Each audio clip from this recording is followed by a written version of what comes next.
Good morning, good evening, everyone. It's day 2 of the Overwatch League East Qualifiers. That's not leg day, similar pinkish hair, but I'm with Rose today. Hi.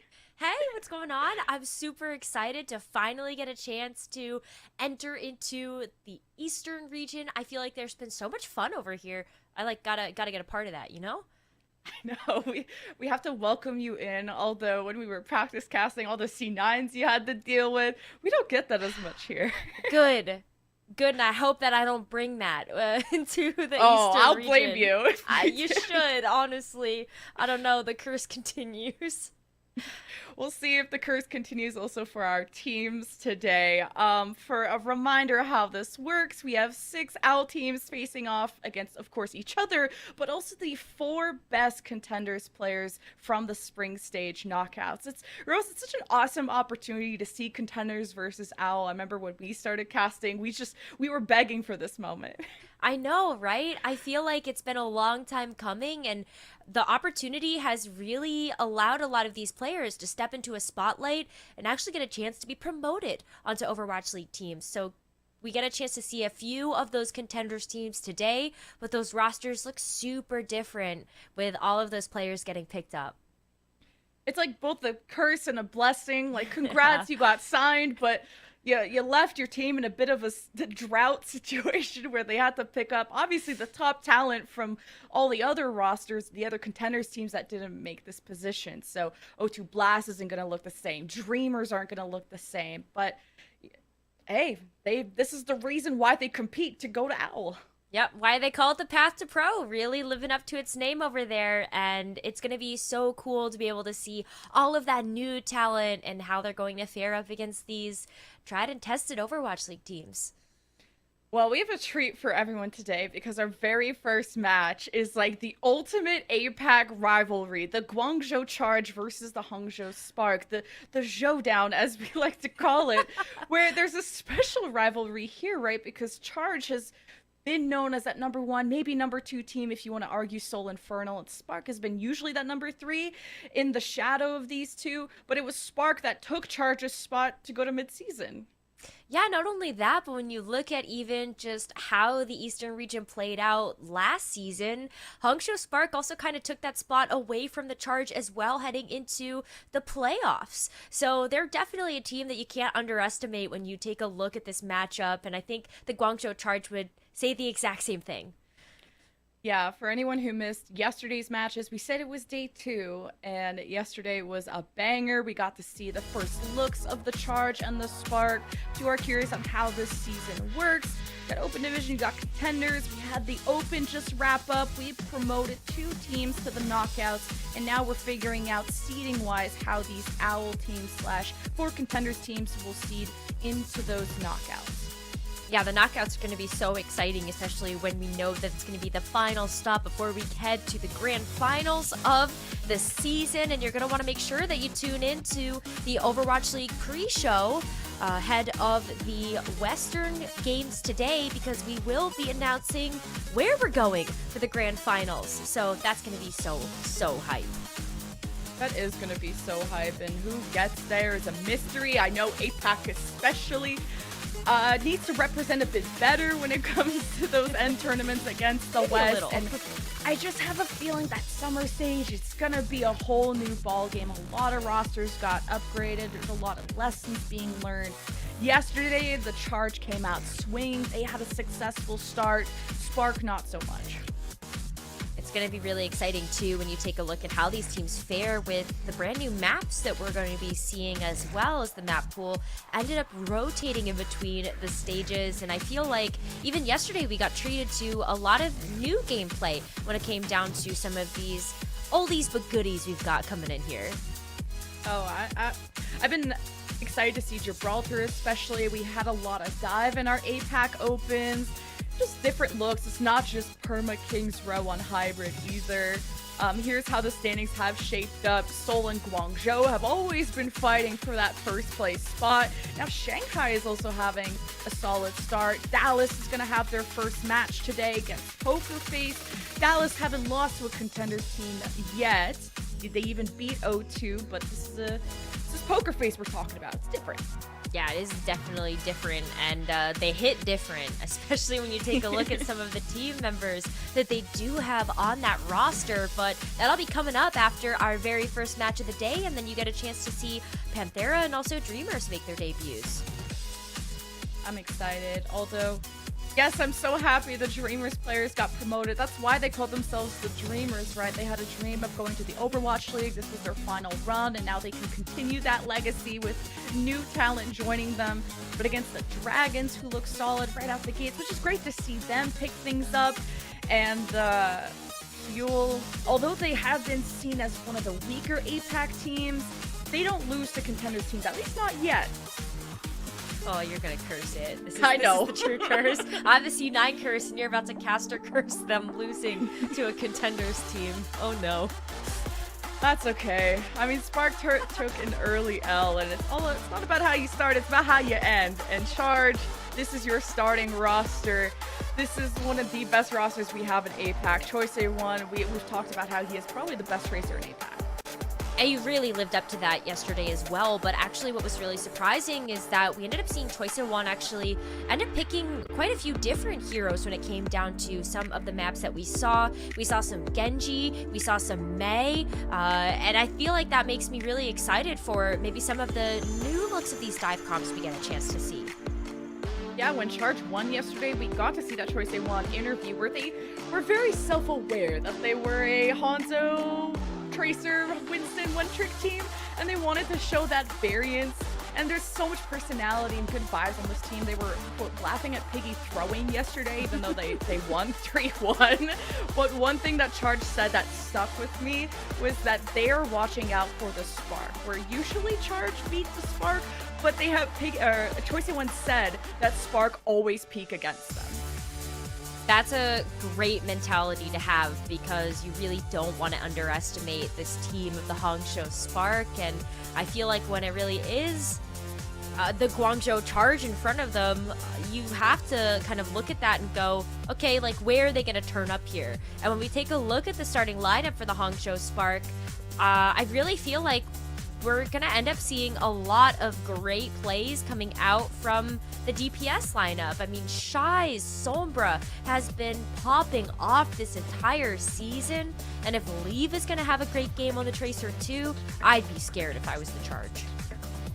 Yeah, Shy and Leave, their identity is so much around that double flanker, the Sombra Tracer, as you said. But that execution I find so difficult, right? You got to coordinate around who you're hacking, who is the best target, can you get the hack off, is everyone ready? Well, as Jimmy can go, haha, me hit heads as Hanzo, which don't deny his mechanics are just otherworldly. But I mean, Spark can have these water cold moments. The fact that it a wobbly start against the Infernal, getting what, 200 0'd, full held on both payload maps. It's definitely a cold start to the season.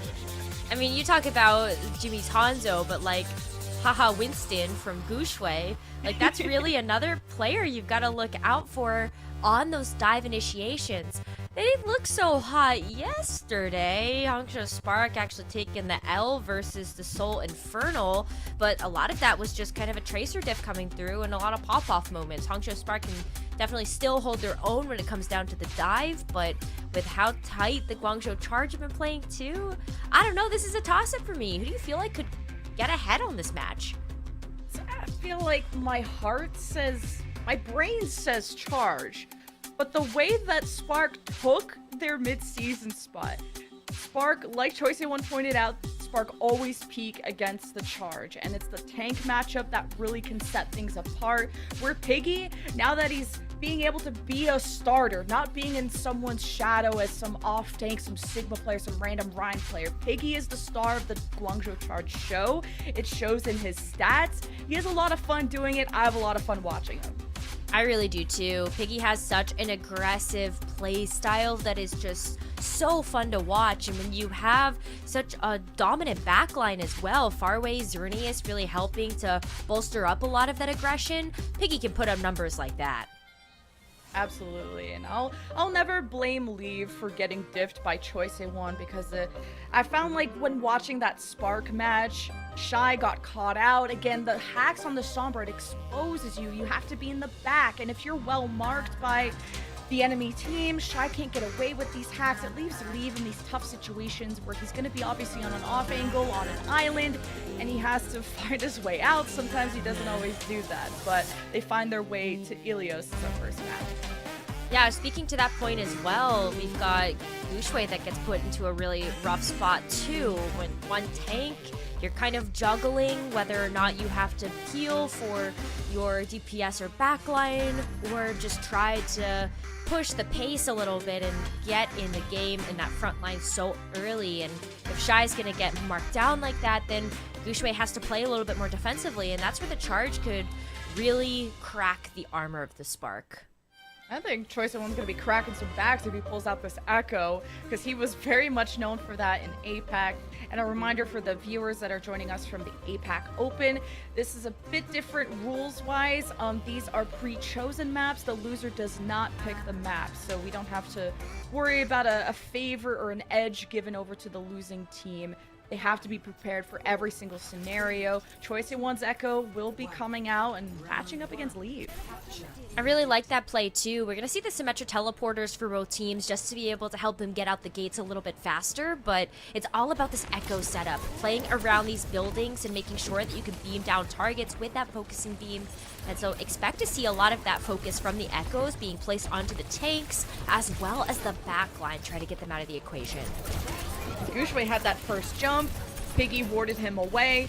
Both teams waiting on when to make the first move. Gushue was around those supports of the charge. Back and forth we go, but Leave wins the 1v1 in the skies by Choice One. Now he can redirect his attention towards Piggy, who has set up camp on that high ground. He'll be able to drop down if it takes up too much attention.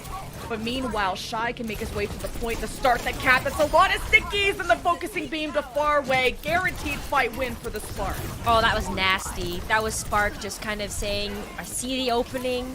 Especially when Choice One is out of the equation, just go in and get super aggressive. So they're going to take the first capture of this point, and Leave already has duplicate?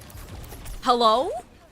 He's farming. What? Choice One was the Echo God, but it's Leave that's putting him in his place. Dupe, he can be real aggro against Piggy if he wants. Jimmy, those trying to keep him in his place. Farway's gonna be a victim again if he's not careful. The Dupe, deterred and burned to sleep Xerneas, so we can't heal Farway. Gushue's gonna wake it up. Leave's still trying to 1v1 show match somewhere against Farway, but meanwhile, Spark have had more than enough space to keep the point. That was not the duplicate that I was expecting, but with the sleep as well as Gushue being able to place down the bubble, you're taking out so much healing, and now that gives a lot of room for Shy to operate. Nano on the Gushue. Spark continued to have first bloods. The Nano was given the Choice One, so he gets the edge against Leave in that moment, but that is the only kill that the Charge have gotten, it feels like, all game. 60% plus now for the Spark. They had to invest ultimate, sure, and Shy feeling himself on the Tracer, which is usually Leave's job, and you love that hero overlap. Yeah, you'd be right. Leave has been the only deaths on the Hangzhou Spark so far, just proving how dominant this has been in terms of the gameplay that we're seeing. Spark just having firm control over this round. Oh, Gushue, you're happy that Choice One didn't go that deep, because Gushue does not want to have to pop Primal that early. Now preventing the flip there from Jimmy. Charge. This is one of their last chances to get anything going. And after Spark got 200 0'd yesterday, you love to see the comeback potential. Gushue knocking off people as soon as he brought the fight towards the point. The Primal finds the environmentals. Charge had Piggy with Primal. He'll buy some time. Reinforcements, though, are not very close. Choice One copies of Brigitte, which is not the damage that Charge needs, but it's the sustain that Piggy appreciates. It's an all-out brawl. 4 versus 2 in favor of the Spark. The rally, though, from Choice One could get an important stun onto Piggy, or sorry, onto Shy, who ends up recalling out. For now, 99% with Spark clearly in the driver's seat, and leaves Nano just the cherry on top. Everybody has to be pushed back. Leave had the duplicate too. So not only that, but it gets to take a little nap after all of his hard work. Love that. But yeah, what a dominant performance from the Spark so far. Felt like they had a really great handle on how they wanted to get through Lighthouse, and that's also one of the things that when you take a look at a predetermined map pool, you get to see these well-executed game plans come through from these teams, and they've got that preparation. when you don't get to pick your map as a loser, you have more one-sided series depending on who prepared the best for this very moment. But these teams have been preparing either since mid-season, since knockouts. Charge had a long time to think about how they wanted to approach the Spark, and they had a hot start, but definitely not on round one as Charge come out the gates with Jimmy's famous Hanzo. I was gonna say, this round really favors the Guangzhou Charge when Jimmy gets a chance to play one of his best heroes, but can't count out Shy either. He's gonna end up picking up the Ashe here, and those dynamites are gonna help out a lot to be able to get that tick damage down onto the Charge. That and the bob that you can throw on the point.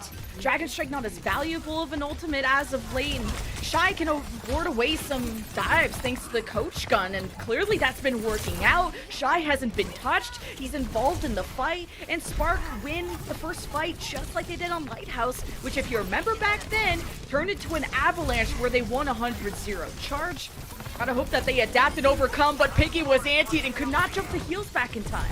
Oh, look at that too. Guxue's gonna try to lock down the exit path of the Charge.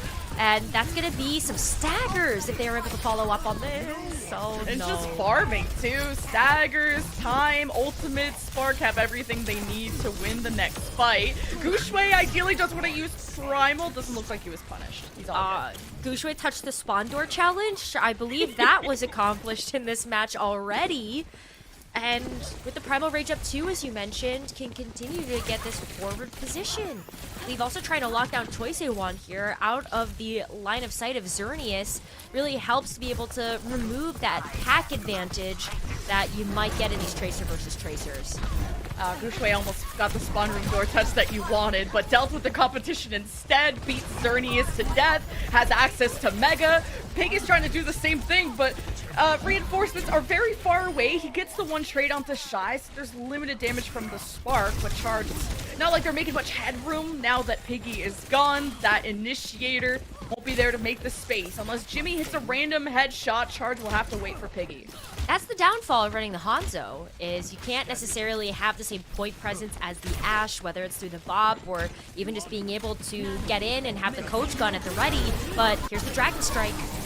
Both support ultimates out for the Spark. Guxue will not let this backline breathe for a second. Xerneas, the rally. Didn't really want the stun, uses the shield bash to get away. Spark are happy with that. Out of my face, out of my life. And Charge aren't having that DPS impact that we expected from them, that we talked about. It's 88% plus for the Spark, who are seconds away from going 200-0. You got the Shy Bob on top. Charge just simply don't have the ults to overcome this. They don't have the picks either. They've gotten one this entire round. And with not much gas left in the tank, this looks like it's absolutely Jover. It's absolutely Jover in our showdown. It's not the start that anyone had on their bingo card, but as Charge said, Spark peak on them all the time. And so they did on map number 1. That was a dominant performance. I don't even know what else left there is to say. I think the numbers speak for themselves. That Guangzhou Charge got 3 kills the entire map. 2 on Leave and Lighthouse, and then 1 onto Shy. They just couldn't get onto the point. There's too much aggression coming out from the Spark. I like the stats that you pointed out. The fact that Charge just killed nothing is so uncharacteristic of them. Spark went from getting 200 0'd to serving that dish up hot. Spark are on fire, and after this break, we'll find out if Charge have anything up their sleeve.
The showdown continues. We'll head into map number 2 shortly, predetermined, with the Spark coming out swinging, 200-0ing the Charge. That was a rough start to this series for the Charge, but I totally believe in their ability to be able to bring this back. This is not the first time we've seen the Charge with their backs up against a wall just a little bit, and I think the map pool heading forward can absolutely favor some of their best looks this season. But yeah, Spark, Charge, not making any roster changes heading into this next map.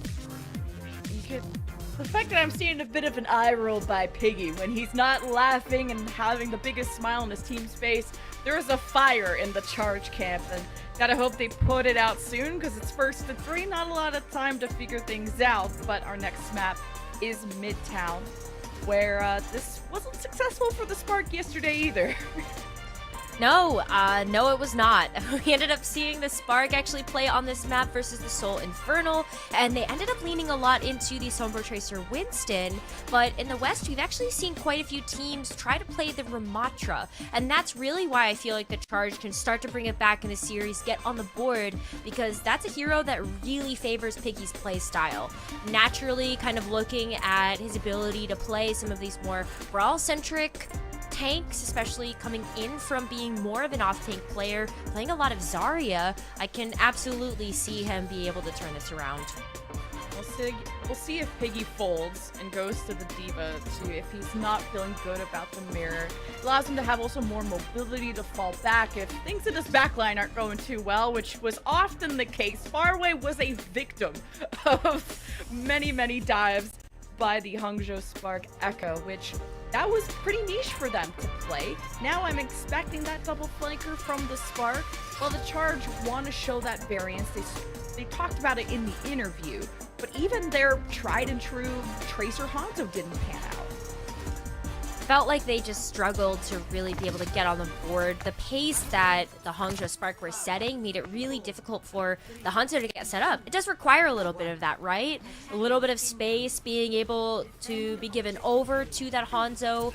But on the defense right now, as we take a look at the Spark coming out of spawn, this is where Jimmy really can start to thrive.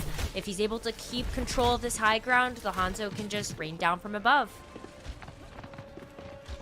Gonna try to do that. as Gushue did a peekaboo moment, just jumping over the metro. Oh, overside.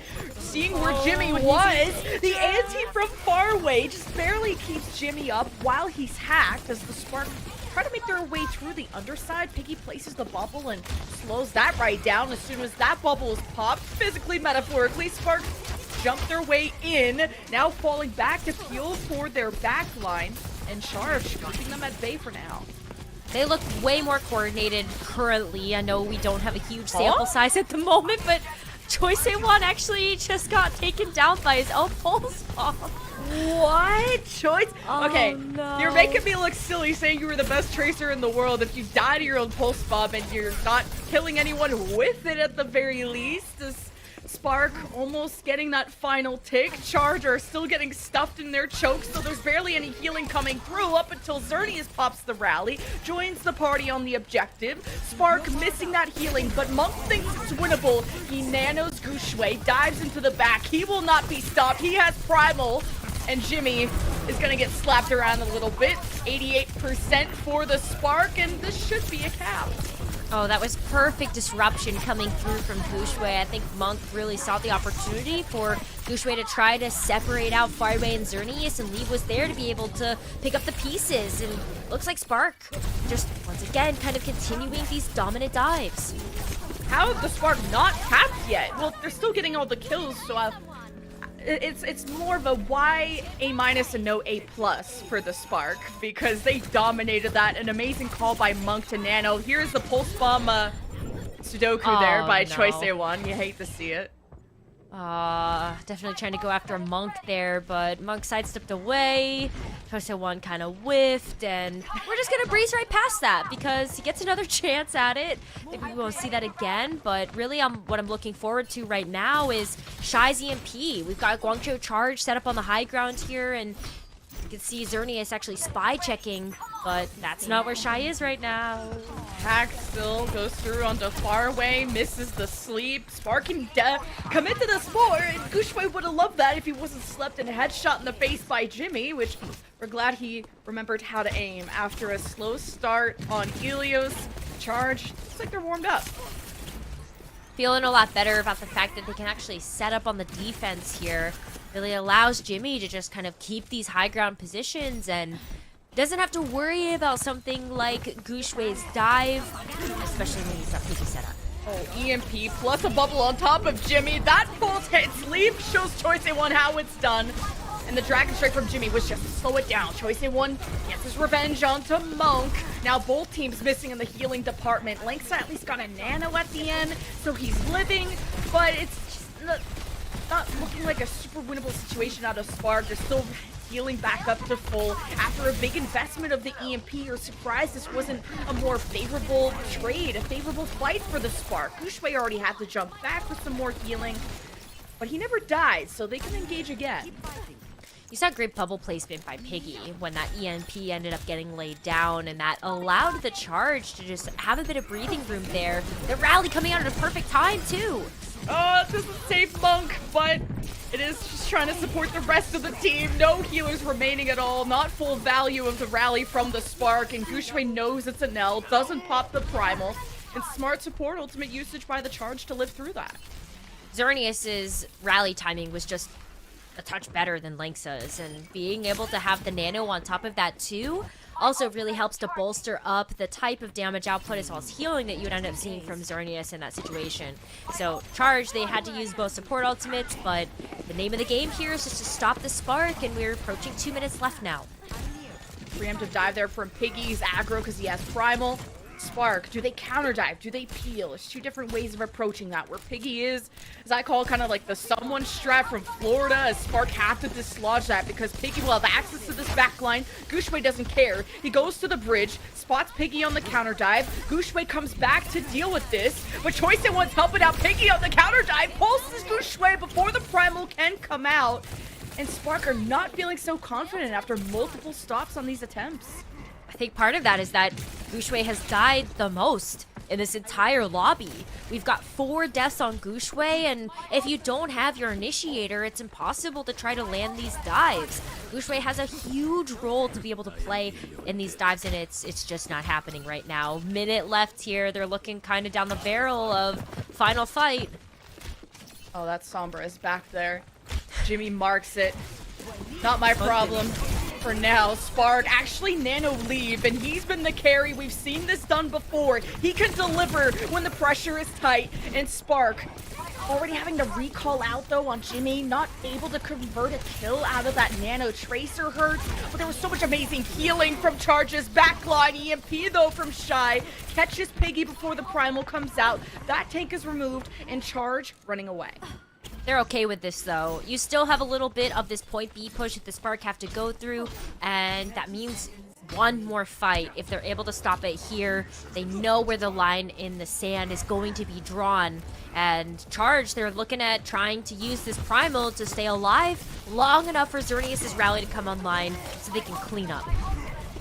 Spark, 12 seconds, last fight for point B. They have the ults to do it. Oh, the pulse from Leave doesn't connect, but Shy gets the execute on the far way. Xerneas the only heals with the rally, and he's gone too. Piggy's the sustain. He can buy a few more seconds. Spawns are closed for the defense, but no one is home from the charge, so Spark will be capping by the skin of their teeth. Yeah, they sneak that in there while the Charge are trying to get away, but Piggy's getting chased down right now. He might get staggered, but barely gets out of there before he gets some healing from far away. Whew, that was close. I actually thought Piggy was gonna go down there. Yeah, thank God for that bubble. That's what saved him at the end. So Spark also get to farm up some ults. EMP will be next from Shy.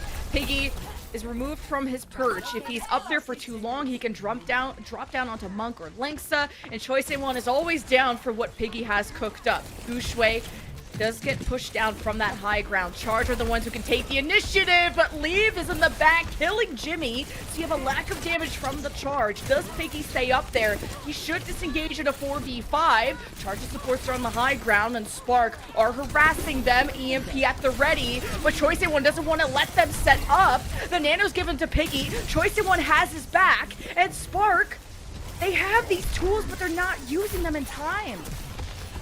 Spark should have enough time to be able to use them here, except for the fact that Choice A1 is going to land yet another pulse bomb. Absolutely popping off right now, and Gushway is going to get kind of caught out of position once again. So Spark starting to run out of time, and they don't really have the time to actually set up for this EMP either. Let's see whether or not Shy is able to get it done. He translocates up there. EMP only hits far away. Xerneas shield bash into the room. LOS away. Gushway was slept. And Lexa and Monk couldn't keep Gushway topped up in time. And this is last fight for the Spark.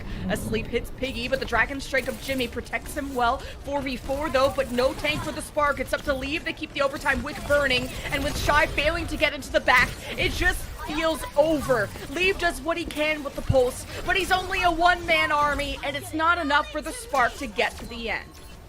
Still a long push for the Spark to be able to get through after struggling so much in the beginning half of the map, but in those final moments, EMP just simply wasn't enough. The way that the Charge actually played around that was so beautiful. Both Farway and Xerneas holding their own against that, plus against the Winston dive. That's impressive. Nice pulse by Leave, and Choice A1 made up for the funny clip at the beginning there. And Gushway and Piggy are having a lot more of a closer match. We didn't get the Piggy Divas we would have expected, and I think he's syncing up a lot better with Choice A1 more often than not, and Spark have been really reliant on the EMPs to break through in these fights, but they seem so hesitant on C to take control when they had the ults, when Spark had the ults to thrive. Looking at just kind of a brief check-in between the two teams, Choice A1 is just diffing Leave right now. That's really been the big difference maker here, is Choice A1's damage output. It's over 1,000 difference here, as Choice A1's putting up like 6,600 and Leave with 5,400 on the board. And with the pulse bomb attach rate as well, Choice A1 is also diffing in that department. It's been pretty big. You'll have to see a bounce back from Choice A1.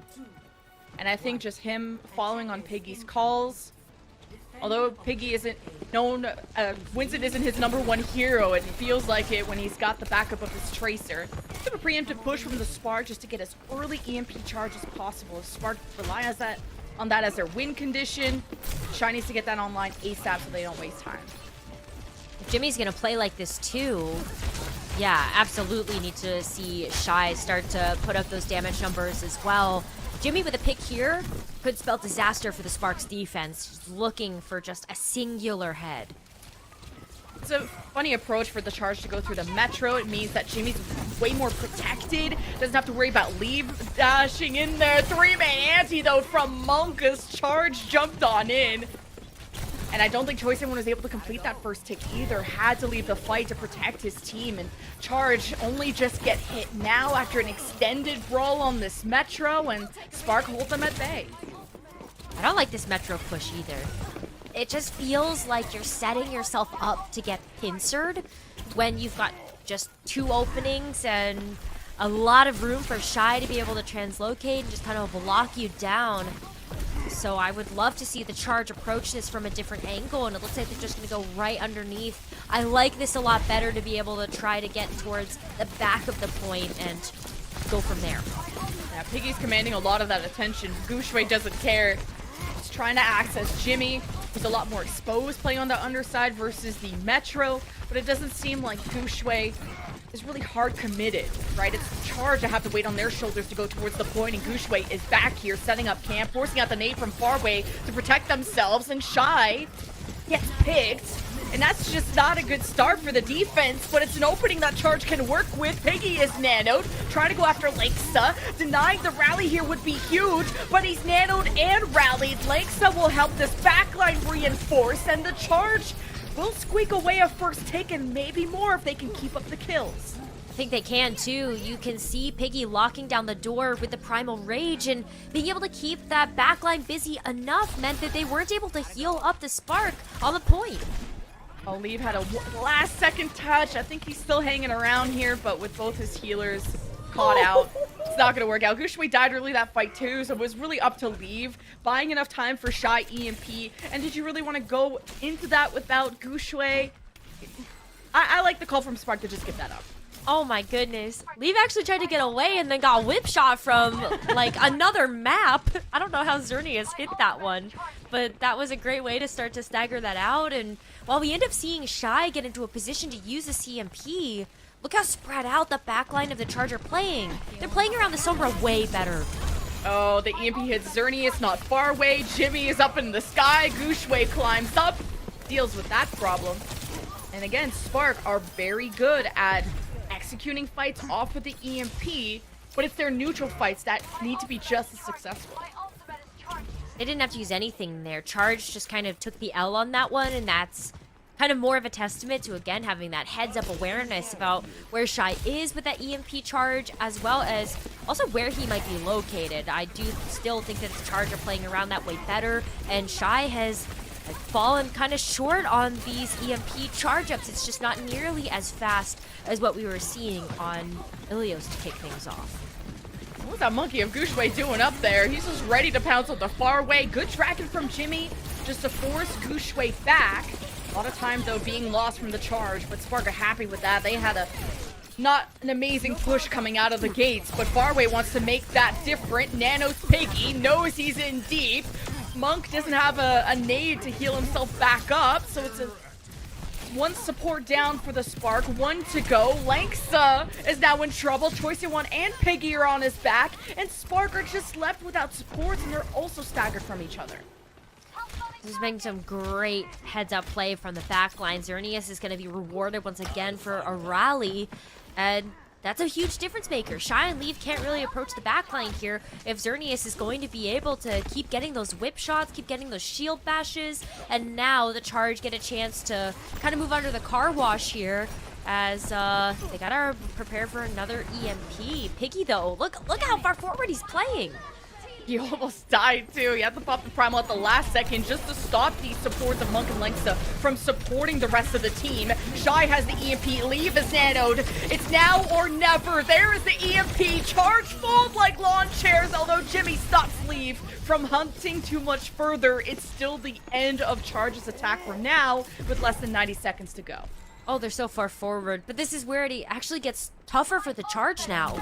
They threw a lot of ultimates at that fight to no avail.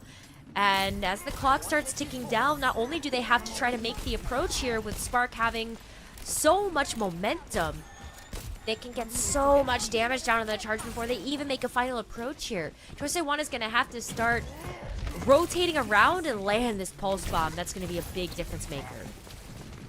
Gotta hope it can be. Xerneas has Rally too. Stun's so underrated. Can catch out Choice One. Will be trying to remove that Rally potential. Anti doesn't hit. Lenksa with the Rally, and there is the dive from Spark, but someone's pushing the car. It's almost snuck in there. I know you're the C9 queen, but it doesn't look like your curse went in that time. Okay, I mean, hey, as long as Spark are able to get it done here, they actually have a potential to go ahead and take us to a match point already. Charge have started to be able to bring it back, but it's 20 seconds remaining. Shy is blocking the door, and Charge have a long way to go to be able to make it back to the cart when there's a lot in the tank here for the Spark. Shy bringing it back. EMP might be online, and Leave is looking for a slam dunk here. Oh, and the bash is out from Xerneas, but forcing Leave back is important. Leave is still trying to place that Pulse Bomb, EMP at the ready, and Charge almost snuck this in. It has to be Lenksa of all things anchoring this card, which is not what you need. Leave is by his side. EMP almost ready for Shy. This is the difference maker, and Choice One pulls the trigger on the Pulse Bomb in time to save the Charge, to get the cap on point B by the skin of the teeth, the same way Spark did. What happened to the initiation? The EMP was online? Leave had the Pulse Bomb? Like, Leave just died. That could have been thrown at the back line, maybe give Gushue some space to work with, and just nothing. Charge got away with murder there. They should not have been able to capture that point, but they've brought themselves a second life. Piggy has another Primal Rage, so much sustain on the board here as they start to make their way towards that white box of victory. Charge are bringing all this momentum. EMP finally comes out from Shy, but it only hits Jimmy, and Leave is not in a position to do anything about that. Charge have the box of victory in their sight to tie the series. Leave is trying to touch the card, has the pulse. Gushue places the bubble, so the defense has some point of stabilization, and Gushue with the primal cannot leave, should not be too aggressive, is trying to toss people from the Charge into the line of fire of his own team. I like this move from Gushue. Someone still has to stall the card though. Leave and Gushue cycling this so well, but they're running out of options, and Leave is the ace up their sleeve with the nano. What a sleep from far away to slow that down. Not the finish on to Leave though. He recalls in time, but the kills are going Charge's way in the last seconds. Lenksa just has to live and play his life. Even if Spark don't have that many people alive, this rally is what is sustaining them, and Charge have to remove them by force, and they're just unable to. The Spark may just hold them at bay when the Charge came in charging, and Spark have done it. They go to match point. That was so close. That was so close. I really thought the Guangzhou Charge had it in those final moments. They got a huge stick onto Gushue. They ended up getting that 6 sleep onto Leave, and the bio nades were also on point coming out from far away. But the fact that it wasn't enough, such a strong defense, strong just backbone coming through from the Spark, and wow, just wow. Jen, I really thought that they had that. It's impressive the improvements that Spark have made so quickly, especially after their match against Seoul did not go their way. But hey, Spark continued to peak against the Charge. It's match point. We'll find out after this break if it'll be a sweep or not.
It's match point for the Hangzhou Spark, but it came down to the wire on Midtown. Just when we thought the Charge were gonna win, Lynx's rally just kept Spark alive long enough for the defense to come back.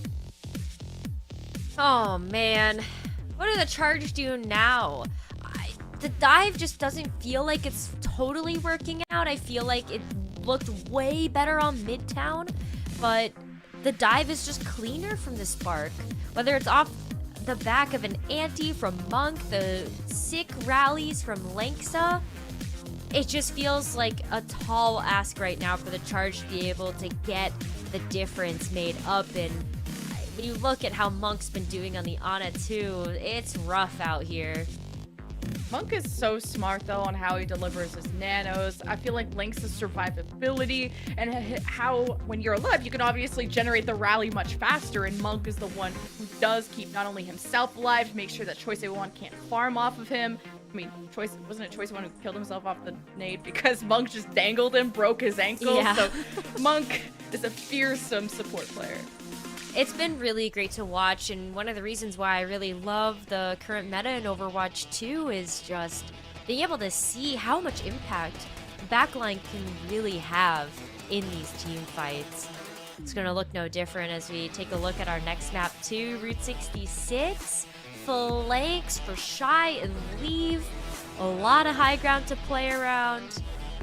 Yeah, it's Spark's payday today. Oh, yeah. How, like I've already said, but to reiterate, I was not expecting this out of the Spark. Just watching them get 200-0'd, full held on both payload maps against Soul Inferno, who I think rival the Charge in terms of ability. I wasn't sure if Spark were going to be able to turn around all these changes in 24 hours. But the Charge said in these interviews that Spark have always been the team they got to watch out for because they have a hard time dealing with them, and it clearly shows. It really does. This has been super tough for Guangzhou Charge to get on the board, and I just feel like when we look at Route 66 as a classic Sombra map, as a classic dive map, Spark have this. That's where my gut feeling is going. Can't deny that. At least Charge made it just that much closer, but the clutch factor just next level from the Spark, including that support line where you and I, if we had a player of the match vote to argue about Monk and Lynxa, we were hyping them up and how much of a difference they made on Midtown. They are making such a huge difference here, and I'm curious if this is actually what they end up coming out of the gates with. Come on! Please, can I see some Zenyatta? I was waiting for that moment. I thought the Ramattra was a little funky, but I'm like, okay, come on. Surely the Zenyatta can function in this dive. Against these tracers, you would see a Zenyatta, but also not see it, if you know what I mean. They would just be perma-dead. Kick him in the back. Oh, that's true. You kind of wish the kick was buffed a little bit, just so it actually hurts. But Spark got to get a little progress going. This is where I feel like they can operate at their best. Spark get a chance to play around these high grounds. Pay attention to where Shy and Leave are going to be putting down their focus. We've got so many flank angles for the Spark to be able to play around. Shy's going to be able to have great access into the back line. He's already set up behind them, has to translocate away, but still is able to find his mark onto Farway and Xerneas there for the Charge.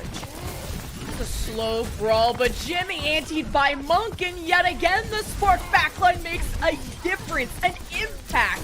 Leave has his presence known in the back too. Beautiful follow-up by the Spark, and just like you pointed out, their dives are just cleaner. Immaculate. Immaculate, as they would say. Chef's kiss. It's a masterclass right now.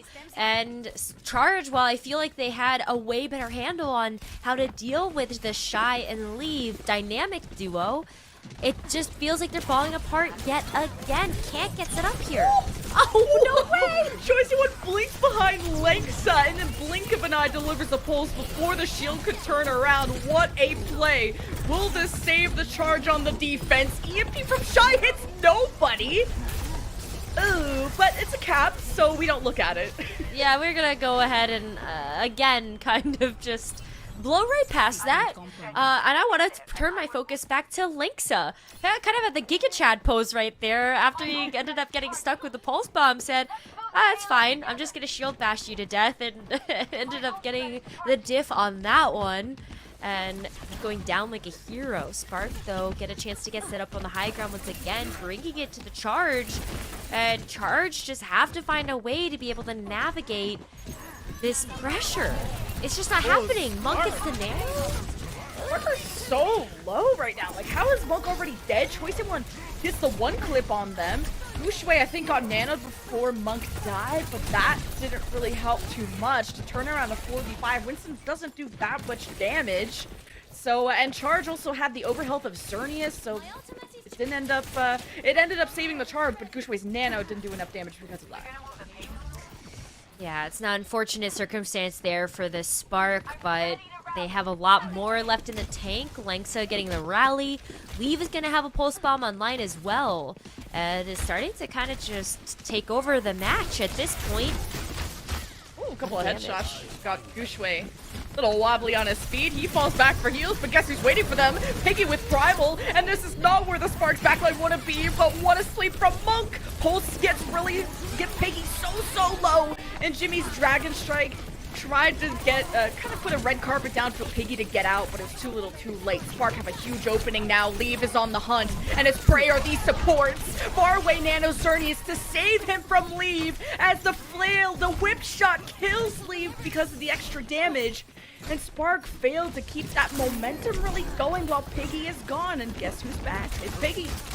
He's back again. He's antied though, so not looking too hot for himself, but Jimmy with a nice headshot onto Monk. Big opening. Love to see that. Spark, though, don't have any supports, so Gushue is just hanging out.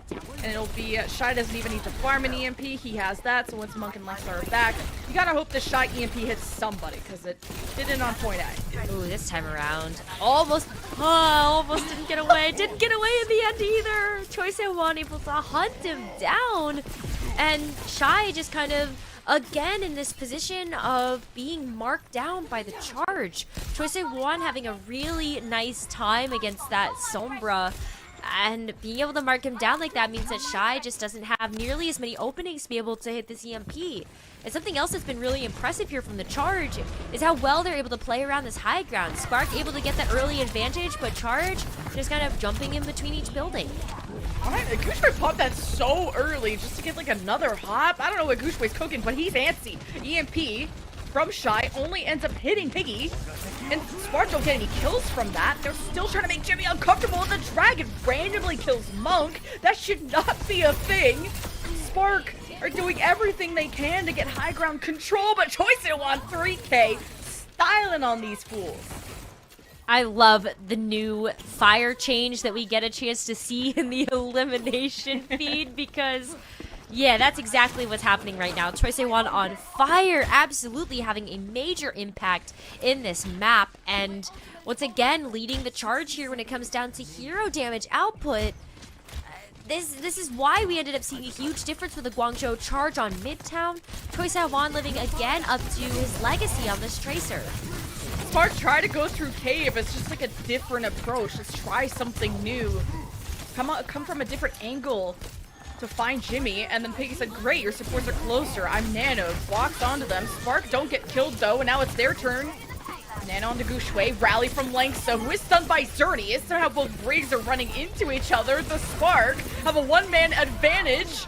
And they clean things up as soon as Charge come down from their perch. That's exactly where the Spark wanted them. But look at how much they had to throw at that fight in order to start getting this progress. Both support ultimates are off the board. We had to leave throughout the pulse bomb as well, and Spark are running out of time, basically. Charge get a chance to come back in here with another Choice1 pulse bomb. Piggy still held onto the primal as well, and Spark may not get another ultimate on the board before Charge pushed them off the point. It's like deja vu for the Spark. They capped an OT for Midtown. They like to keep us on our toes.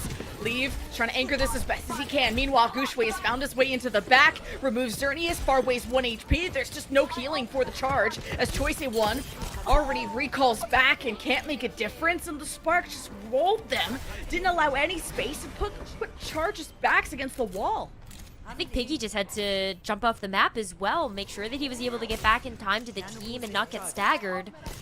The Primal Rage was so late there, and after we ended up seeing some big picks on Xerneas and Farway, Honcho Spark again buying themselves more time, more meterage in this map. Really the overtime champions right now as they end up finally getting some more ultimates online, and Shy with the Hanzo pick as well to match Jimmy has been doing phenomenally. Already is the Dragon Strike online. Yeah, Spark just feed off of the energy of haters just when you think they're gonna lose. That's when they're at their strongest. And you have Piggy just dying first, but Choice A1 makes up for the deficit. Beautiful pulse onto Shy. No Dragon Strike for the Spark. They have to battle their way through, removing Choice of 1 by force. The one contesting this, Spark ignore that, jump further and deeper, getting after Jimmy, popping Primal to push these supports against the wall to find the assassination or get Xerneas into the line of fire. Either way, Gushui is simply unstoppable and too powerful. Piggy is slept, and a good awareness from Gushui to not wake that up until Shy had Stormbow. Now 9 seconds remain and Spark go towards the end. They get the full capture here. Give them an inch, take a mile. Give them a Dragon Strike, take some bodies. Xerneas just jumped into the dragon. He's like, I'm caught between a Winston and a Heartblaze. There's nothing I can do. Spark, the momentum push off of everything they've set up for this moment will be full capping Route 66 in overtime. This is such an incredible, difficult feat for them to do after we didn't even think they were gonna cap B.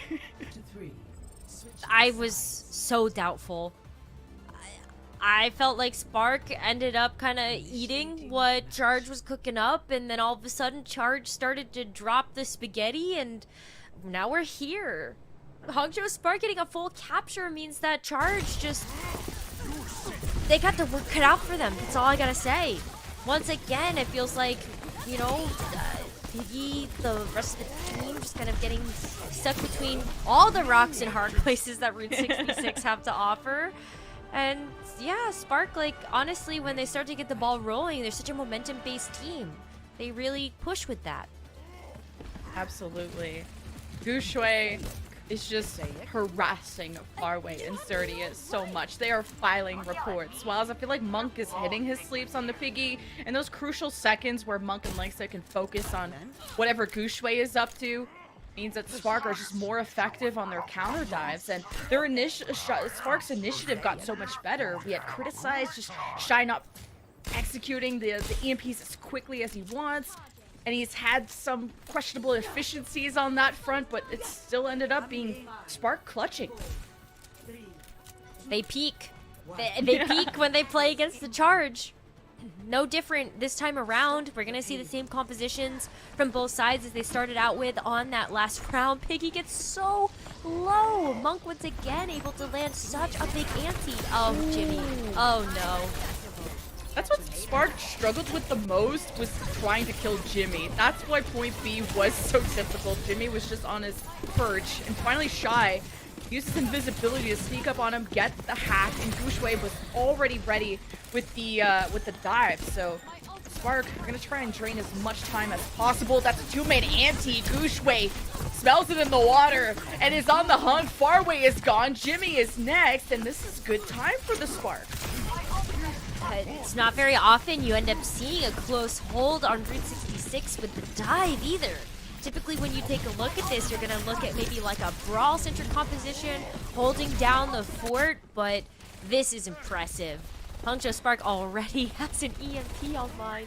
Shy is farming the backline here. Piggy left. Kind of that same issue, and he's antied.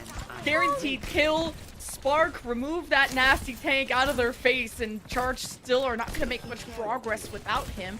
But Spark at least are not spawn camping anymore, which is a silver lining. They're holding that corner, but they just are drawing Charge into this EMP.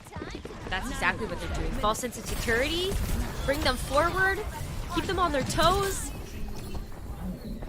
Well, from his toes on his back, Gushui, Nano Primal, simply beats Choice A1 to death, who was half health. Obviously not expect that to happen. Charge are brought down to half their time bank. Piggy had to fall off the map again, get the reset. Spark held on to the EMP. Maybe a little bit of dance around the point right now as Choi-Se-Won is able to push a little bit farther forward. But it's going to be an alt fiesta on this next one. This EMP only for Piggy, but it only hacks for a second, so Piggy didn't take enough damage in time. He had the primal. Gushwei extremely low, dead. but Piggy so much attention.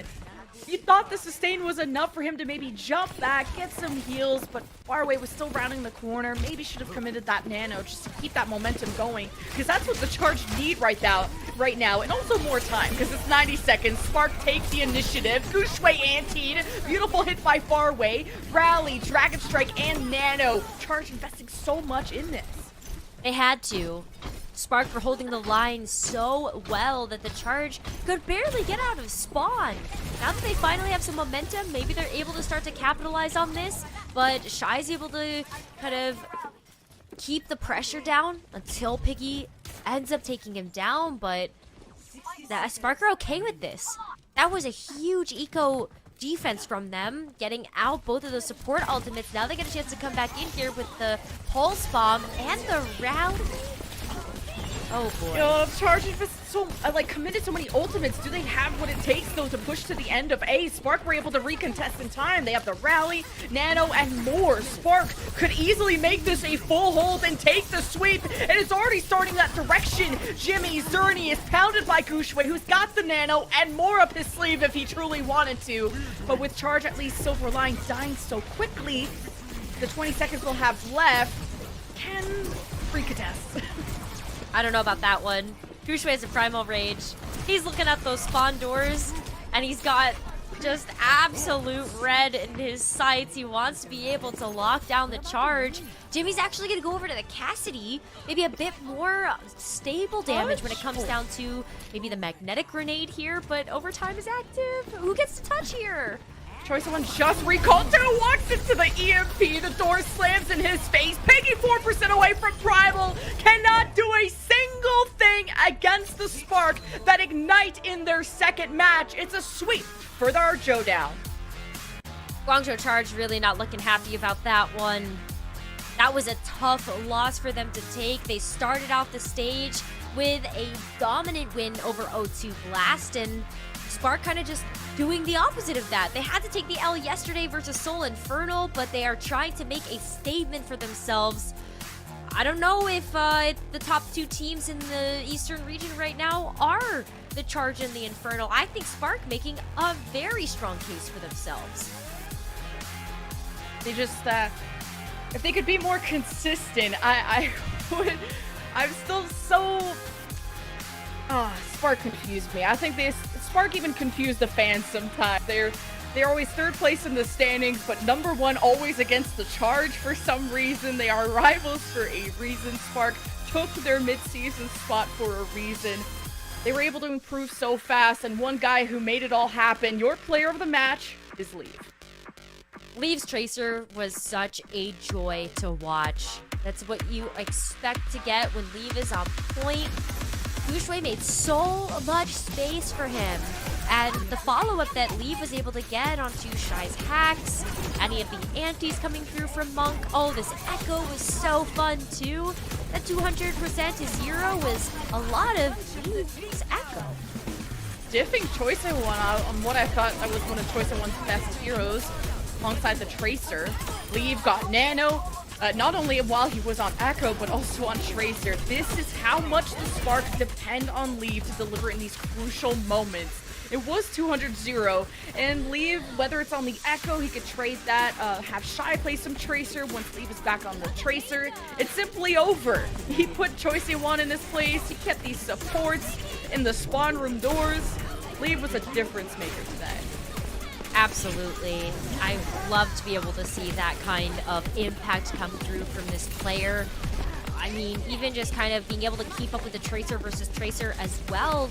When Choi-Se-Won was getting a bit of a diff on that hero, Leave was able to bring it back, and despite the fact maybe having a little bit of a lower damage stat, a lower stick rate, Leave really getting it done here with the coordination that the team had for today. That's why it's so hard to dissect stats, right, in Overwatch, because you would think the Tracer with more damage is winning the maps, and not necessarily. It's the impact, it's your presence, it's how you're controlling the map. And the stats speak for themselves. 7k damage per 10 minutes, maybe lower than Choice 1. But then you have the pulse bomb attach rate, you have deaths, which are incredibly low. Leave was never the problem on the Spark. No, never. And when you ended up seeing a lot of the difference coming through from the Guangzhou Charge, it was really that I felt like they were taking the initiative over just letting the Spark have their way with them. I mean, even when it came down to some of those final moments, so like, what a statement with a full hold on Route 66 to be able to close out this 3-0. Spark might have a very bright second half of this season. Absolutely. And with this match win for the Spark and this loss for the Charge, they actually have the same win-loss at 1-1 after the second day of the East qualifiers. But don't worry, don't worry for the fans at home. This is all for seeding at the end of the day. But when you have to go up against the West, you kind of want to avoid teams like the Atlanta Reign, or you just want to have the best seed possible, really. Yeah, absolutely. I think the Atlanta Reign, we haven't seen them actually play in the West yet for the second half of the season. They're going to be making their debut later today. They're still scary. If the Scrimp Bucks are going to say anything, the Atlanta Reign are still super, super scary. And yeah, you don't want to face them at all. Seeding matters for sure. For sure. And for any fans joining us from the APAC Opens, we actually get interviews in the qualifiers. I'm sure you saw that yesterday with Avril and Achilleos. So we'll get, hopefully, our player of the match Leave here in a second, because just to dissect the mindset that you have to have going up against your biggest rival, the ones that's always been your toughest challenge, Spark have, like even Choice once said yesterday, Spark always peak against them, but then struggle against other teams like Seoul, where you would think Spark should have looked better against Seoul. I don't know about that one, though. I feel like Seoul yesterday maybe had an uncharacteristic pop-off against the Spark. Yeah. Like, just taking a look at how much impact we ended up seeing from the DPS lineup over there, I think it was pretty clear where MN3 and Zest were coming from, that the Sombra Tracer was just better executed at that point. So maybe Spark took that as a learning moment, ended up figuring out how to work through some of the issues that they were having yesterday, and today was a completely different story for them. So I think they did take that loss to heart. Well, you didn't give us the C9 curse, but maybe you gave Spark the pink buff at the end. I mean, come on now. Which is great for them, not so much for the Charge. But what is great is that we have Leave joining us for an interview with our translator, Evelyn. Thank you again. Hello, Leave. Congratulations on the win. Can you hear us okay? Hello, Yeah, hi. Yeah, hi. Awesome. Yeah, he can hear us. Okay. Rose, you go first. Yeah, I Leave just kind of wondering, what kind of preparation did the Spark take for this match against the Charge? 首先恭喜获胜。然后第一个问题是想问今天打广州做什么赛前准备吗？今天对战广州的话，其实也没有太多赛前准备吧，因为我觉得我们正常发挥就能打过他们。对。To be honest, we didn't do much preparation against Guangzhou because we think if we just perform ourselves and do what we should do, we can definitely win against them. So yeah, and that is it. Awesome. Well, it was great to see y'all bounce back against the Infernal yesterday. What was so different between the Infernal match yesterday to the match against the Charge today? 那么昨天打首尔烈火队的比赛是输掉了嘛？想知道从昨天到今天2场比赛之间，杭州队有没有做哪些不一样的调整，然后能够让今天整体的表现更好了？调整的话也没有吧。对于我们来说，只要睡眠充足，然后心态放平，就不要有太多的情绪起伏，就 OK 了，就可以发挥出我们的实力。There is not much adjustments or difference between these two matches. I think the most important part for us is just getting enough sleep and keep our mental really calm and well prepared so we can perform well and win against other teams. Definitely showed today, and one of the things that really stood out was the coordination that we saw on the dives. So, Leave, how does the team initiate those? What are you looking for to have the dive set up? 那么杭州队给大家印象非常深刻一点是，大家在打放狗体系的时候有非常好的配合集火。想知道你们是怎么样，就是决定开团，然后怎么样确定集火目标这样子的这些放狗的相关设置。就是很简单嘛，就是报信息、报对面位置，然后定位就好了，然后就数个3、2、1，大家就一起上。如果说没有集火到位的话，应该是3、2、1，数得快了或者数得慢了啊。It's actually really simple for us. Just we need to share info with each other and decide our focusing target, and then we just say 3, 2, 1, let's go, and then we just come in and get someone. So for sometimes when the focusing doesn't look really good, it might because we are counting down too fast and everyone was not on the same page. Yeah, that's it. Well, the improvements showed. But going up against you during the qualifiers are 4 contenders teams: Dreamers, O2 Blast, Poker Face, and Panthera. Who do you think is the strongest, and are you worried about any of them? 下一个问题是我们在夏季阶段也会打到4支挑战者系列赛上来的队伍嘛，就 Dreamers、Panthera、O2 和 Poker Face。想问一下，这4支队伍里面，你觉得哪支是最厉害的呢？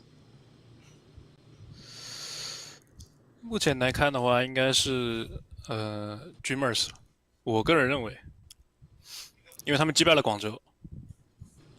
The team I'm looking for is Dreamers. The reason I think they are the strongest team is because they beat Guangzhou Charge. I think that's really impressive. That was impressive. So many rosters have changed. We'll have to look forward to that. Thank you so much for taking the time during this interview, Leave, and best of luck in your next matches. 好的，感谢今天的采访，也希望接下来比赛一切顺利。拜拜。Thank you. Rose, that was Leave from the Spark. Everything looks easy peasy lemon squeezy over there. 1, 2, 3, go. That's it. It's as simple as that. It's as simple as that. Apparently for them, with the 3-0 sweep over the Charge, that is our first match of the day. We got 2 more to go. Up next, we have Poker Face versus Dallas Fuel. Not on Leave's radar, but we'll see after this if they will put up a good performance. See y'all after the break.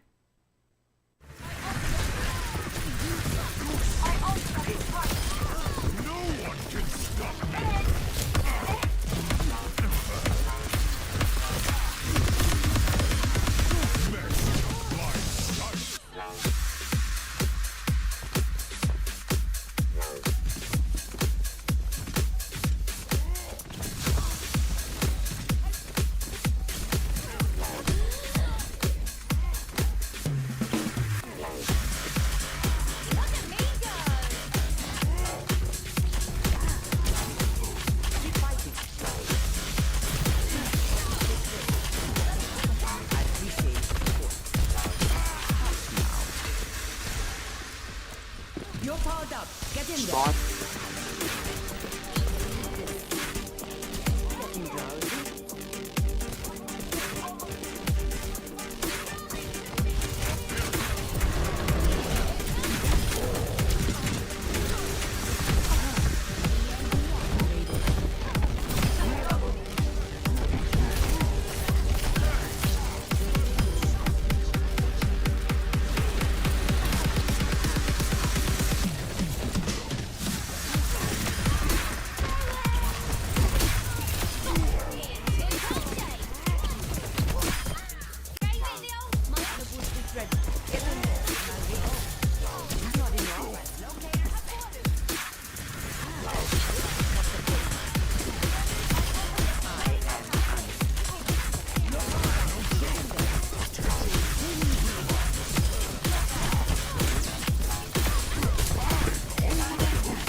Welcome back from the break, everyone. We got match number 2, the Dallas Fuel versus Poker Face. Some of the best from Korea, Korean contenders join us, who had a strong start in the knockouts, but feel they haven't lost to a contenders team yet. No, they have not. Maybe today is the day, though. Definitely can't count out Poker Face. This is a great team, but Dallas, they're going to bring heat.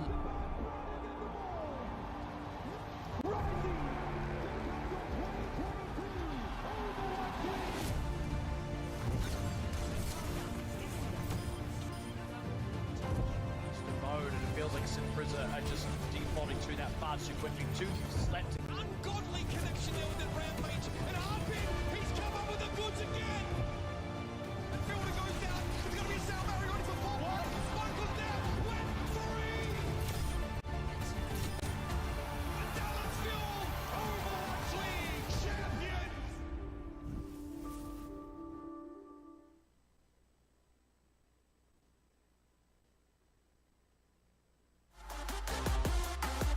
That video gets me so hyped. I haven't got a chance to see it like as a match that I've been casting because this is my first time in APAC, but man, oh man. Jen, I just love this squad. I feel like despite the fact that they had to make some roster changes after losing such a star support lineup for this team, they started to finally find their groove towards the back half of that first stage, and it's going to be a tough fight here, I think, for Poker Face. Dallas Fuel, they're hungry. They missed out on mid-season by 1 match, getting beat once but twice against the Seoul Infernal, taking the 4-0 in the final. But this team have been together for so long. Sparkle, one of my favorite players in the league, brings that personality, brings the clutch factor. But they are a team that aren't meta slaves, as we like to call it. They almost invent their own style, and it's people that have to adapt to them. What's amazing is that the Dallas Fuel composition has started to ingrain itself in the West as well. We've seen a few teams over the past few matches. I know it's just the first week, but we've seen some Reaper get picked up. I think Edison having, a strong role in that one. But you end up seeing a lot of the Moira as well. So MCD definitely kind of like on something, I think, when you take a look at that. But Poker Face, they do like the meta. This is a roster that you would absolutely expect to play that. Yeah, Arrow and Finale were the DPS that started for most of the time for Poker Face when it came to knockouts. Valentine played here or there. You may recognize Valentine and Victoria, even Finale, Muse. Poker Face have just picked up so many former Overwatch League players and given them an opportunity to prove that they really want to return and they deserve to. They do. I think this was a lot of players that didn't get a chance to showcase their best of the best. You know, Toronto Defiant, they had a little bit of a rocky season last year. So Muse and Finale, unfortunately, having to go back down to contenders. But Valentine and Victoria as well in the Boston Uprising didn't really get a chance to shine either. So I'm hopeful for this roster of Poker Face that they are able to, with these other strong inclusions from Korean contenders, make a big impact here.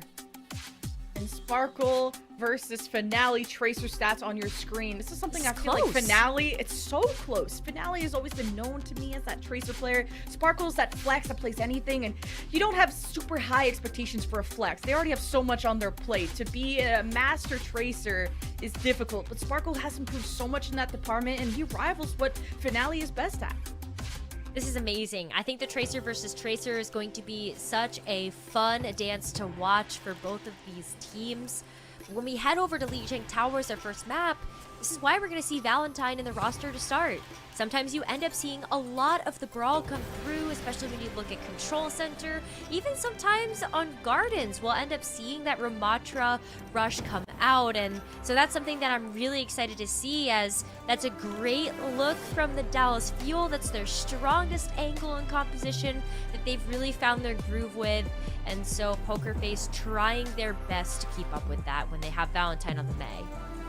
We'll keep an eye on Sparkle versus Finale in that Tracer matchup, and then Edison has been trying to leave kind of that Reaper jail that I feel like he was really well known at, but starting to form more into that Sombra player that Dallas Fuel need when it comes to sort of conforming to the meta. And even Hanbin has much more preferred the D.Va as, you know, a classic off-tank player. We'll see if Ramatra, like you mentioned, ends up coming out, although on Control Center it is pretty niche to probably the only round you'll see a Reinhardt, where Hanbin's currently hovering that, but not Control Center. This is making me quite hungry, but I'm excited for this. Oh, that looks so good. I actually started, like the weird hours for me, I ended up waking up from my nap before this, like, starving. I'm so sad looking at that gloriously tasty street food. Oh, this is quick. I'm surprised that Dallas Fuel didn't just Symmetra TV right to the point. They still get there first nonetheless. And against the dive, I'm kind of worried about Poker Face. This May wall, if Muse just decides to jump in, he can get May wall. Dawn Valentine makes his way into the back, finds already a hack for onto MCD. The immortality comes out just in case. You got more attention. You got a random primary fire by Bliss that kills Simple, which I feel kills the fight for Poker Face. Yeah, I guess maybe like the Swift stuff wasn't online or something, or maybe there wasn't anybody close enough for Simple to actually get to, but Dallas Fuel gonna take a very quick first capture as we take a look at them being able to get set up here with the Symmetra. You've got the turrets on point, Sparkle as well being able to take a big defensive position, getting 2 right off the bat. 2 headshots. Sparkle's mechanics even translate to May. I feel like the icicle timing always throws me off, but Sparkle proves that he really and truly is a flex player. Sparkle has been able to get some great May play in the latter half of that first stage as well, and so, you know, with the Brawl, like, this is a look that Dallas feels super comfortable with, where there's going to be the Reinhardt or the Ramatra, and they're really living up to that right now. It's hard for Poker Face to be able to get through the doors. Finale's going to try something a little bit different, though, with the Echo. Hope this pays off. Just try to burn down and to find these isolated targets. Echo is best at that. Muse is nano to Aiden first ultimate on the board, but you got the Ant Matrix, these turrets that are slowing Muse down. He's getting these environmental kills though, now 2. Poker Face just barely dodged the shatter from Hanbin. Muse gets around the corner and he puts on a masterclass of dive. That looked so good there. And now that they were able to get through the doors and they bullied this Dallas Fuel composition off the point, you can play way safer now as Poker Face is able to play a little bit more spread out, kind of trying to get some pop shots over the top of these buildings as we see another Symmetra teleporter. Oh no, is Finale gonna get caught out? No, they're not. You walked right into my hands. You walked right into the EMP, you fools. Please Fuel die quickly. Oh man, yeah, I guess they do. That's the saving grace you gotta look forward to as we end up seeing Edison actually swap off of the Symmetra, gonna try to match Valentine on the Sombra, but Finale still has the duplicate online. Looking for a nice target here. Maybe we get to see some double Reinhardt. Ooh, double anti hits Bliss and MCD. Immortality has to come out. Finale wanted the focusing beam, gets shot down by MCD Blizzard to stop the dive from Poker Face. Questionable Kitsune rush from Simple. Thought maybe with the extra speed he could heal Muse and save him in that moment, but it ended up being a waste and an L for Poker Face. Have to go back to the drawing board now as we're going to start approaching that final fight territory. Sparkle just now going to switch off of the May just to be able to get back a little bit faster here with the Tracer as well, being able to get into the back line. Maybe you're able to mark down Valentine or Simple, making their lives super difficult. There you go. Low-key fragging. Just random kills, random environmental kills. That's the beauty of running a Lucio, besides the speed, as Hanbin is just a human bulldozer chasing around these flankers. Not sure why Simple would be back there, probably trying to help somebody out on a flank. Now you're missing out on 2, 3 people if you're Poker Face, and Dallas Fuel, although walked into a 5-man EMP and got slapped around. Fuel's control of the map is next level with the rush. Such great situational awareness as well. Oh, Valentine trying in the final moments. If you can't get him earlier, you gotta get him now, right? Yeah. Oh man, and the fact that they were able to win on Market, and now we're gonna get a chance to go over to Control Center. We get a chance to see maybe more Sparkle May. Oh man, jeez, it just walked right into that one. I don't know why Simple's by himself. His team keeps dying around him, so we can't really A poor blame him. guy. Poker Face definitely panicking. They've been good at dismantling Fuel on EMP, but we go to Control Center. No Reinhardts, but the Ramatra. Are they gonna match each other? Oh man, Valentine's actually pick up the Reaper. This is the Dallas Fuel comp. Poker Face are trying to give it to them right now. I'm here for it. You gotta have those Giga Chad moments right now, especially when you're going up against the Dallas Fuel. This Ice Block will protect me. No, it won't. Hunbin gets around it. Beautiful anti by MCD, hitting those supports. And Finale's like, that looks like a you problem, bud. And Dallas Fuel takes the first fight. Really great start for the Dallas Fuel. Once again, they get a chance to take control of this point first. And that ended up leading to some success on Market. So let's see if they're able to replicate that as Poker Face try to get through the door. But Dallas Fuel, oh my goodness. So much AoE damage right there from Topton. And the anti from MCD forces the early raid out of Valentine. But what a wall from Finale. Surely you can kill Hunbin here, but the protective Maywell from Sparkle allows his tank to get out. And all that damage, MCD farmed up a nano, and he's got an angle. The Maywell isolated Hunbin for a second, but you're trapped in here with me, he says. Ready for this ice block. Finale ain't protecting nobody, not even himself. Dallas Fuel running them over. Another fight win. Some more ultimates on the board. Didn't have to use much else except for the nano in that situation, and Hanbei gets a chance to play even more aggressively, knowing that the Annihilation is up here. Oh, Edison, don't do this to them. Oh no, look at how he's wrapping around them, waiting for them to go right into the room. Okay, Edison's gonna wrap around to server now, but just kind of waiting once again for Poker Face to make their contest. EMP, Saddles, I believe stop the Coalescence too. Blizzard from Finale to try and slow this down. Annihilation to Annihilation. So many ults thrown on the table. Feeling like last point for Dallas Fuel based on the commitment of ultimates we see. And the frontline duel easily won there by Hanbin. As now that the rest of Poker Face are left exposed, they try to run for the hills. Good Maywell from Finale just to allow that to happen, but it's final fight for Dallas Fuel. Final fight here. They don't have a whole lot. The Lucia Sound Barrier, though, could just be that final piece that Dallas Fuel need to be able to finish this off, especially when they're facing up against Valentine's Death Blossom. The Lucio beat will save them, but maybe not now. Tempo beat.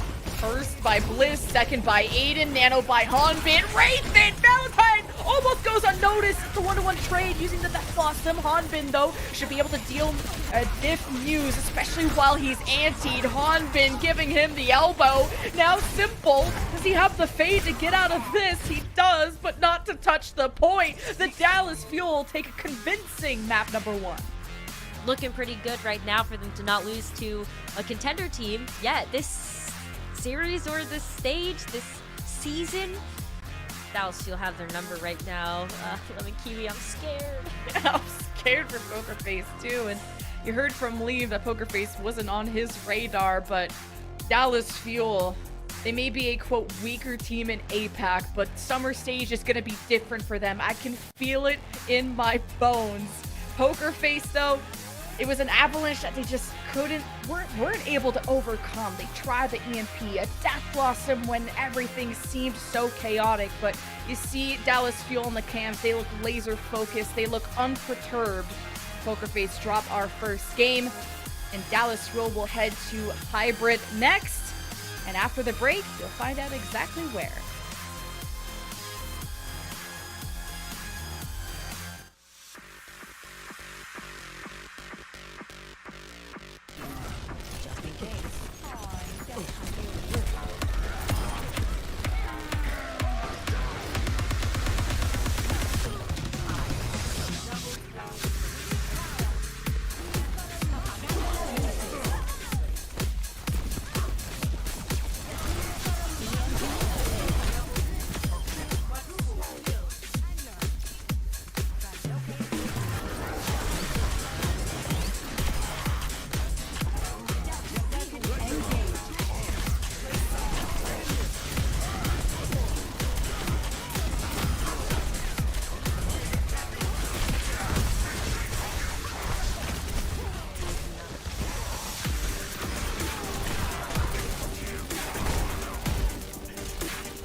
Dallas Fuel take a convincing Lijiang Tower against Poker Face, our challenger from Contenders.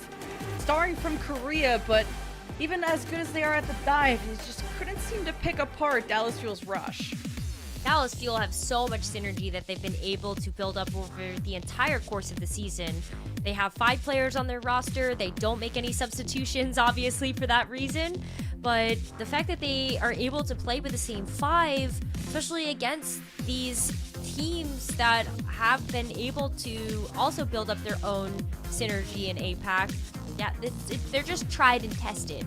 And Poker Face definitely need to try to make some adjustments here, and we're seeing a sub come through. Victoria, yeah, that adjustment. Coming in for Valentine. I mean, they usually play together. It's almost sad to see them sub in for each other back from their days from Boston Uprising. I was a big fan of their duo. But Finale is a mainstay on this team, has been since the spring stage. Victoria, more of that classic hit scan, and probably gonna need it on Eichenwald. Yeah, when I look at Finale and Muse playing together, these are 2 players that came in from the same Toronto Defiant roster, so they also have some pre-existing synergy. And maybe when it comes down to some of the flankers that Finale likes to play, that comfort from Muse knowing that Finale can follow up on those things because they have very similar play styles is very impactful. Like you said, Eichenwald next map, you could definitely see some flankers come through here, and especially maybe the dive from Poker Face, which is something that Dallas Fuel don't usually like to play. Yeah, Hanbin doesn't mess with that mirror. He prefers his diva and fits well, as we mentioned. But maybe this map will not be as one-sided, as this map is just friendlier to dive. I wouldn't say Night Market or Control Center are amazing for dive, especially the way that Dallas Fuel, or what Dallas Fuel had cooked up with the May walls, the Sims. It ruined a lot for Poker Face. They still managed to make their way in. Some nice EMPs set them up, but they also did get randomly killed by Bliss on the Lucio, get booping them off or something like that. So Poker Face got to keep that Poker Face, that composure for game 2.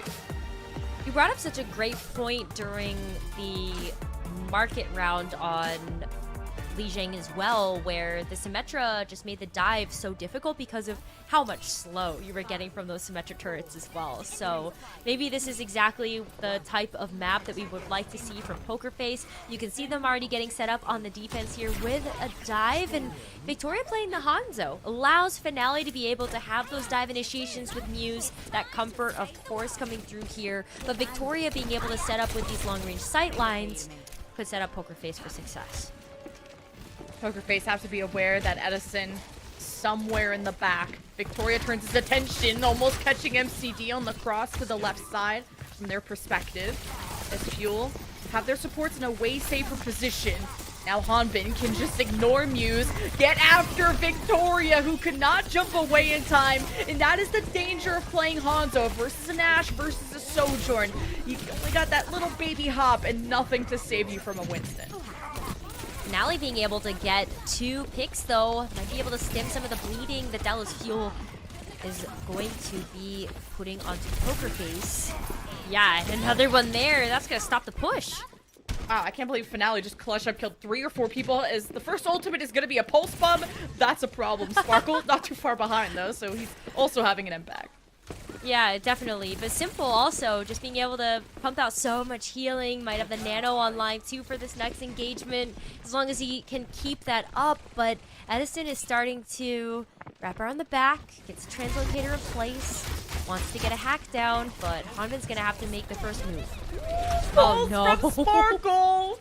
And he didn't even have the first pulse too. Finale whips his, and Fuel have an opening with only a Brig healing this defense. Fuel will cap the first and second take. I can see Poker Face going for a recontest, but not off of that ante from MCD. He does it again. So many neutral fights from Dallas Fuel were won on Lijiang Tower because of MCD alone, and that guaranteed the cap there for Fuel. Nano online, rally soon to follow. Hanbin and Edison able to set up for these dives as well, and they're able to get some high ground control away from Poker Face. Edison has to use the translocator here, though, to be able to access this high ground. If he wants to be able to do that, it would end up removing his escape mechanism. but also possibly is able to just walk up the stairs here if he sees an opportunity from Hanbin to make the first move. Oh, he's been detected. The nade will force him out. He'll take Bye. a few more seconds to set up. Meanwhile, it's a neutral fight. Hanbin could be aggro too. He's got the primal rage, and the supports of Poker Face do not want to be in this corner. Aiden with the rally keeps his team healed up, and Hanbin is fine with this. We'll get a bit of healing, come back for more, this time with the nano to bolster him, and Aiden's rally is gone and can't save him this time. But maybe what can turn this fight around is a nano onto Victoria. Hanbin low. Just needs to hit that shot. Simple says, God damn it, I'll just do it myself. And Poker Face will live on this defense with Fuel's initiators gone. Oh. Okay, there we go. That's the final player that Poker Face needed to eliminate here, but Sparkle's in the backline again. Wait, how does Simple get caught out by that? Sparkle. Now 100% stick rate on pulse bombs. It's kind of on fire. We talked about how the stats, how close he was with Finale. That is starting to be a bigger gap now. Fuel now can work on this EMP as their next win condition, needing to get below this bridge. EMP only hits Aiden, and there's no execution. There's no pressure on these supports. Sparkle maybe just wasn't ready and not in position. Poker Face now throw down the Dragon Strike to slow down this dive, to lock up this hallway. And Fuel supports, they have to protect themselves thanks to this rally of Bliss. And Poker Face are slowly losing this high ground control with Bliss bashing towards them with the stun. Poker Face don't want that smoke. It's okay if the Sombra EMP didn't work, because everything else is put into place now for Poker Face. You scatter when you see the EMP come through, and unfortunately that meant that Dallas Fuel was able to win a lot of those 1v1s that ended up taking place. Victoria gets a nice shot there onto Bliss. You can see the healing come through though, and Edison already locking down Victoria in the back. Oh, The headshot, no shot. Victoria hits that. Edison would have killed him for sure. And Fuel still have a one-man advantage, but now we have to commit more just in case. The nano onto Hanbin prevents any recontest. There may just, I think this is the primal of Muse buying a few more seconds, but Fuel will be capping B. And beautiful cycling of their ultimates too to get that done. Really nice stuff coming out from Dallas Fuel. They have a great recognition of exactly what they need to be able to get the job done. And unfortunately, Poker Face are just falling for it. Cards are on the table. They're falling short there. And Poker Face as well had to expend so much for so little. Simple is going to be able to get the nano boost online, but it feels too little too late here. Well, Hanbin tried to get in position top left to make this backline uncomfortable. Rejoins his team. Fuel, Sparkle has a pulse bomb. He's been flawless thus far. Hanbin healed back up too. The anti from MCD just to heal his team. No offensive connection there. Muse, Nano, there's the initiative from this defense, but not able to access, not wanting to leave the castle. That would be a little too deep, too risky for Muse. Does buy some space, but now is the counter reaction from Fuel with the Sombra EMP. And Poker Face respect that space. They round the corner, but rallying forward, Bliss, Fuel trying to take up all that real estate. Another amazing anti by MCD. And Edison's follow-up is there. Fuel are heading to the finish line. Photo finish coming out here too from the Dallas Fuel. I mean, Poker Face are going to try to get back into this one as Muse switches over to the Doomfist, but MCD's on fire. Anti over the top. Oh no. Oh, Bliss is Nano too. He's gonna be hitting everybody where it hurts. And Fuel had all the tools left to cap it with almost a 2-minute time bank. That is insane. Bliss has just been an absolute raid boss. Nano Brig, all of the boops over the side of Li Shang. Initiating match. Oh, the backline is stellar. I mean, Dallas Fuel had a great backline last year, but MCD and Bliss, despite having to fill such big shoes, are able to do so flawlessly. And Sparkle with the cleanup too, seeing those opportunities that MCD and Bliss provide. Excellent.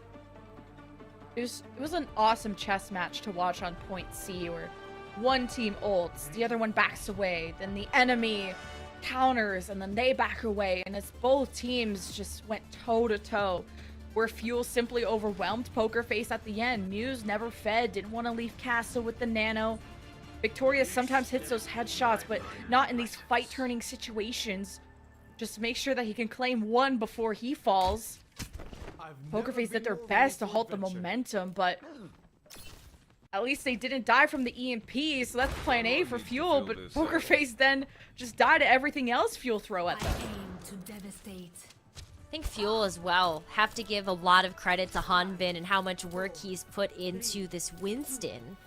It's been such great mechanics coming out from that, whether it's the bubbles being placed down so that Victorian Finale can't end up finding any value, or Aiden and Simple just can't get the healing down. You had Fearless last year on the Dallas Fuel. Hanbin didn't get a chance to really have a role for that when you have Fearless as such a dominant Winston. But take a look at how well Hanbin is performing now. Doesn't look like Dallas Fuel skipping a beat here. Big shoes to fill for Hanbin. Simple actually hit a two-main anti on the Bliss and MCD, and as Muse jumped in, they get absolutely farmed by Edison and Sparkle. So I like the initiative from Poker Face, but kind of like you heard from Lee's interview, if you're just a second off on your dives, it can mess everything up. It really can, and what's really throwing Poker Face off kilter is the fact that Dallas Fuel is just able to get into the backline so efficiently. Sparkle and Edison have so much ground to work with. Aiden and Simple just really can't get on the board here when it comes down to their own impact. Simple is hacked! Sparkle's so nuts with his pulse bomb attach rate. When does he not hit these? This is disgusting, and Finale technically had slightly better stats, but Sparkle, like we even said in our last series, it's not always about the damage department. It's the impact, it's the kills, it's how you're contributing to the fight, and Dallas Fuel Sparkle especially is huge. EMP now, Edison wants to be in the spotlight, hits one or two as Poker Face tried to bunker down in this house. They are split from each other, and Dallas Fuel want to take advantage of this moment. They might be able to do so, but Poker Face, while they're throwing out these rallies, it's not enough sustain right now as Victoria's gonna get taken out in the ante. MCD has to be like, that's what the C stands for, is chat of the match, because Yeah. MCD is ruining Poker Face. Absolutely, and I think the one thing that you gotta point out when it comes down to MCD's impact is the fact that there's been like a huge amount of nano boosts coming through for this match. Look at him smile, look at that smirk. What a flex. I'm scouting, he says. Hello. Nice to see you. What you doing? Doesn't even need it. Now he's nanoed, pulls from Sparkle, whiffs. Poker Face are pinched in this tiny room with no mega available. Muse is primaling. I can tell MCD's losing a bit of health. Does he live through it? Bliss pops the rally to just stun, whip shot Muse away, keeps MCD alive, and Hanbin's just been more effective on his counter dives, killing Victoria, while Muse accomplished nothing. But it did force out the rally from Bliss, and MCD is fragging out. He's on fire. Fuel could be full holding this. They very well could. You're getting down to the 1 minute mark. Not a whole lot online here for Poker Face to be able to work with either. Victoria has been constantly checked by Edison. Then no Dragon Strike online, no space to work with. EMP from Edison. He had to quickly translocate out too with a sliver of HP. Hanbin got low too. Poker Face probably frustrated they couldn't punish that the same way that Fuel have been able to punish Poker Face on their dives. 30 seconds though, and now you've got 4 ultimates in the tank. Poker Face should surely be able to get this one, as you have to wait for Sparkle to come back too. Poker Face have so many ults though. It's do or die, double anti hitting MCD, and Bliss Finale! Finally with a pulse bomb hit onto MCD. Now Hanbin's tossing him to another village, I guess, has to return to the fight. Poker Face with one tick but no presence on the objective. Someone has to start that overtime, and Dallas Fuel will have spawns coming up soon. Bliss faced off against Finale, holding his own. Sparkle gets into the equation and overwhelms Finale off of the point, and Poker Face can't keep it going. Dallas Fuel go to match point off of a full hold on Eichenwald. Simple went down with the nano there.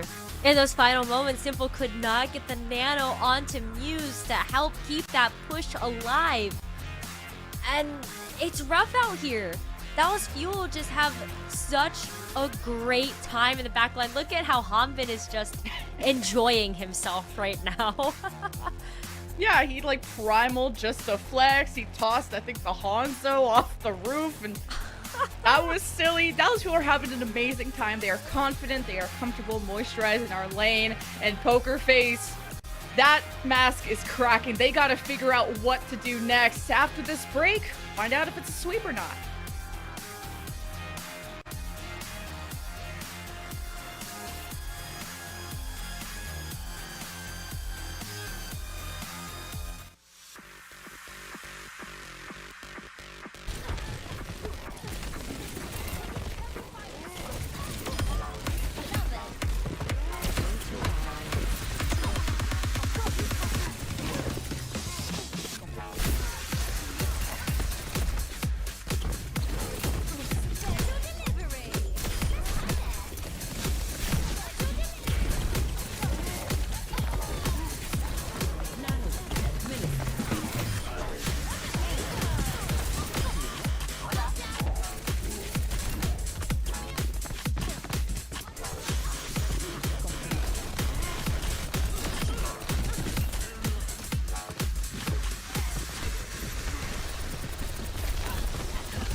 Dallas Fuel take Poker Face to Gapplebee's after Eichenwald with the full hold, putting Dallas Fuel to match point. Poker Face gotta be frustrated, but they had a break to think about what's next. This next map is going to be a toughie, though. I mean, you get a chance to look at Dallas Fuel. They can't make any swaps here, but at the very least, Poker Face, they could change things up if they really want to. They have a very full roster to be able to work with and play flexibly around, but we're heading over to Route 66. Spoiler alert. So it is still a great map for Dallas Fuel to play around, and despite the fact that I thought that Poker Face's dive is very strong, Dallas Fuel have been showing up. Bliss. I love this guy. We have to point out what he did on Night Market, fragging a lot on the Lucio, but these are his brig stats. The way he's able to hold his own and make just the Tracer on Poker Face seem negligible and making Sparks just impact more and more known. It's great to see. The knockback kills is honestly what I love. The number of times we saw like a shield bash or a whip shot just like slam somebody in the face and then they ended up going down. It's been great to see how aggressive Bliss has been able to play and be able to have that impact with, especially because like Brigida's not one of those heroes you look at and go, yeah, like they're doing great.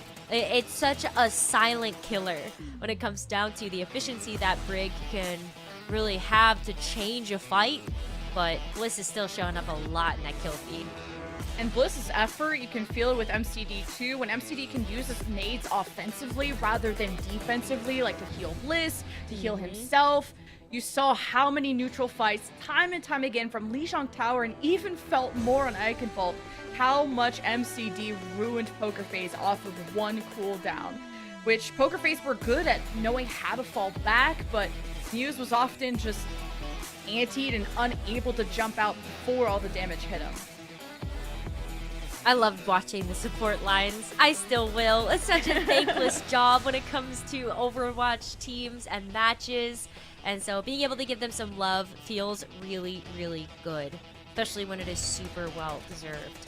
But heading over to Route 66, I'm expecting to see more dive setups from both teams. I feel like we ended up getting a really good glimpse of what type of composition or the flavor of the dive that both of these teams would like to go for.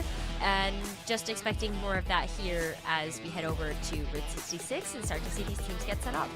Aw, look at the smiles from Poker Face. It's nice to see that during the break, everyone picks each other up, and you have the... I mean, Muse, Finale, Victoria, all people who've been in the Overwatch League, they have the experience, they know what this pressure is like. They also know how to lose, which is something that Contenders players struggle with sometimes. We go to Route 66 with Finale almost choosing to die there, jumping into Hanbin, but Lifeweaver pulls them out. Heading back over, though, to the Hanzo and Tracer that we ended up seeing there, and still, yeah, all smiles as we take a look at Poker Face starting to come out of the spawn room doors, but once again, we're seeing just what we saw in our previous match, Jen. It's a lot of this lockdown here with this aggressive dive very close to those spawn room doors. Yeah, Hanbin is not gonna let you sleep soundly. He's in your bedroom, but not with a riptire, but just never leaving your backline alone. But Victoria, the queen, finally left alone for a second to hit a 3K. Poker Face needed this. They really did. This is momentum that they get a chance to work with here. You see the Sonic Arrow at the door, sniffing out any sort of flanker that might come out from that direction. But also, look at this, poised to be able to take the Mineshaft route just in case they come out that way too. All right, high ground control for Poker Hanbin's Face so is low. great. Hanbin, he's just gonna get finished off by Finale. Look at those mechanics, headshots only. Bliss tries to make his way to the high ground and at least make Poker Face uncomfortable. The alley-oop from Finale doesn't connect, but Fuel supports shouldn't have even tried to go up there without Hanbin. They are managing to escape quite effectively. Maybe Bliss able to get the rally up soon, but Muse is so happy they went into a tiny room while he has Primal, beats MCD down, and Poker Face almost having a flawless run to point A. Dallas will have a recontest, but MCD and Bliss are staggered from each other. Limited fields available for Fuel. It'll be up to Edison's EMP or a Primal from Hanbin, but Poker Face are not going to give him the chance. Yeah, I wouldn't invest it here. Don't. Save it for the next engagement. Point B, though, notoriously difficult for the defense. Very attack favored as you take a look at being able to jump up to the high ground and initiate the dives yourself. Could be really tough for Dallas Fuel to be able to execute the defensive dive. But Edison's gonna try. The EMP into the back line could spell disaster for Poker Face, especially if you're able to grab those supports.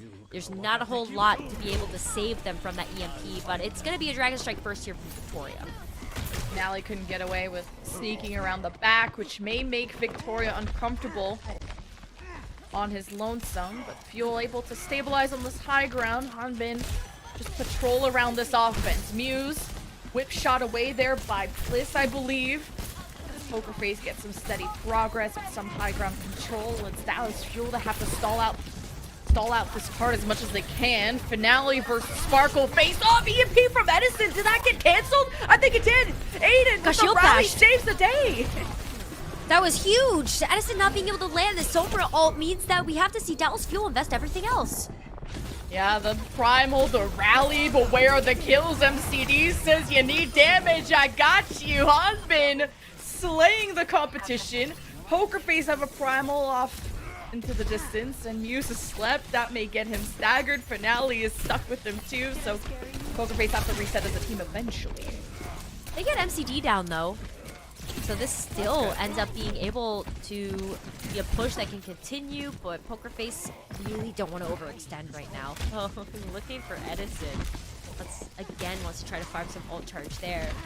But you gotta commend Poker Face there. Being able to shield best Edison and then canceling the EMP. Now Poker Face might be able to contend with the lack of ultimates here that Dallas Fuel have. Simple gonna be the first one up with a nano.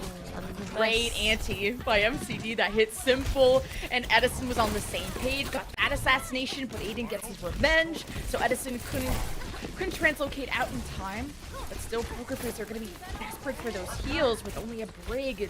It'll be slow going for Poker Face, but because of Finale's presence on the card, they got that objective so close to point B. So as soon as Poker Face just farm up the right ults, this could be over for Fuel. Dragon Strike could be it. That's a great zoning tool right now for Poker Face to be able to have. And with the rally as well, Finale didn't get a chance to get a pulse bomb kill, but here's the Dragon Strike. Oh, the EMP from Edison. Simple is in trouble. He nanos Muse. Hopes the counter dive will be effective during his death. Aiden will make up for the lack of healing while Simple is gone with the rally, and with this battle being so close range with not a lot of space for the Fuel, this rally is so effective at stunning up these flankers, these squishy members of Fuel, locking them up as Poker Face Cat B. Cat B, and they also double their time bank. 3 minutes is a lot to be able to enter into this third point with. And while they ended up having to tussle with Dallas Fuel a little while, have to get the ult economy in their favor, Poker Face ended up doing that. And now taking a look at Muse with the Primal Rage coming online soon, that's more space that Poker Face can create and more momentum to work with. Victoria able to jump away from that dive. It's good to see. He's had a good showing thus far on the Hanzo. And he's the one who stopped the spawn hold from the Dallas Fuel, but Hanbin stomps on him as I'm trying to help him out. Or hype him up anyway. Nano adds to the damage, adds to the pain that Hanbin was able to deliver. The defense not even stopping there, but because they're in so deep, Simple hits MCD and another of Fuel with an anti. Punishes Fuel on their engage, and you love to see that Poker Face have been able to find more punishing power against the Fuel. That defensive response coming through from Poker Face, despite the fact that they're on an attack, has been huge. Edison gets found out again by Victoria as well, as Victoria is just gonna go ahead and shoot down the sights of spawn. Hanbin actually comes out here on the Ramantra. The stick from Finale didn't work out there. Hanbin barely alive. Bliss wants to help him, but he's antied and won. The rally continues to thrive. This Poker Face so close to capping. 90 seconds remaining. It's up to the Nano, but the respawn advantage for Fuel is simply too much. It's a great 2K by Edison. and only halted slightly by a Victoria headshot, but Poker Face just don't have the members to keep that momentum going. Great swap from Hanbin. Recognizing the point presence that the Ramatra is going to be able to provide, as well as that shield, is plenty to be able to stave off Victoria's attack on the Hanzo. Edison farming up this EMP again. This has been so fast from him. And now we get a chance to see him wrap around to try to, stop the Poker Face attack completely. Oh, EMP from Edison from behind. Aiden's rally still helps them progress further and further. Now Nano to Muse. The dive goes in for Poker Face, but they're at a man disadvantage. Aiden is gone. It's up to Simple, but he's hunted down by Sparkle. And there's no resources left for Poker Face.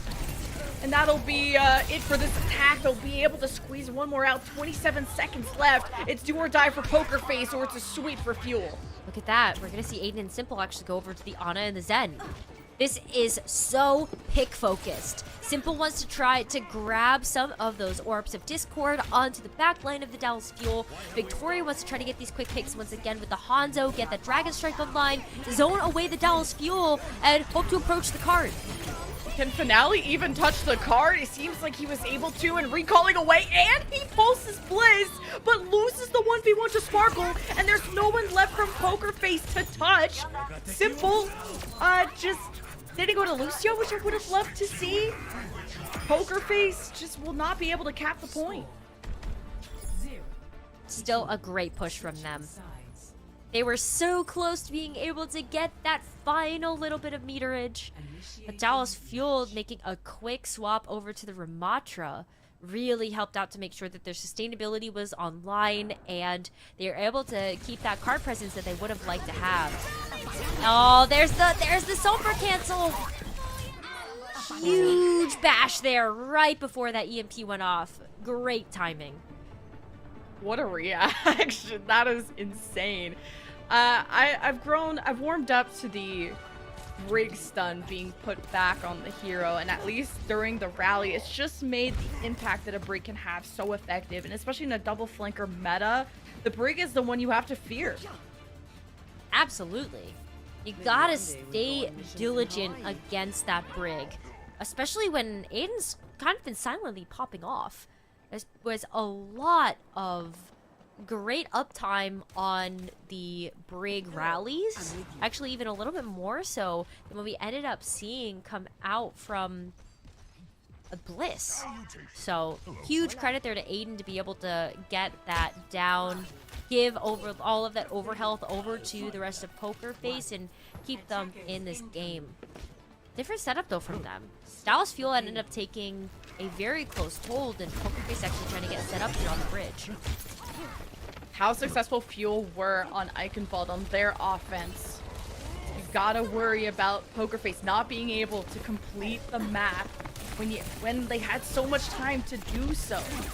Not able to push those last couple of meters. Fuel their box of victory, the sweep in their sights, but it begins with rounding this corner effectively and safely, making someone like Victoria uncomfortable. That Hanzo who's really stepped up for Poker Face. This is the big difference about trying to contest on big rolls as well. All that space that Poker Face has given up, and Muse might be just caught out here. Oh, just barely living through that. Once you see that armor drop, your burst is overwhelming. Edison finds Aiden, who didn't shield bash to safety, didn't get the memo that the rest of the team were leaving that. Poker Face are okay, only losing one. They can disengage and recontest before the cap. Big pick onto Bliss. That helps to stem pressure just a little bit, but Hanbin's gonna make up for that by getting so close. It's so low. Says MCD, hold me. I'm scared. And I trust him, man. Hanbin grabs Mega, is still living. Somehow, an MCD now is getting pushed by Muse, and the bubble is in MCD's face. Still able to deliver the nano to Hanbin, who has the primal, goes after Aiden. And Fuel are meters away from capping. These supports of Poker Face are exposed. And Fuel get hit by an anti from Simple right at the last second. Either team could take this away. Poker Face have the man advantage, and Fuel realize this and will reset. They've got the ultimate advantage as well. Edison not able to get anything done with the EMP. That Primal Rage as well couldn't push enough members of Poker Face back to be able to find that impact. So it's all on Bliss's rally at the moment for them to be able to get this car over the line. Sub 2 minutes, Muse, Aiden, Simple. Honestly, just a full slate of ultimates here for Poker Face to be able to work around. Just hoping they don't blow everything at this next fight. Finale is keeping Sparkle in check, making sure this cart doesn't go anywhere. Hanbin ignores Muse, dives towards the back. Simple, hacked, and in trouble too. Hanbin unable to confirm any of those kills. 4, almost 5 ultimates from Poker Face. Edison slept by Simple. What a play! The defense stabilizes, and now the ults come out to confirm this defensive hold. The rally from Bliss to disengage, the rally, Nano, and more coming out of Poker Face. Finale pulse whips, but Fuel are in terrible pain with only 1 minute left. And no ultimates in the bank either. Hanbin and NCD are going to be the closest. At the very least, they ended up getting a huge ego push out of Poker Face there, as they were able to grab 4 ultimates out of their bank. But Muse still has the Primal Rage. And it all comes down to who's going to be able to get these ultimates up the fastest. And my eyes are on Edison right now. The EMPs have been good so far in this map, but they've got to come up big here as you take a look at barely 30 seconds remaining. Dallas were supposed to sweep, and now they're looking at a full hold by Poker Face. Keep the brooms in the closet. It's not over yet. Primal Rage from Muse, and also by Hanbin, who is going to have the more effective counter dive. At the end of the day, it's Dallas Fuel 5 versus 3 that grew into more and more kills as Poker Face unable to full hold. Fuel will be capping A. Muse was trying to keep MCD busy there, but MCD was able to keep himself alive long enough that Muse just simply wasn't there to be able to help bolster up the front line of that defense. So Poker Face fall, Dallas Fuel now looking at more ultimates in the bank and being able to play more aggressively here. Hanbin does have to back away, but is really waiting for Sparkle to get back into a position to try to land this pulse bomb. Pulse is thrown, nothing in the kill feed. Edison with EMP groups up and finds the backline, assassinates Simple. Aiden is low, has to find safety, and Sparkle finishes off what Edison couldn't. And Poker Face find themselves on the back foot. At least Poker Face reset with the team, and Dallas Fuel bring this momentum halfway to B. And Dallas Fuel are now starting to get on the ultimate rotation that you were hoping for from this composition. Bliss with the rally is such a great response to the Dragon Strike that Victoria has been able to build up on this point. You would expect that Dragon Strike to just go straight down main, maybe on an angle if you are on the high ground, but here you go. That doesn't get any value. At least Victoria just made the high ground sort of safe, only for a couple seconds. As soon as they poked their heads out, Dallas Fuel just Goomba stomped them. There was an ante on top. Poker Face had to take their time. Simple able to give the nano, but didn't make a difference. Fuel squashed them like insects. As Fuel haven't lost a single fight at point B, which is going to bolster their time bank for C and make up for kind of how terrible A went for them. Yeah, they do come into C with 30 seconds less than what Poker Face did on their attack, but I'm not worried about it. Dallas Fuel have 4 ults in the bank right now. MCD has been absolutely gapping Simple so far on this map, and with the nano to boot, being able to keep Bliss up, Edison having an EMP in the back again. Just waiting for Dallas Fuel to get ready to do the 1, 2, 3 go. Oh, he's like, maybe I don't want to decloak, but goes for the hack onto Victoria. Hanbin confirms the kill. It's a 5v4. Nano on the Hanbin. He is sticking around for a while, and the Primal Rage only anchors him further unless Simple can hit the sleep. It's difficult to do so. Kicked in the face. No supports left for the Poker Face, who invest more and more ultimates. Victoria's Widow should be immediately swapped. He will not have the space to hit a snipe, and Fuel still have ults to confirm the cap in the box of victory. Victoria does go back to the Hanzo, so definitely heard your advice there. As Edison now again, EMP hasn't been used yet, but you could absolutely close out the series here. Oh, Muse, the solo target. Getting the attention, headshot from Victoria makes this a 4v4. Poker Faces have to play their life. It's Finale that has to anchor the cart. He's already used recall. Aiden is gonna mark Edison here on this flank. Bliss has rally. He can be for the moment until Hanbi gets back, and he stuns up Muse. Simple nanos Muse just to keep him alive.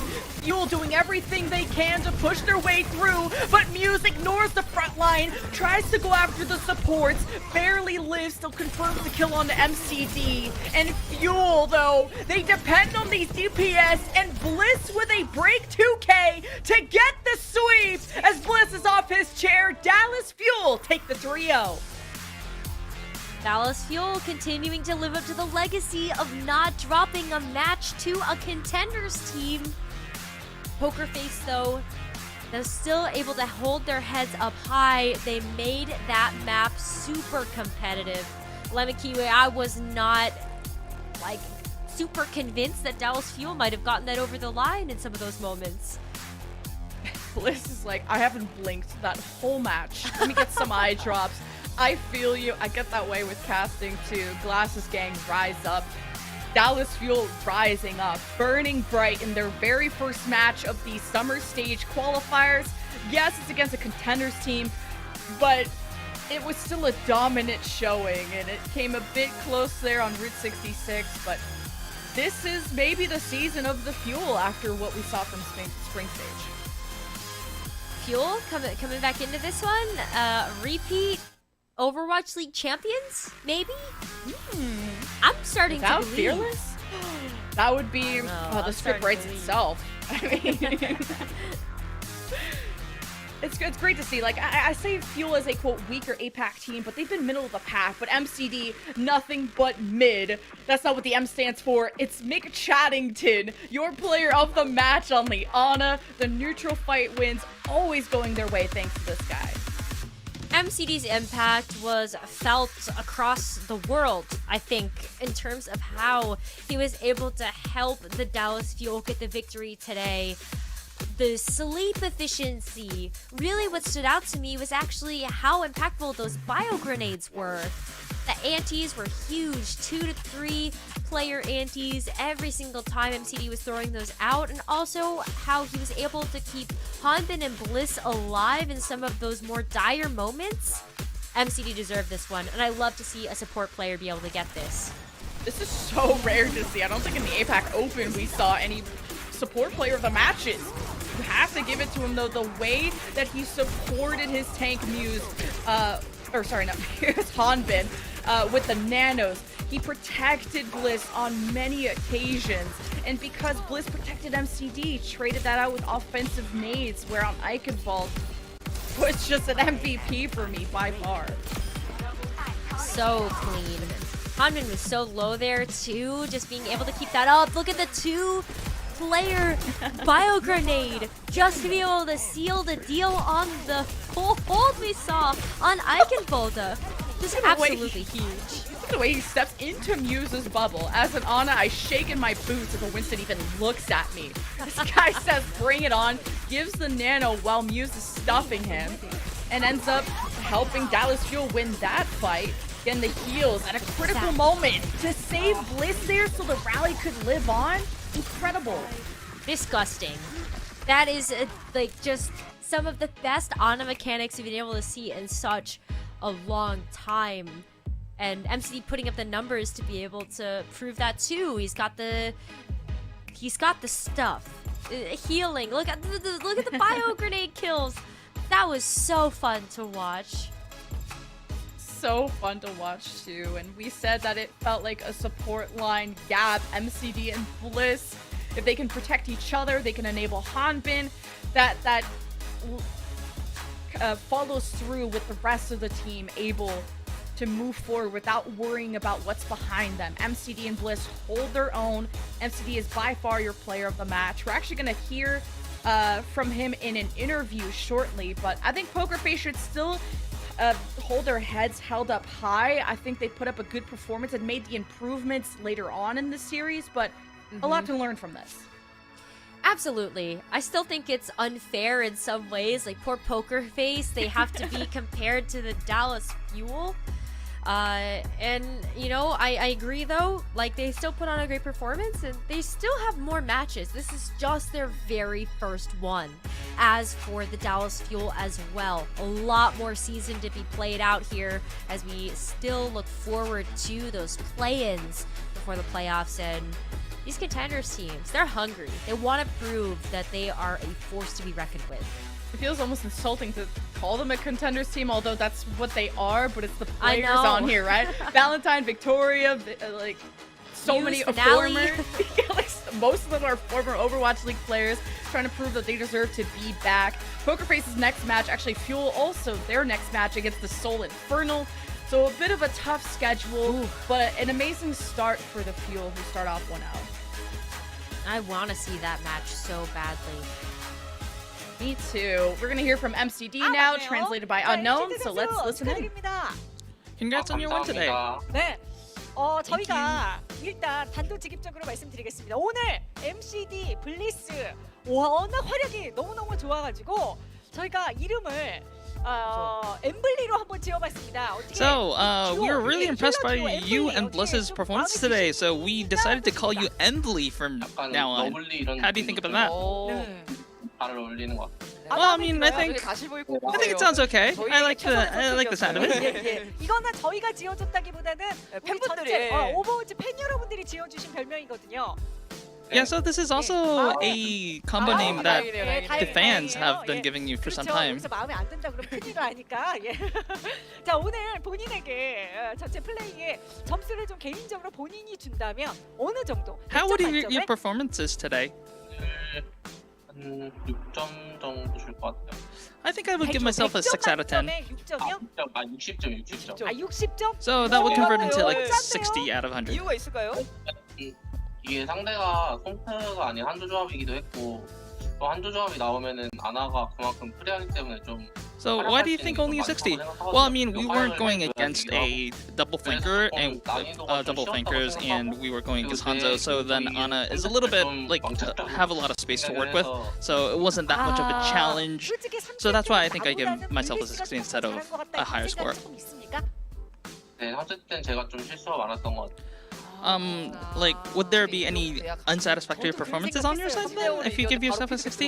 Yeah, on map 3, I think there were a lot of things I could have done better, so. 쉬웠다. 뭐 이렇게까지 이제 얘기를 하셨는데 저희 오늘 전체적으로 댈러스 피어의 경기를 보면서 굉장히 압도적인 모습들을 많이 보여줬단 말이에요. 그리고 그동안에 보여주지 않았던 조합들 이런 것들도 많이 So if you look at Dallas Fuel as a team, we can see the improvements coming through, and also you've been playing a lot of different compositions. 어떤 걸 목표로 So what's kind of like the idea behind those? What are your goals into those kind of changes and improvements? 아무래도 저희가 스프링 시즌 때 결과가 좋지 않았잖아요. 그래서 저희가 부족했던 부분들이 뭔지 찾고 그 부분들을 좀 개선하기 위해 팀원들이랑 감독님. So during the break, you know, as everyone knows, spring season didn't really work out as we expected it to be. So we used the break to make some conversations between players and also coaches. Like, what are we lacking in, and what can we do to address those issues? And I think this is only a part of what we can show. We're showing that we're addressing those issues with. And we'll definitely see, you guys will definitely see a lot more coming from us in that direction. 이번에 썸머 퀄리파이어에서 좀 이 팀만큼은 우리가 꼭 복수하고 싶다는 팀 있나요? So is there any specific team that you want to like have revenge on? 뭐 여기저기에서 모두에게 지금 Well, pretty much everyone, because you know we haven't been doing so well in spring. 그럼 지금 어떻게? 지금 요 그 퀄리파이어 안에 만약에 만나게 된다면 좀 이길 수 있을 것 같습니까? 아니면 이기고 싶답니까? 아직은 이기고 싶다. So you said that you want to just have revenge on everyone. Is the Dallas Fuel in a state that you can is it still in a state that you want to have revenge on, or that you can have revenge on? At the current moment, it's still the teams that we want to have revenge on, but we're working towards that. We can be confident enough to win against those teams that we lost to on spring stage. 최대한 약간 냉정하고 침착하려고 노력하고 있어요. 아, 그래요? So on the personal improvements, I'm trying to be a little bit more composed, regardless of what the opponent is. 전체적으로 다들 아시다시피 이제 스파클 선수가 저희도 그거 예상하고 물어봤는데요. 예, 그러면 그렇게 안 침착한 선수들이 So who's the person that is not the most composed on the team sparkle? 다들 잘했다 아니면 뭐 제 실수 이야기도 할 때도 있고 잠깐만요. 잘했다라는 얘기하는 것 같아요. So what are the comms are like on the team? I mean, we're kind of trying to be a lot more supportive to each other rather than. Well, we do also have some feedback when we make mistakes, but we're usually more kind of supportive to each other. 잠깐만요. 그러면 MCD 선수는 절대 막 이겨도 막 절대 신나거나 막 이렇게 막 방방 뜨거나 막 이런 건 안 합니까?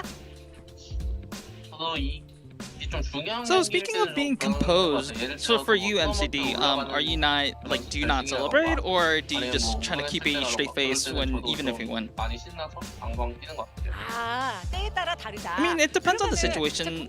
If it's a really important match that we have to win and we win, I also celebrate. I jump, I scream with the other players, but usually I just try to stay composed. 네, 네, 보셨잖아요. 그때는 어떤 느낌이었습니까? 솔직히 말하면 당연히 이길 거였는데 왜 So if you see Sparkle like running around shouting and celebrating like that, what do you kind of think?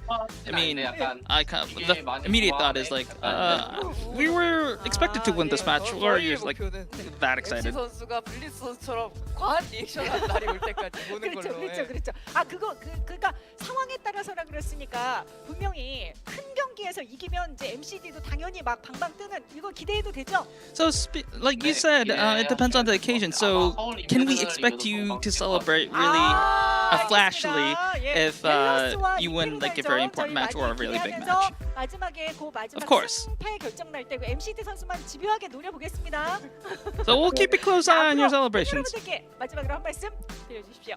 Last match is the 저희가 이제 fans. 스프링 때는 성적이 좀 좋지 않았는데 그때는 시작도 안 좋았고 성적도 안 좋았지만 이번에는 시작이 좋으니 So spring season didn't really go as we wanted to. The start was really shaky, and then it kind of went through all the entire season. This summer stage, we are a little bit. We started a little bit better, and we'll definitely improve on it, and we'll have an improved performance. Thank you, and back to you, Jen. 아니 굉장히 인터뷰를 Thank you so much, Unknown. Great interview from MCD. I guess Nekra, the C stands for cool and calm, because that's what he was. I love that. We definitely got a chance to see some amazingly bright moments come out from the Dallas Fuel, and they were absolutely composed. Just executed their game plan, and they're looking great to kick off this stage. We're halfway done our day. 3-0 for Fuel, 3-0 for Spark. Up next, we got the Dynasty Panthera contenders showing up again, and at the end, we have Shanghai Dragons versus Dreamers. Achilles and Avril are jumping on the mic, and we'll see you on the other side of this break.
And we are back. We've got 2 more series for you here this evening. It's been a day of 3 Overwatch so far. Will that change? Well, it's time to find out. Coming up next, we have the Dynasty going up against Hongdu Benthera. Hello, I'm Achilleos here with Avril, and we'll be guiding you guys through the last 2 series this evening.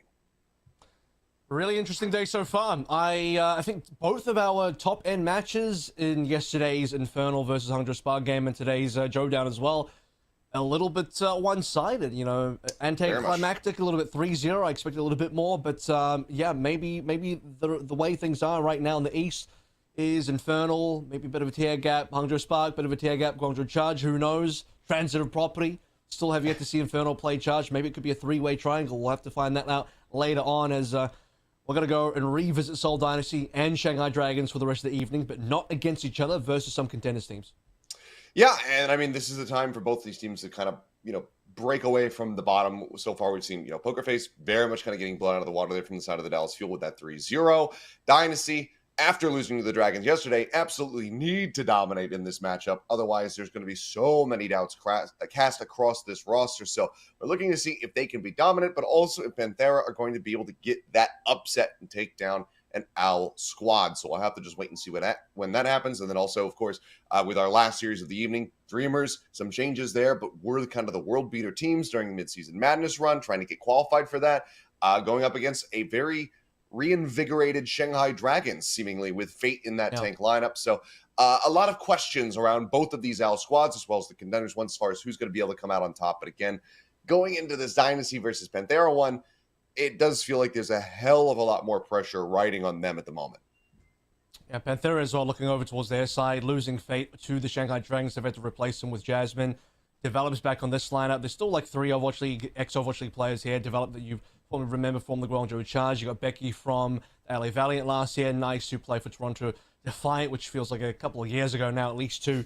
So still a decent team. Personally, I think Nice is still a really good player, and he's out there trying to prove himself, looking for another run back into the Overwatch League. We've had a little bit of that happening so far with various bits of players that even just off the knockout games from Spring Stage managed to find their way back into the league, which is the reason why we've had a decent amount of shake-up for our qualified 4 contenders teams that have made it here into the regular season. But a big test, as you say, for the Seoul Dynasty, who did not look good yesterday versus a refurbished, slightly refurbished, with Fate added into the lineup, Shanghai Dragons. They did in the first map. We can give them that. You know, that Oasis was, I mean, they almost let it get away from them in the one round, but they were able to come back because it was like, what, 199 and then 167%. If that's correct, then good God, my memory. But that looked one side, and we're like, okay, maybe Shanghai is going to need some more time with Fate back into the roster since he's been away for, you know, half the season, yada, yada, yada. And then it was a complete pivot after that. Every single time we got into an objective mission with like a cart or whatever, like hybrid, escort, into push, that was just the Dragons having their number, and Dynasty couldn't really hold a candle to them in any regard. We saw some up moments from the likes of like Lee Soo-min and whatnot. Prophet, of course, regularly delivering with that Tracer play. But compared to Viper, even there, they had the upper hand. We'll take a look, though, at the starting 5. It's exactly what we saw yesterday, of course. I see Avoid ends up getting some game time today as well, still on that bench. You need to see particular maps to come through, I think, something that would justify the Sigma. Maybe if you were willing to play Ram the entire way through. I'm getting a little bit of a sneak preview on the maps today. I'm not too sure any of them are going to be particularly favorable for Void Zero Pool. So Bellistry or Winston be coming back into play today. You're going to need to see, I think, a lot more coordination between the Easy Hunt, Prophet, Bellistry, and Dive trio. Seoul Dynasty themselves, over the course of the first half of the season, there's been changes. Bellistry's been in and out of the roster. Void's been in and out of the roster. Prophet's even been in and out of the roster. The other Prophet has left the team, and so this trio, this damage lineup plus the tank, it's not been consistent. Not a single one of them has been a consistent factor. Prophet, probably the most of them, but even then, you need a little bit more than one guy. You definitely need more than one guy. Prophet is that guy, but it's not good enough to be able to, you know, get wins and be at the top of the region like they have been in the past. On the opposite side, though, we're already talking about them, and, you know, plenty of familiar faces here. We'll see what damage Hongdu Panthera can do, and I mean, we also see develop in the support role, actually. Yep. So I've been informed this is not a troll. This is real. I mean, I don't think you'd come in day one Overwatch League regular season and develops like, I'm just going to roll the dice on a support today. No, I think this is a legitimate role swap. He got listed as a actual flex player on the team, meaning he could move around a couple of different roles. His role wasn't actually defined. I think it's a very competitive DPS lineup anyway between Nice, Becky, and Develop. All three. These are the three ex-Overwatch League players. And all could have various justifications for starting in the lineup, depending on what you want to do that particular day in that particular matchup. We haven't seen Develop on a support before. So this is going to be brand new, I think, for everybody. World debut. We'll see how this does look. I mean, imagine if it was troll. Imagine if that's just how low their opinion of the dynasty is. Develop says, you know what, I can play support and we'll still win. Surely there ain't no way. There just ain't no way, right? There is absolutely not, but it would be very funny. It'd be very, very funny. But we will take a look at the somber players here between EasyHan and Nice. EasyHan having a bit of a rough time going up against Hisu. Obviously a very known quantity when it comes down to that, and Hisu's always been one of the top players in that regard, but it's still rough showing from EasyHan. Wasn't really finding value nor multiple targets when it came down to those EMPs. I'm gonna be real as well. EasyHan, it's not one of his normal heroes that he was super famous for in contenders or in the LA Valiant. When you think about EasyHan, what are his best heroes? I mean, we casted some glorious moments on him from Cassidy last year, and beyond that, it's the hard hit scans. I would even say the Trace is a little bit more comfortable for EasyHan, so he's stepping into a bit of a meta where you're kind of forced to play the Sombra, and maybe that's just not the best for Seoul Dynasty. It's almost like they've swapped out Lil P, Little Profit for another player that might just end up in the same sort of situation where, oh damn, it's still a Sombra meta, and 2 times in a row you don't have like the most comfortable Sombra player. Yeah.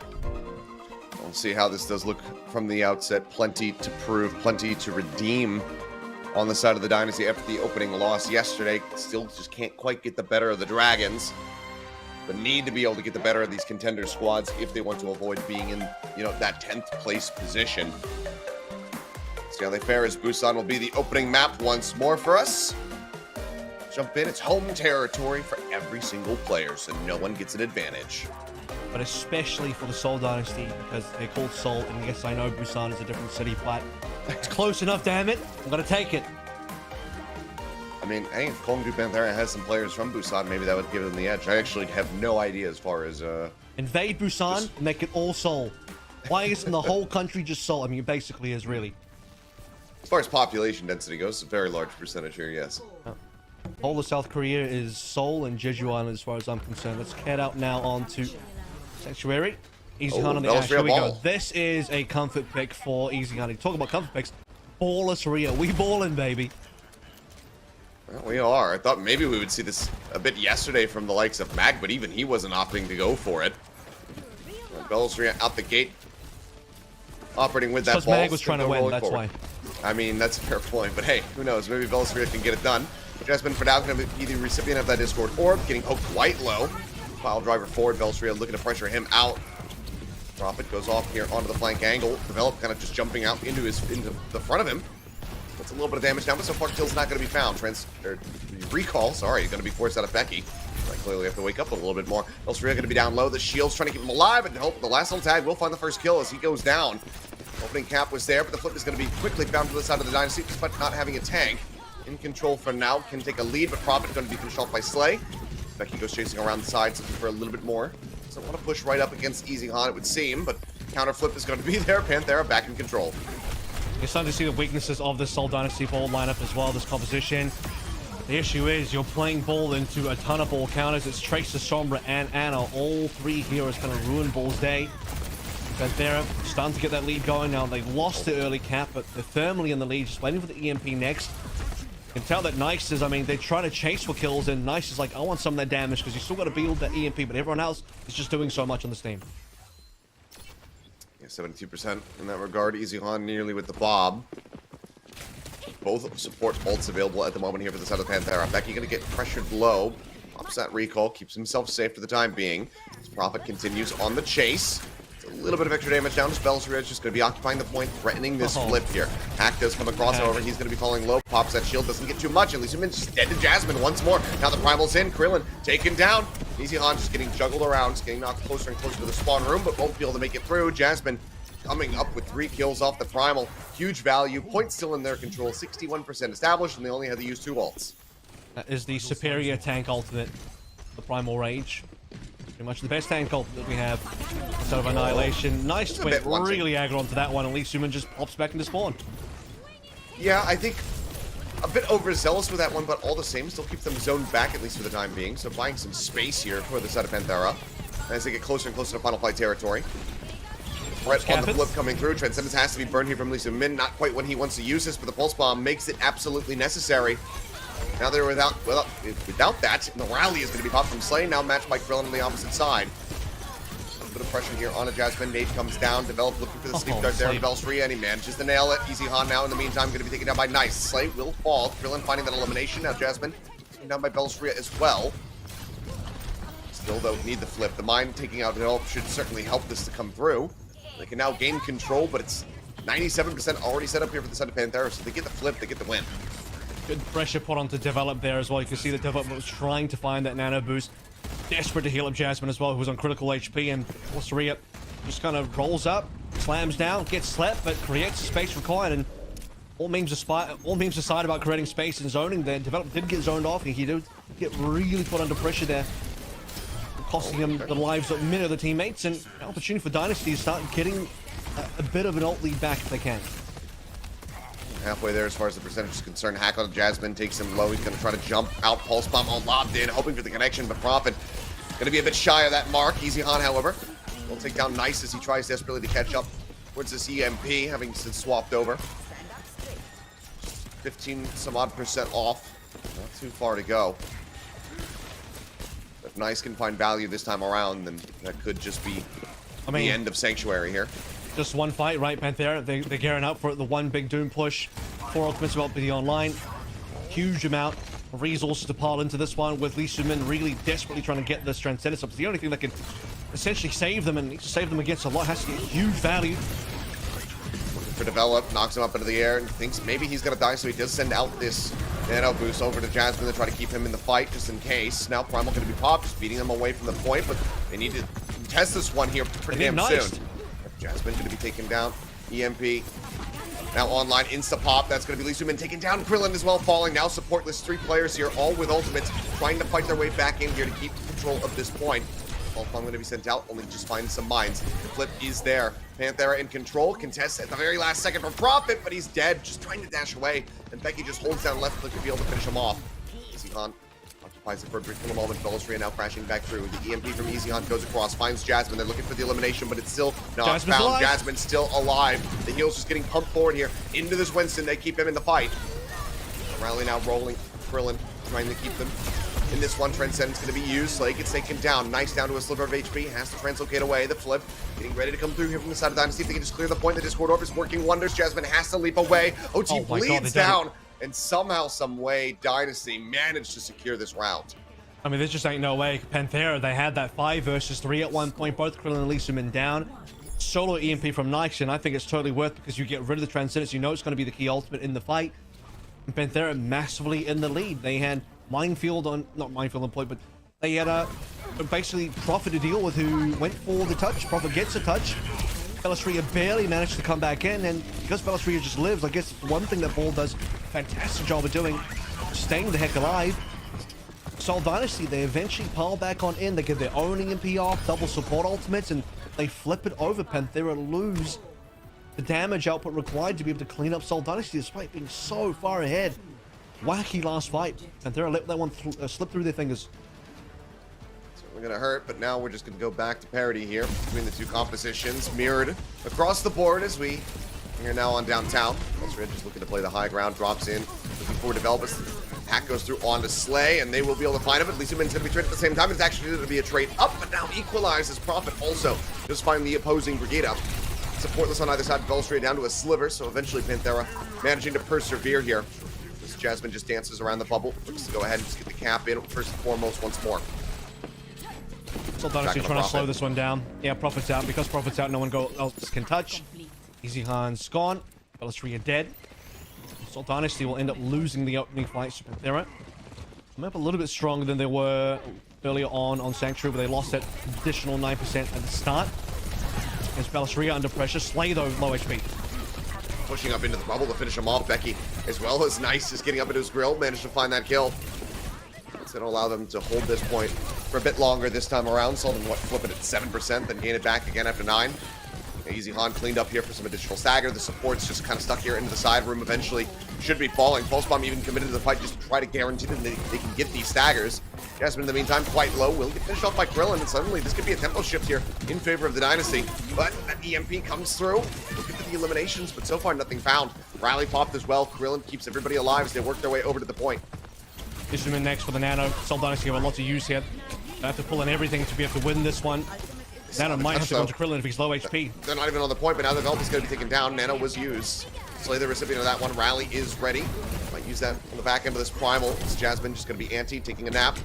Woken up now. Looks to jump back in, and he just gets melted in midair. Absolutely decimated. With the kills coming in, that's certainly going to be the flip. Dynasty now in control, but he still got 64% for Panthera. I mean, there's two ways to look at this one. One, you could say the Dynasty got that fight really cheap, but the other side of that coin is to say they got it really slowly as well. As you mentioned, 64 for Panthera when Dynasty, in my opinion, were ahead. They could have used the EMP, could have used the Nano Boost. Super conservative, didn't want to play anything into that particular fight, and I think they let too much percentage get away from them. 64% isn't the end of the day, but that's a lot for Panthera before Seoul Dynasty, despite winning the fight early on, finally got the flip over. Okay, well, Becky getting taken down. Already a nice boon here in the opener, and Jasmine just trying to further put some pressure here onto the point and build up to the primal. Ends up getting punished pretty quickly. Dynasty at least gets them up pretty decently as Nice just goes off the side of the map. Translocator must have been destroyed. That is a really rough way to reset. You take the train back to spawn is what that one is, and Seoul Dynasty essentially get a free fight win because you got one pick, one reset. It's likely that they know Nice doesn't have EMP either because he's clearly going for farming at the moment. Easy Khan needs to just not get spotted and play for his EMP until overtake the 64 this fight. Becky trying to play sneakily here is going to be noted. Steez leads him in up onto the high ground, but Jasmine goes diving in. He gets absolutely decimated. Easy Han pulling out that EMP. This sets him up for disaster. Becky as well now going to be taken down, and Dynasty in control with nearly 4 ultimates ready to rock. Things start looking very dangerous here for the side of Panthera. Yep. And they should, they being Dynasty here, should know what the game plan is as well. The EMP should have revealed. Nice also has EMP. Cooling now coming up over towards the rally. Double support ultimates. Also have Alistria on the primal, which means just 3 avenues of survivability. And unless this nice EMP just deletes the support, and it's not going to do that because Krillin gets saved by the Nano. Yep, gets saved by the Nano. Now the rally's rolling. The pulse bomb from Becky. Not going to find the execution, but Prophet on the opposite side will be able to take down Develop Slay. Just cannot keep him alive with a rally of his own. HP bars across the board, dangerously low. Nice, needing to find a health pack somewhere, but it's 99% here. Look, coming through as Belstria is playing off the point, so Kong to Panthera nearly get this one. Recontest does come through the very last second, but the flip is there, so now Dynasty do need to retake this one. Belstria, realizing this, joins in with Prophet to go ahead and get this counter flip back into their favor. Cleanups now. 4 players are dead. Develop, I don't even think he's going to be able to touch. Will just go down for an extended team kill, and that's going to be a 2-0. As Dynasty will kick off Busan with a win. Yeah, really clean, especially that second round. The first one, not so much. That one needed some adjustments. In fact, I wasn't confident the Seoul Dynasty were even going to take away Sanctuary, but get to downtown, things are much more comfortable. And the really interesting thing about these 2 rounds, well, I would have imagined that if you were Easy Han and you wanted to play the Ashe, you bring out the Ashe, traditionally would have been more acceptable on the downtown map rather than Sanctuary. I mean, you could do it on both, but imagine trying to play a ball comp with the Ashe. Ashe has no protection. It's no surprise that Easy Hunt ended up getting the swap. I'm just amazed that Seoul Dynasty pulled that one through, showing the tenacity, the grit of the team, and also the experience. There it is, 1-0. A 1-0 start here for the side of the Dynasty. A bit of a shaky start, but a very solid finish. Stuck the landing at the end of it, but now let's see how they fare. Because again, they won control yesterday. They were able to take that away from the Dragons, and then things started falling apart for them as we got into hybrid, etc. So we'll see if that's going to be a similar story, or if they will in fact be able to hold a candle against Hongju Panthera when we come back.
And we are back. Dynasty fans rejoice. They won the first map, but then hold your excitement until they can win another map, because as I was saying before the break, we saw them take down the Dragons on Control, and then things fell apart. Is it going to be a similar story, or will they have the upper hand here today versus Panthera? What's funny is I think, and you know, don't quote sources, I just made it up, but I'm pretty sure no matter what happens for the rest of the season in the second half, doesn't matter what Seoul Dynasty's result is today, Infernal, they could be the best team in this entire region. I think the Seoul Dynasty still beats the Infernal. I don't know how, I don't know why, but I'm pretty sure it will just happen. I mean, probably on 5 maps, and probably with Infernal doing the most glorious choke you've ever seen. Maybe the cycle can be broken. We did see Florida 3-0 the Outlaws after all. Right. So it is possible to break the cycle. You can break 3. We'll have to just see. And I imagine the Dynasty developing some Dark-esque timeline to be able to try to go back in time and fix everything so that everything doesn't happen the way that it does, but then it just keeps happening. Maybe eventually they'll figure it out. We'll find out, though, as we get ready to go into Midtown. See if the Dynasty can, in fact, get that 2-0 beginning. Well, Panthera there, develop on support. Experiment didn't really work out too well on Busan. Not saying that it was his fault in particular, just saying that was the weird quirk of the team. Ball Experiment somehow ended up working for the Seoul Dynasty, and barely. To Midtown. We actually got to find out. I didn't catch it. We didn't change positions, did we? Is the left still on support? He didn't change, did he? Nope, no subs whatsoever. No swaps to my knowledge. So what's interesting is they have an actual like support play on the thing called a Peach, but that's fine. We'll see what happens. Look, Panthera can make this work. Again, not saying it's his problem at all. Seoul Dynasty seem to be playing quite well today, especially on that second round on downtown. No shenanigans, no experimentation. Just Winston, Tracer, Sombra. A groundhog this day out. Get it done.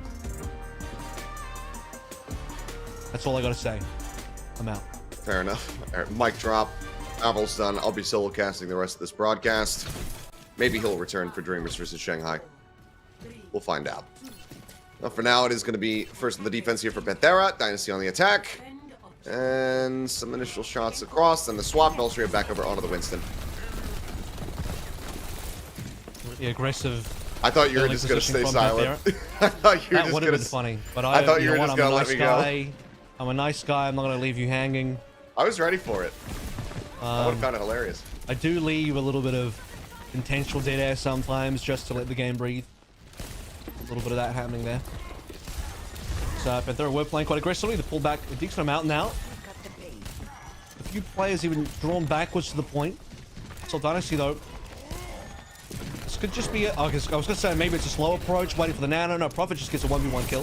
He does. Belstria going to be slept, knocked up the high ground, but getting a punish. Still going to be, very difficult. It's nice. It's just pinned up here into the corner, but... Translate like 2 feet backwards. Yeah.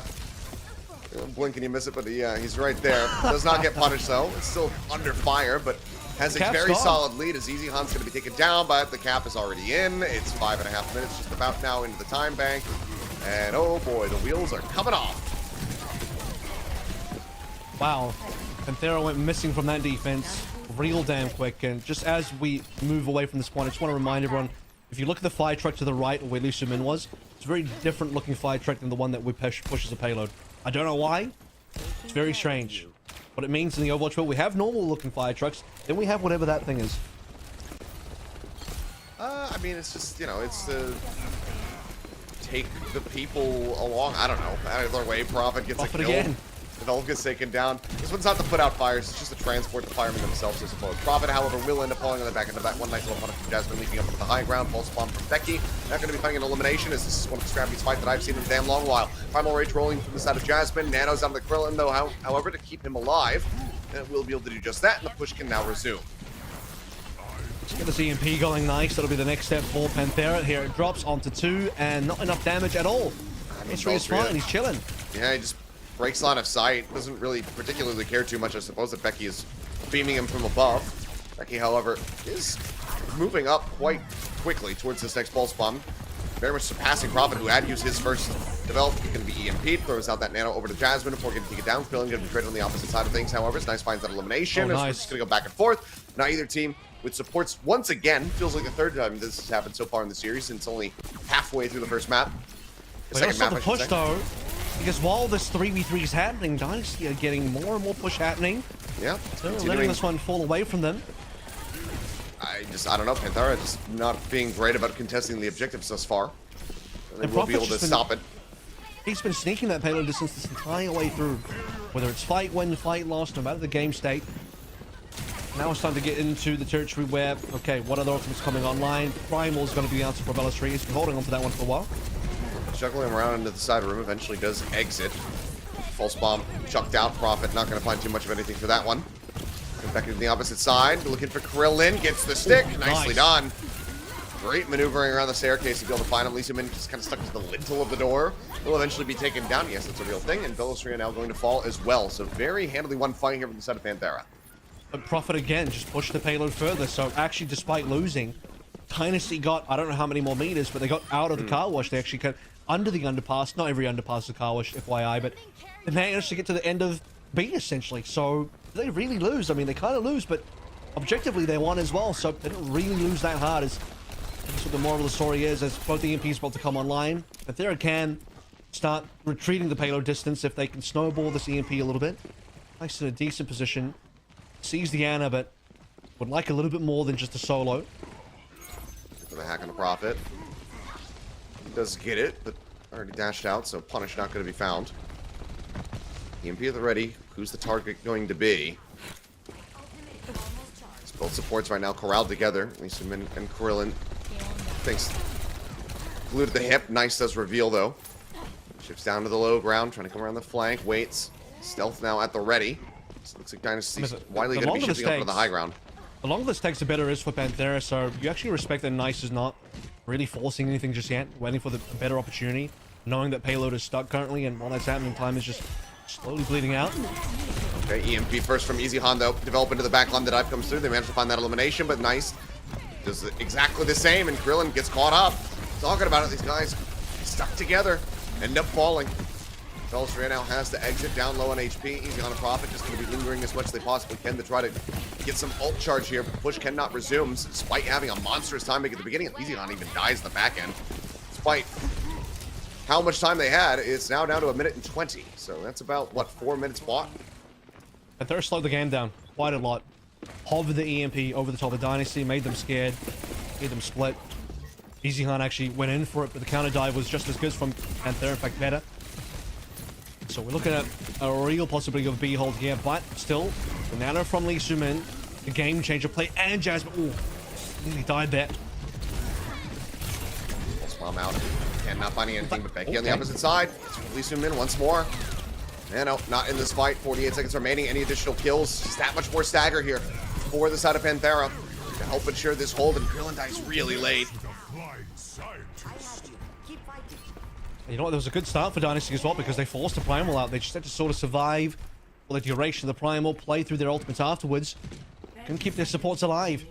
Becky Pulse Bomb, what a catch. Saw that one off screen. That ruins Dynasty's game plan. Now we're into OT. Still strong ultimates, but in a situation where Nice can be the one to stop this push once more, we've cycled back into another Nice DMP. So the supports are again nearby. Krillin playing back here with Lee Sumin. EMP comes through. It's just going to be on the Bellatrix, and ensuring that he cannot use that primal rage. Lee Sumin. Yeah, and Nano just wasn't there either. Krillin now going to be the recipient of it. Tries to rush forward. Sleep Dart, however, will shut him down for the time being. Now the anti-nade goes across as well, so this Brigida will fall. Jasmine claiming the kill. Lee Sumin now going to be joining him in the grave, and that is just going to be the OT starting to bleed down. Primal comes back through, antied out, however, Prophet dead. They're running out of tools, they're running out of players, and they're running out of time. It will bleed down. They get close to B.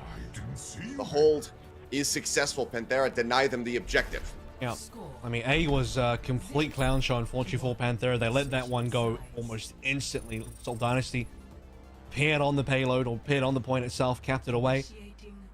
the early points of B as well were pretty one-sided for the Dynasty. And when I say one-sided, not in terms of just skills, but in terms of being able to push that payload along, gain distance. And this is some of the dives that we saw a little bit early on, where that after that moment we had the 3v3. So nice and up killing double supports. 3v3. In that 3v3, Seoul Dynasty got a little bit more payload push. Once the payload got to the end of the hill, into the end of the point, on the top of the hill, I should say, that's when Panthera were able to dig their heels in, play full payload control, play super patiently, allow Seoul Dynasty to be the ones to waste their own time. Nice, just kind of chilling until his moment arrives.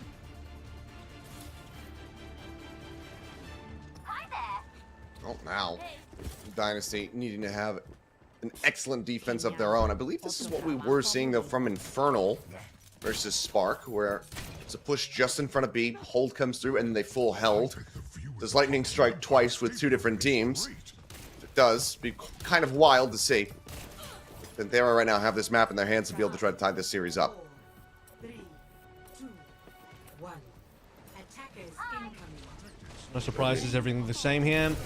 And the same starting positioning for Dynasty as well. Right up front. Bit of extra damage for Easy Hunt. Start off about 10%, roughly ahead of Nice, maybe 9%. Becky just going to be noted off here on the flank. Prophet spotting and keeping him honest.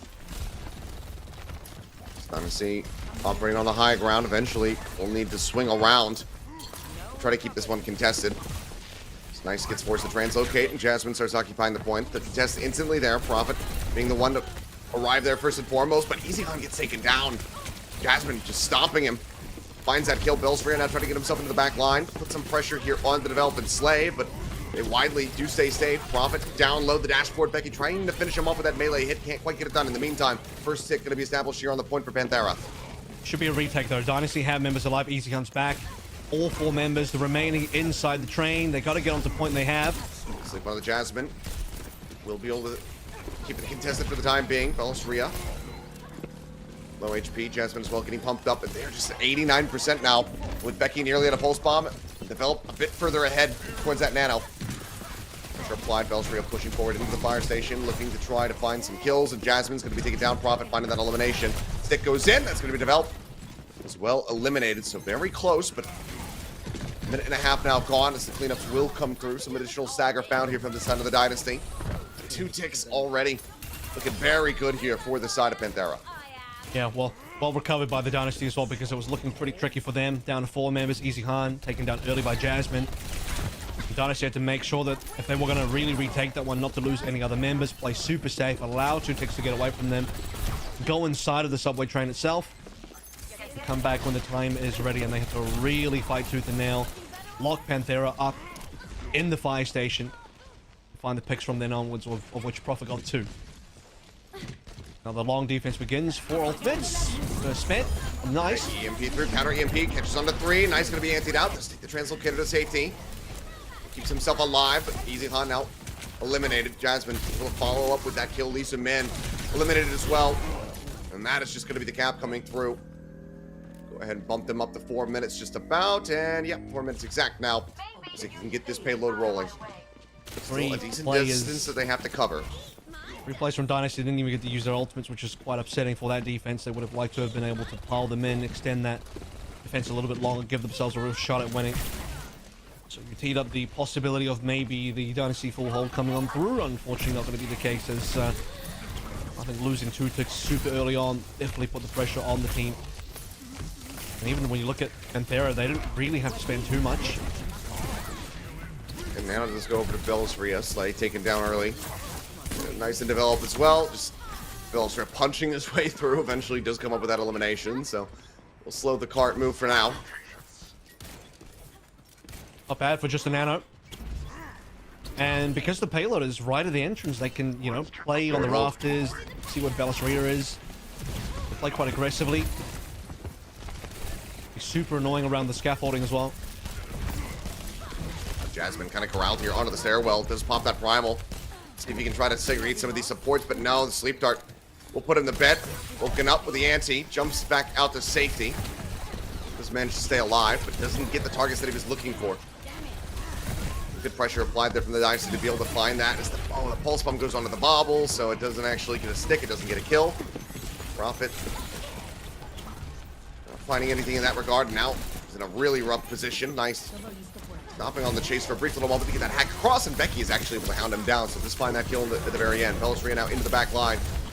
Primal rolling. Becky gets a stick, but seemingly does die to it there. But that's still decent elimination to find, taking out the enemy Ana. Hard contested for the time being, but they might be able to get this push resumed once more. Becky's done enough. He's opened the payload up completely for Panther. Now they're pushing through. EMP coming up next. Nice has it before Easy Hunt as well. They just want to tempo this one through, and they do. They even lock up Easy Hunt with that. They're trying to get Bells through with that EMP. Doesn't find the kill. They do manage to get the rally out of Krillin here. Nano expiring on the opposite side. Now the EMP used. Jasmine melted down. Becky as well going to be taken out of the fray. Just look for a little bit more. Nice will take his exit. The rest of the squad. Just a bit of a rough position to be in here for the supports. Will inevitably fall as Slay will get taken down. Takes one with him for his troubles, but Hart dangerously close with 1:35 left to go. Ults pretty much unavailable on the side of Panthera. They're going to have to try to deal with this Nano. A nice set of 3-man EMP there as well, but Easy Hunt fires back. No kills coming through from Panthera despite the EMP. They really wanted to tempo that one, and who could blame them? They were so close to the finish line. They just needed to get it across, and Nice was hoping he had a good EMP timing versus Easy Hunt. Easy Hunt didn't quite have one yet. Now Dynasty backs against the wall, but time is also really rough for Panthera, so this one's getting really close. As you mentioned, ultimate advantage for Dynasty, but they lose the Nano. That they do. Nano might not even have to come into play, but Prophet does manage to equalize that one, gets a stick across, puts Jasmine down on low HP. He's 50% away from that Primal. Cart, again, pushing. Jasmine alive, though. Slay, the only support there, keeping everyone alive. Now, Develop comes on back, and Dynasty, because they've forced to attend to the payload, Jasmine cannot be converted upon. So he's in. The Primal is still available. Panthera, one last push here. That could have been a lot worse for Panthera indeed. Could have been worse for Dynasty as well. They lost these two men, but the trade on to Develop was required for Dynasty to still stay in. An extended overtime. EMPs could come through. Dive into Lee Min. He just sends it. Primal now available. Develop taken down. Primal's on the opposite side. Jasmine likely trying to clear the card as Valkyrie is just keeping Slay busy. Slay's the only he support. possibly can. He's zoned away. He is the only support, as you say. Jasmine now going to be coming to the rescue. Primal going to be popped. The rally out from Slay, trying to keep this one going. They need to get a touch here onto the cart. They do have it. The contest is going to be there. Overtime now going to be forced out. Prophet just looking to hold this thing, staying glued to the side of this fire truck. EMP, however, from Nice comes in. He gets taken down to the back end. Jasmine is well going to fall. Prophet finds Stupid. Krillin and Lee Min are out of the fray. 3 players left here for the side of Dynasty. 2 DPS and a tank. Prophet dealing with the pulse, but he's going to get taken down. The shield bash from Slay finds him. Now it's all on Easy Han and Bellisria, whose HP bar is getting lower and lower. Recall out. Becky looking for another target. Spots Easy Han, who's the lone person trying to keep things contested, but now Krillin will re-arrive. Lee Min swaps over onto Kiriko as well, just to try to keep them in this one. Eventually, they get zoned far enough off the cart. It actually manages to work. The extension comes through. The Dynasty somehow hold it to move up 2-0. Wow. Dynasty, they have the respawn advantage right towards the end there as well. Really nicely played. Double EMPs coming on through. I'm still trying to remember. I think Nice drops in the EMP. It rakes across the Seoul Dynasty. Easy Khan possibly lost his EMP there, but I'm gonna have to go back and check. I'm not entirely sure what happened. And yeah, no, I think Easy Khan straight up lost his EMP. Didn't catch anybody. Despite that, Dynasty still won the final fight, losing an EMP entirely, and there was no supports alive for the Seoul Dynasty. You play for a little bit of respawn advantage. Bellisria and Easy Khan still living at the end. Krillin comes back and Lucio, and it's just barely enough. That and the Kiriko just being able to TP forward, get there that much faster makes the difference. They zone them away from the cart, they get the win, and Dynasty are able to move up 2-0, but still damn close, down to the wire. We'll see how they fare though, and whether or not they can close it out, continue this day of 3 Overwatch with a victory on Escort. Panthera will be able to find their footing just a bit firmer, pick up a map win to extend this one. We're gonna go to a quick little break. We'll come back and the action will resume.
We are back, and Dynasty are on the precipice now of getting their first match victory here in the second half of the season.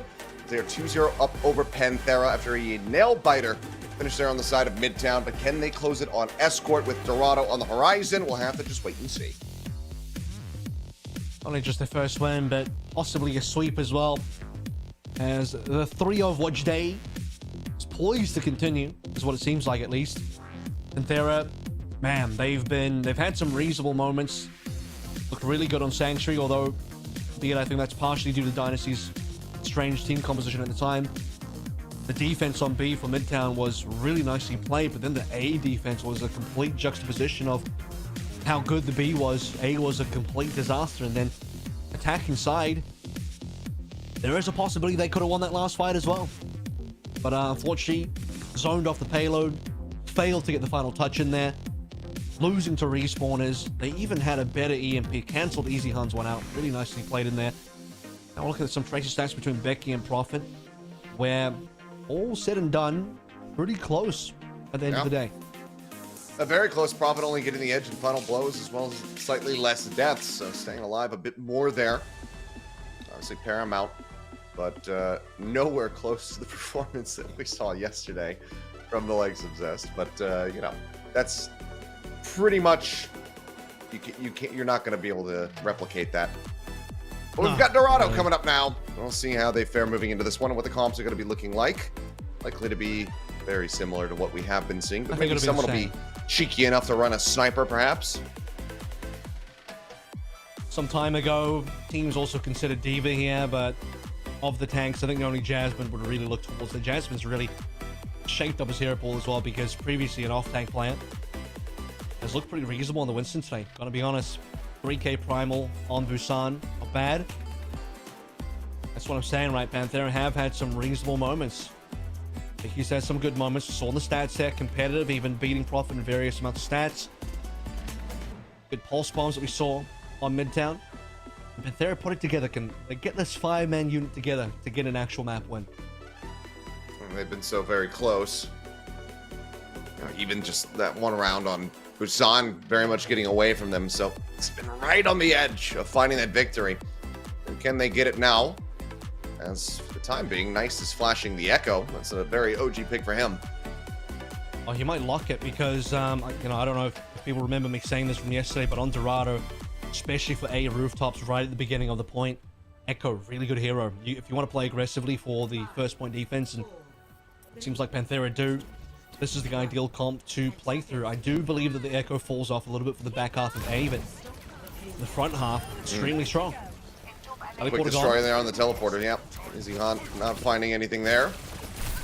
Just going to be swapping over to the Sombra now, as Nice continues to just rain down hell from above. And Easy Hunt, by the way, could have opted for sniping out of spawners on, knowing that there's an Echo now. Yeah. Could have rolled out on the Widow and the Ashe after the teleporter failed, but go for a Cassidy. Sombra. I think the Cassidy might be a little bit less direct versus Nice. Well, they're trying to pressure him here, but at every twist and turn, jump up onto the high ground. Nice just looks to pressure them back. Expect that most of Develop's ult charge is going to be coming there over onto the Echo, but they cannot keep him alive. Not sure exactly what happened, but either way. Hacked and grounded, I think.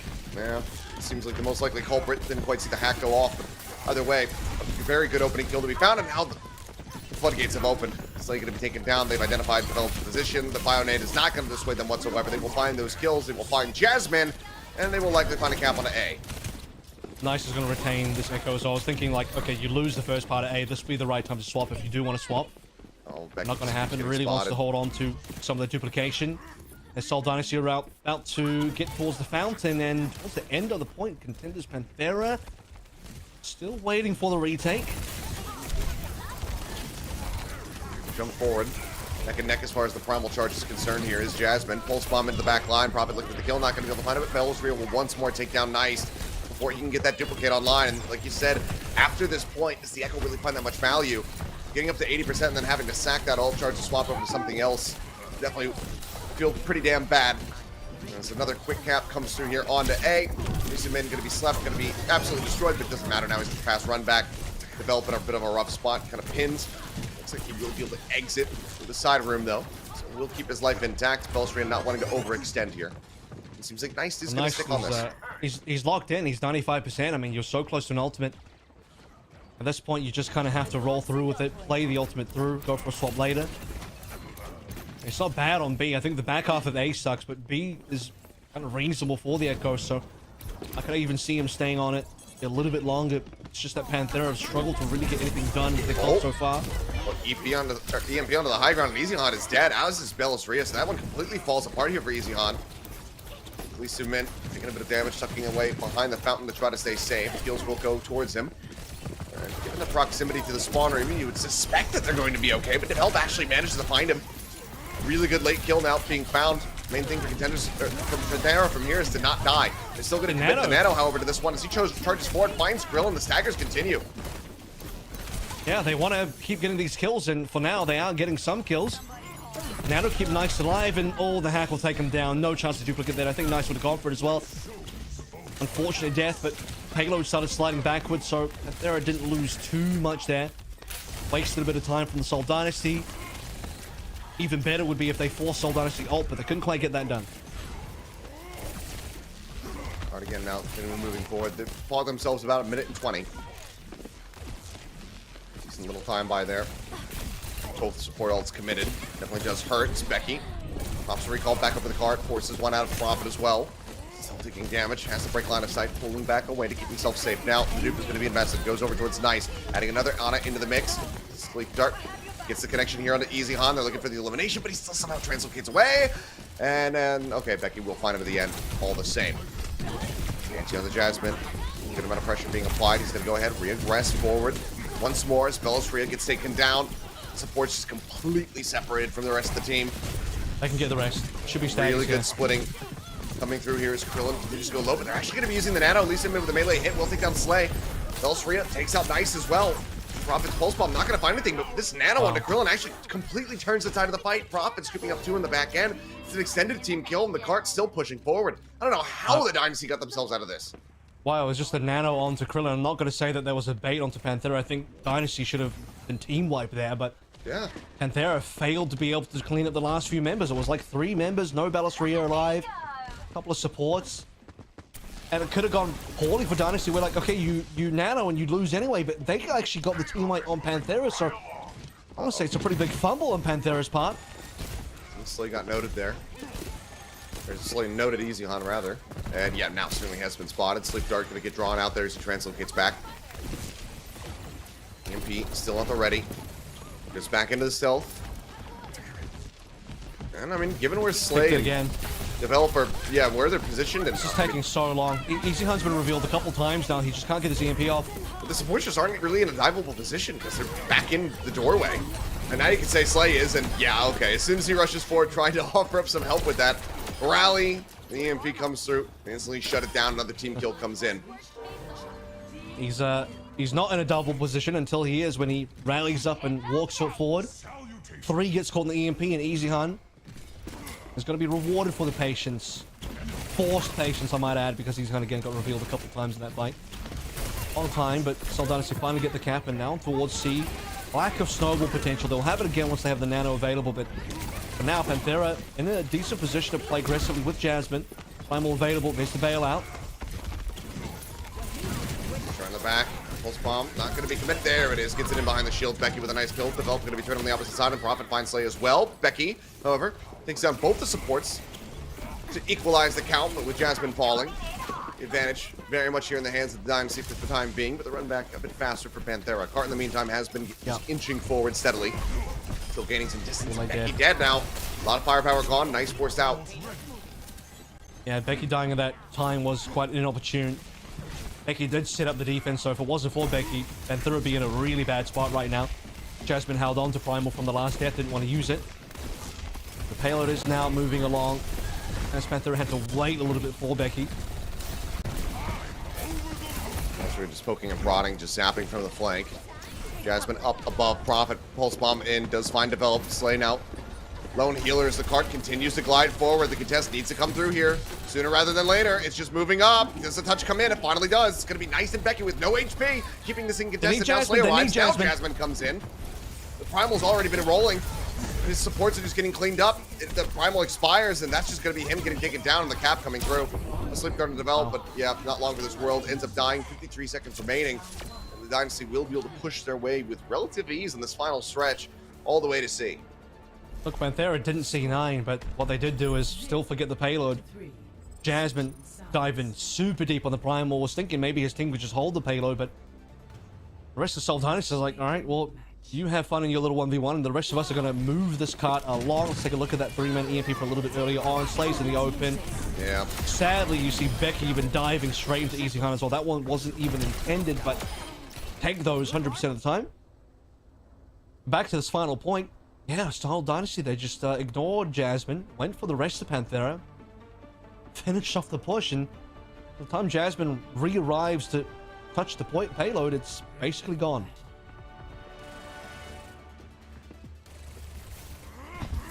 Well, no win condition this time around here for Panthera. Have to make it to the end of the map. And that's Escort. They can do it with any amount of time remaining or in OT, but still need to be able to get to the end, something that they were not able to do on Midtown. Looks like Nice. Again, going to be looking to push forward here with this Echo right off the rip. Attacking side is not as good as the defense, so what it will allow Nice to do is really challenge for those rooftops. As you can see, that's where Seoul Dynasty will initially begin their defense, but they won't end it there. Prophet and Bellisri will also camping the teleporter spot as well, making sure that it can't be used.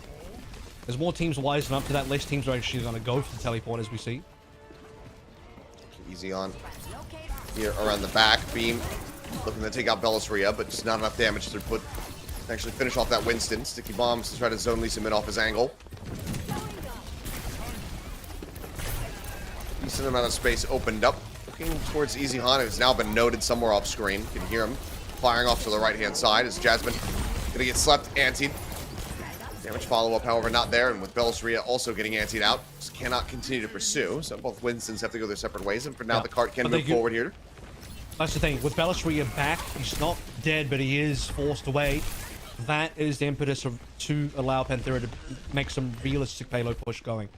Because otherwise, Bellisria was kind of being annoying that backline, dropping down from the rooftops, jumping back up, cycling their bubble cooldown. I'm going to move over towards the back end of A. Nano's coming online. Lee Su-min's going to have it first, but not before Prophet gets a pulse. Nice low ground flank. Trying to put some pressure down here onto Krillin. It's back up into the skies, though. It's been building up steadily towards this duplicate, which maybe could be the breaking point here for them to really breach these defenses. Oh, it's nice. Okay, just get hacked out. Finds the headshots on the Prophet, but will be traded back. Easy on. Just collecting that kill. Couple tags on the Bellisria. Just goes ahead and dips out. Becky now also Pulse Bomb online. He's been pretty damn clean with it so far here today. Dive into the back line. They're looking for Krillin. Nano's going to be forced. Lee Su-min just looking to help keep him alive. Still holding. Hasn't used it yet, but that's just going to be a nano for a nano. Pulse Bomb from Prophet gets Becky. Wow. I need to see that one again. We saw, I mean, a Tracer on Tracer Pulse Bomb yesterday from Zest on the leave. Now we see one here from Prophet on to Becky. Definitely not the most common thing that you see. Nice to be broken out of that dupe. Doesn't get too much thunder with the Ana. Can't build up for another nano boost. Bellisria now playing forward. Gets the isolate here on the site, just juggling him into the corner. Pushes it back out into the open. Now turns the sights towards develop. Jasmine in the meantime, however, did get Lee Su-min. Now goes the chase. Just try to keep Bellisria back. Looks like they want to delay the recontest here for just a brief little moment, but it's getting closer and closer. EMP into the back line. Sleep Dart comes across. Develop not going to get punished off that one. Pulse Bomb stick. Bellisria's dead. Becky opens it up, and the cap comes through just shy of 4 minutes here. Panthera managed to get their way to A. Yeah, Becky not perturbed by losing to Prophet's Pulse Bomb a little bit earlier on. Now Panthera will make their way through. Pulse Bomb onto Bellisria, and it's going to be further staggered kills. As somebody's on the payload getting a solo. Does he actually get out of dying here is... That's going to cause Panthera to have to be forced backwards now. They can't move forward any longer. Chasing up, just really wanting to get Krillin, especially as he was antied in the bank. All on his lonesome, but the kill on the Nice gets rid of the damage. He manages to survive and doesn't have to use that rally. So, given that they're still on the Echo here, and again, I think Echo is fine on B. They need to do a really good job of pressuring this high ground. This entire opening short lane has to be in control nice. of the Dicey. Nice, almost got one clip by Prophet there. Stays alive a little bit longer, but the follow-up tag here from Lee Min does take him down. And that pressure getting alleviated just a bit. Anti-nade lobbed in, managing to find two. They would love to get one of them, and that's actually going to use the nano here. Develop pushes that over towards Slay, and he manages to utilize it to take down Prophet. Further pressure peeled up at the side of Panthera. Becky's still in deep. 42 HP and a dream.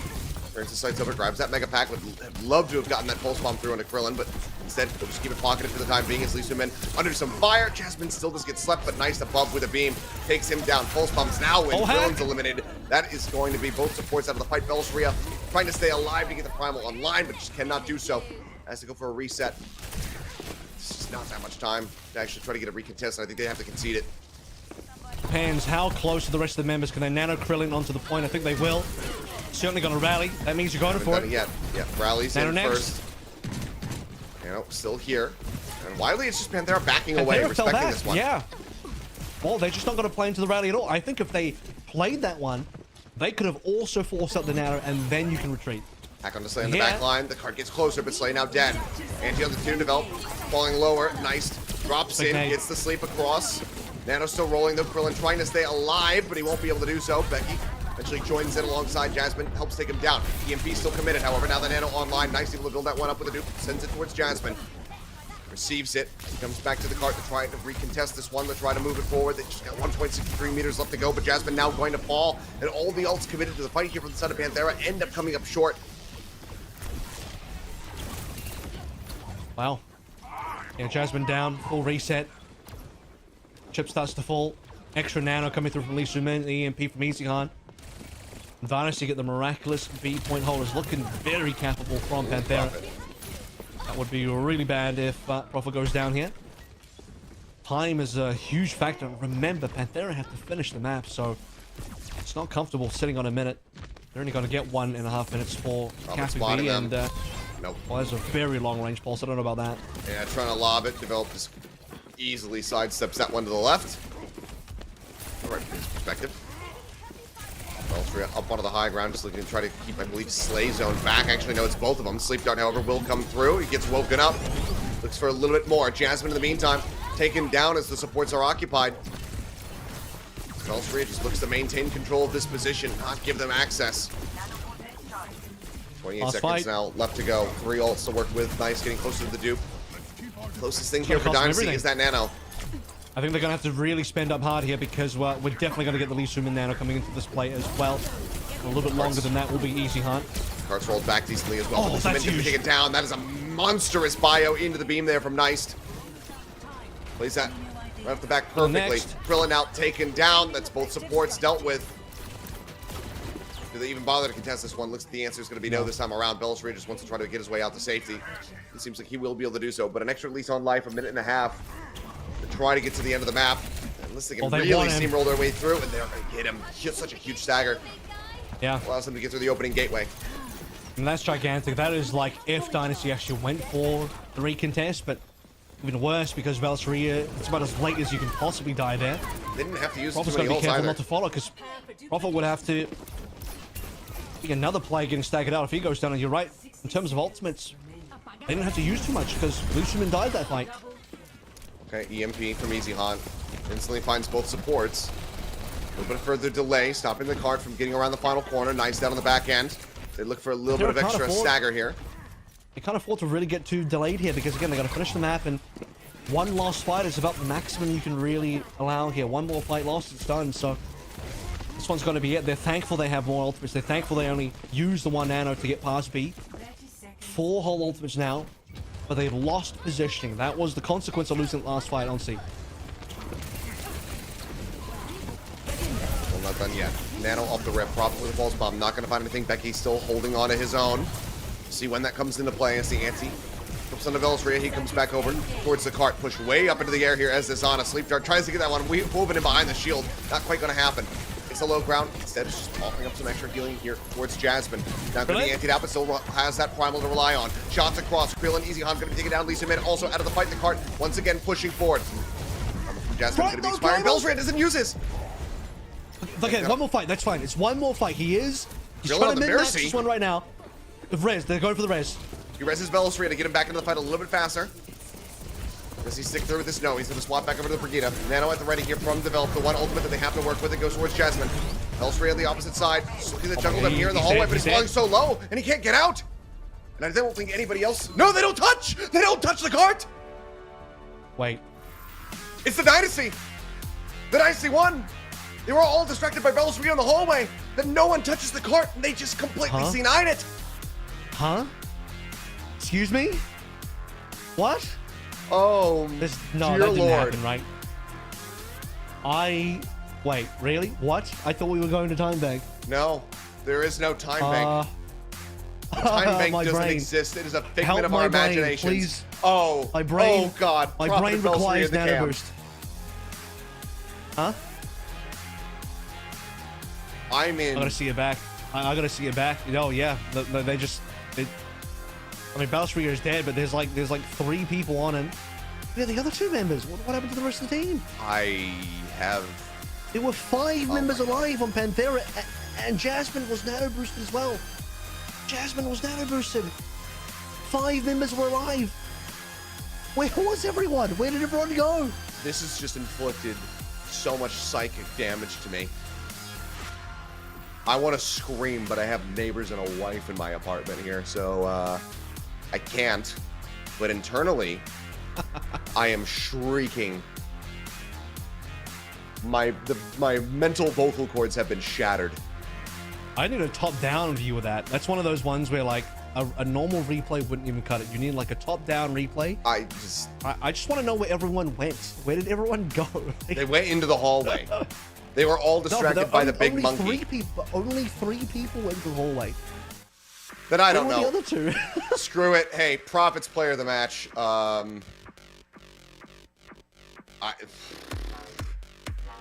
He played really well. He did. He did. He did play well. And you know what? I hope the pulse bomb kill to Becky makes it into this because I want to know how he got that. I'm hoping it was yes. That would be nice to see. I would love to see that, and if we could just work the C9 into the highlights as well, just work the C9 into the highlights. We'll treat it as like a team top-down highlight. view. It's like, oh, it's a top-down view of what Prophet's doing, but also captures the C9. Then that would be great. Velostree used a taunt ability, and it was super effective. Can we reschedule Dreamers versus Shanghai? I don't know if I can continue after this. Go into your neighbor's house and scream. That way your wife won't hear you, but your neighbors will. That's fair. That's fair. I'm at a loss for words. We'll just watch Prophet doing some Prophet things. Pretty clean with it really across sick, the board. Though. Yeah. I think you look at that moment in the firehouse as well. He opens that up. 2K. It's a bunch of really nice Prophet moments that we saw today. In case anyone ever needed a reminder that Prophet is still good in 2023. What, 7 years down the line? There's never a doubt in my mind. And would be something like that. I mean, his first championship was 2018. No, it was 2017. Yeah, 2017. Never mind. End of 2017. Apex Season 4.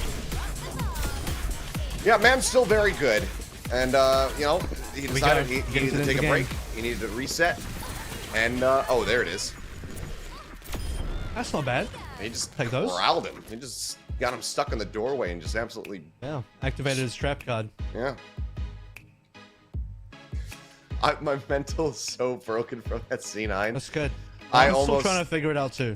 I almost just said so many things about that Prophet pulse bomb that would have gotten me fined. So anyway, really good performance from Prophet.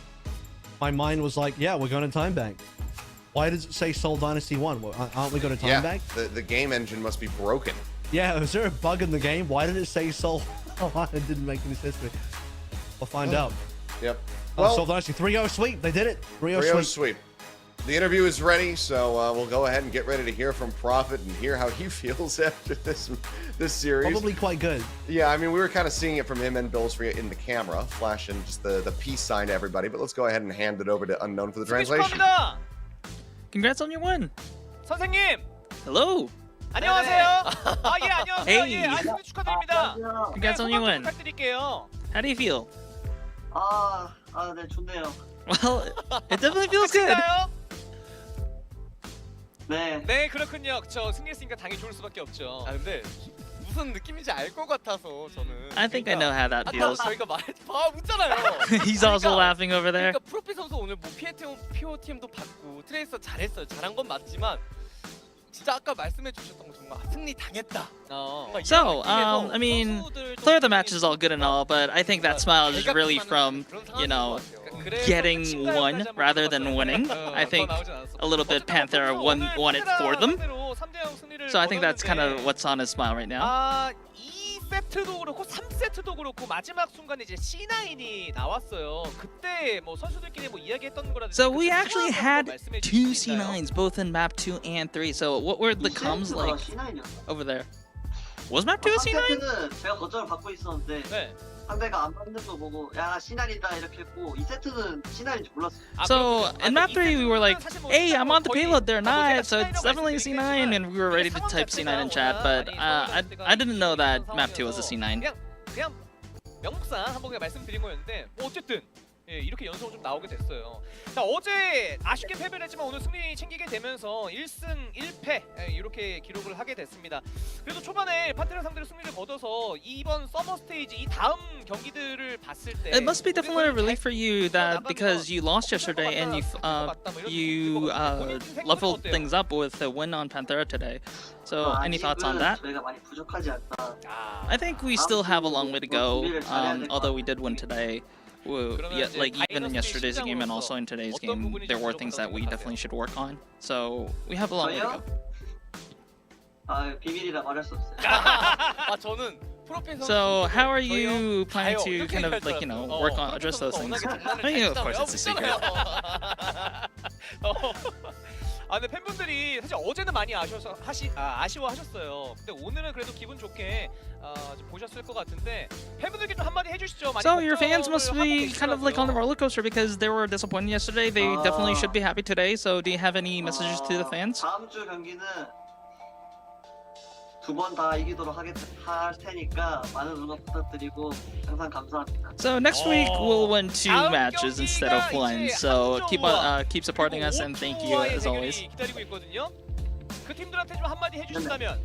So any messages to the teams that you're going against next week? 최근에 제가 보기엔 저희가 이제 이길 수 있을 것 같거든요.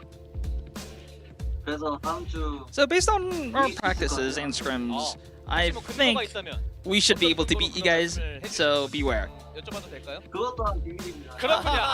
So any pre-match preparations? That's also a secret. 조심해야 되거든요. 아, 전략 노출. 네. 오케이, 알겠습니다. 더 묻지 않도록 하겠습니다.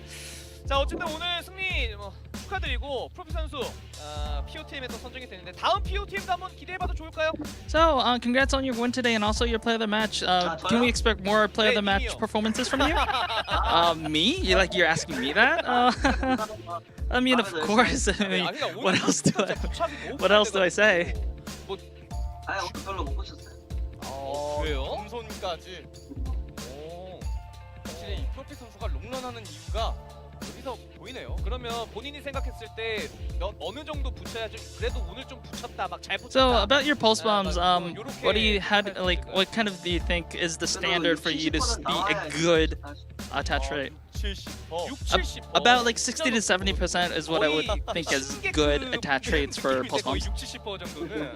At least in my 이게 프로피 standards. 선수라면 또 불가능한 것도 아닌 게 또 아나랑 브리기테가 I think that's I mean, for profit, if we're talking about profit, I think that's also not an impossible task for profit. 다음 주에. 장신님? 뭐라고요? 편하지 않죠, 장신님. 편하지 않대잖아요. So 편하게 하셔야죠. well, 그렇군요. Changshik, you're not as comfortable. Like you're so. 저기 전화로 싸우실래요, 둘이? 끝나고 연락하세요. Would you guys rather put this conversation privately, guys? 연락하는 걸로. 네, 어쨌든 그러면 다음 주에 한 60-70% 진짜 기대해 보도록 하겠습니다. So we'll expect like a 60 to 70% attach 네, rate 알겠습니다. 다음 next 주에 week. 뵙겠습니다. Thanks for the interview and back to you, Seth. 네, 지금까지 Thank you very much, Unknown, for the translation. As per usual, always good to hear from Prophet, especially when he is in high spirits. Seems like the break has worked some magic for him. Gets himself a player of the match here for the second match now in this second half of the season. But anyway, we need a break to shake off everything that just occurred at the end of that match. So we're going to go ahead, take a quick little one, and then get ready for Dreamers versus Shanghai Dragons. Shanghai hot off that win just yesterday versus the Dynasty. We'll see if they can get themselves a second one here when we come back from the break, so do not go anywhere.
Welcome back. It is time for our final series of the evening. It is the Mythical Beast Brawl. The Unicorns versus the Dragons. Dreamers versus Shanghai.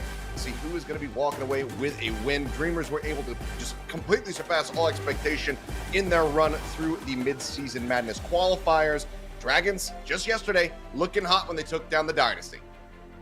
Yeah, Dragons much rejuvenated, I think, for the second half of the year. Looking like a brand new team, even though it's just one new member on the roster. But it's crazy how much work one new member can really do. And with that, the Shanghai Dragons, this might be the beginning of their revenge tour. They beat the Seoul Dynasty. That was a great win. They lost to a couple of contenders teams in the knockouts for spring. And, well, second game of the second half of the season so far, they're facing a contenders team, but not any contenders team. Dreamers made it all the way into the finals of Group A in the knockouts, barely missed out. Dreamers even knocked out the Guangzhou Charge, and this was the team that Lee, in his interview, when he beat the Guangzhou Charge earlier today, he said that Dreamers was the team that he was looking out for among the contenders teams. We'll see if they can get some upsets once more here today. Be a monstrous victory for them, and definitely humble, I think, up the Dragons a bit, who are probably feeling pretty good about the victory yesterday. Granted, yes, it was against the Dynasty, a team that does continue to struggle despite their victory versus Panthera just moments ago. We're going to stop talking about that one. But we were talking about it yesterday after they got the win and how their synergy did look so much better compared to what we were seeing when we had Fleta on tank. But it still needs to be proven against some tougher opponents. And Dreamers kind of is one of those teams just because of what they were able to achieve before. It is a very different looking Dreamers, so I think that's something we're saying about all four of our current contenders teams that are here for the regular season in the summer stage. And Dreamers, well, they've retained Missin, they retained Dreamer himself, the namesake of the team, but there's a bunch of brand new members, a couple of familiar faces. Top Dragon, we all know him, most recently played for O2 Blast, not on O2 Blast this time around.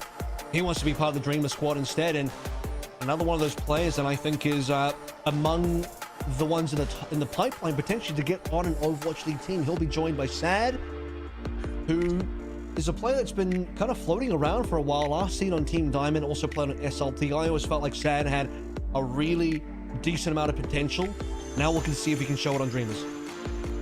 Quite the ID, but I love to see it. And then, of course, some much more familiar faces for those who were paying attention to the qualifiers. Top Dragon, one of the ones to keep our eyes on, as well as Dreamer, with the namesake there in the tank lineup.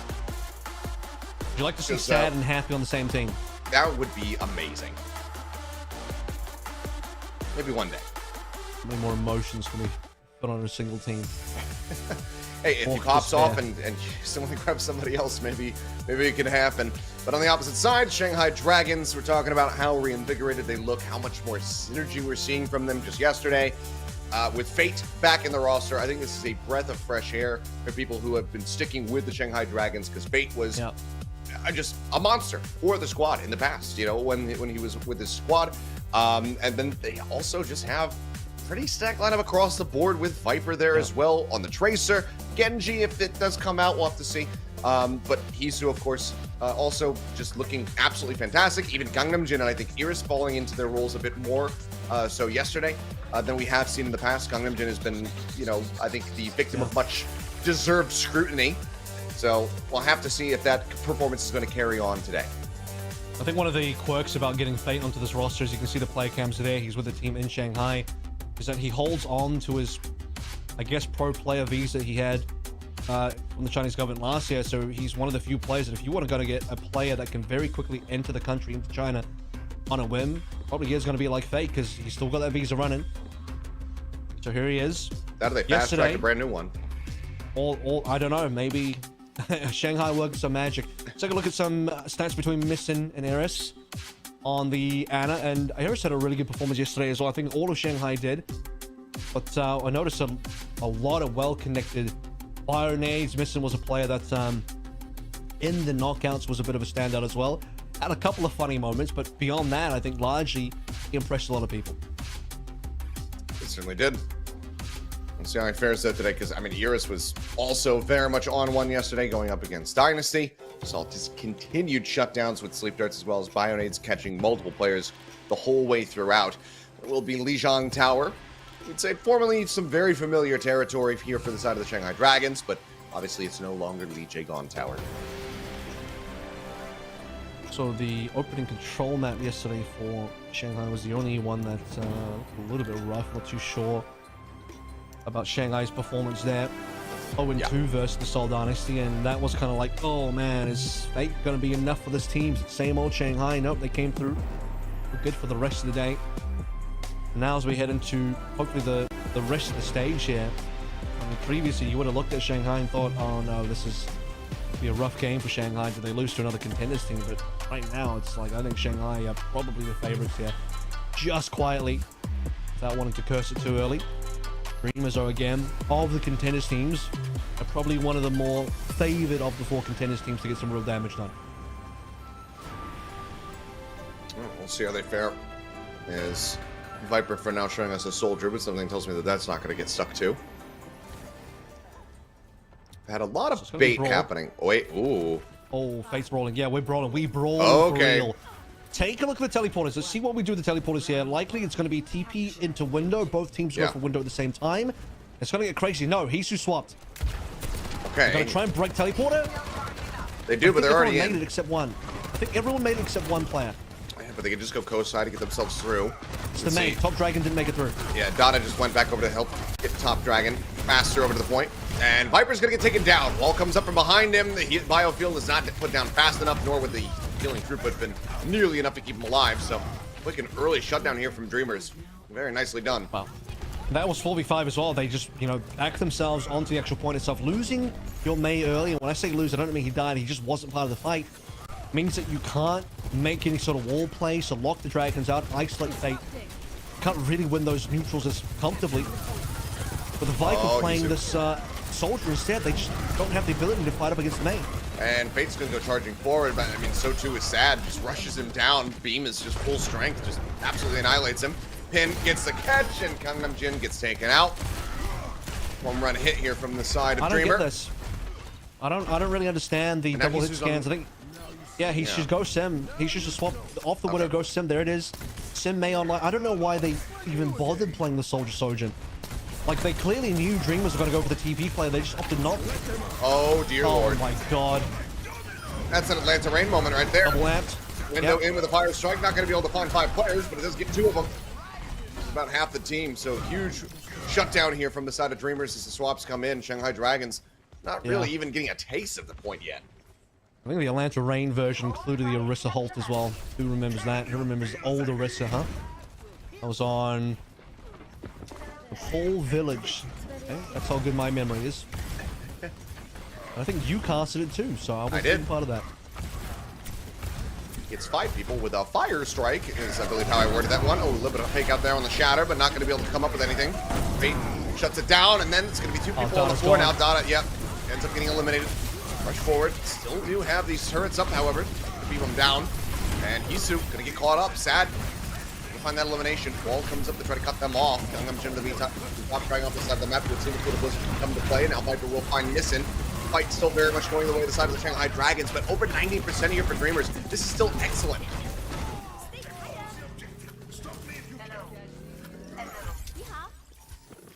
Sad, trying his best there, man. The damage up, it was good, but just couldn't quite break through the shield of Fate.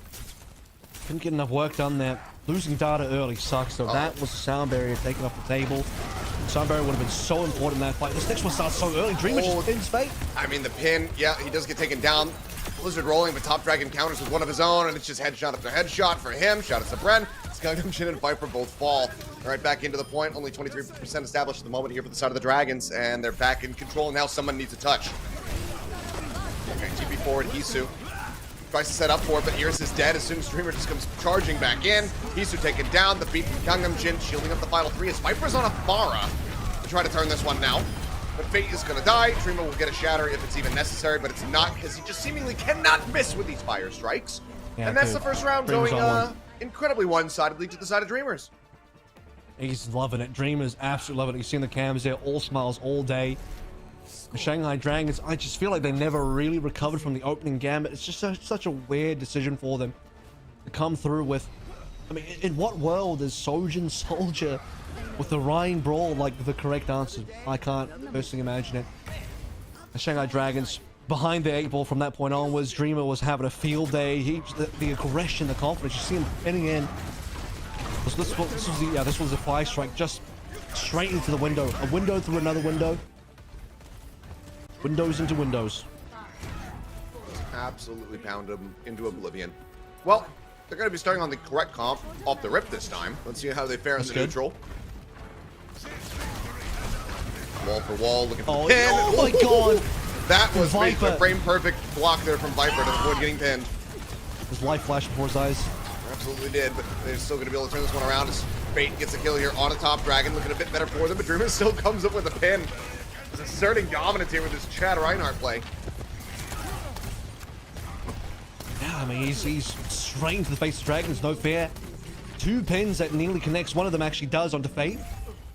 With Fate down, Dreamers will easy take the point control away, missing a little bit of hit of Eris here. Data, a little bit of hit of Gangnam Jin. Largely, Dreamers will just be slightly hit in terms of offense. You got to save Dreamer here, though. He's caught. Oh, he is. Immortality field quickly dealt with there by Eris. Look for a little bit more. Viper getting worked lower and lower. I believe he goes into the ice block, and Isu's able to capitalize, finding top dragon the first hit of the fight once more. But now Viper going to be traded out, so either side without their maze.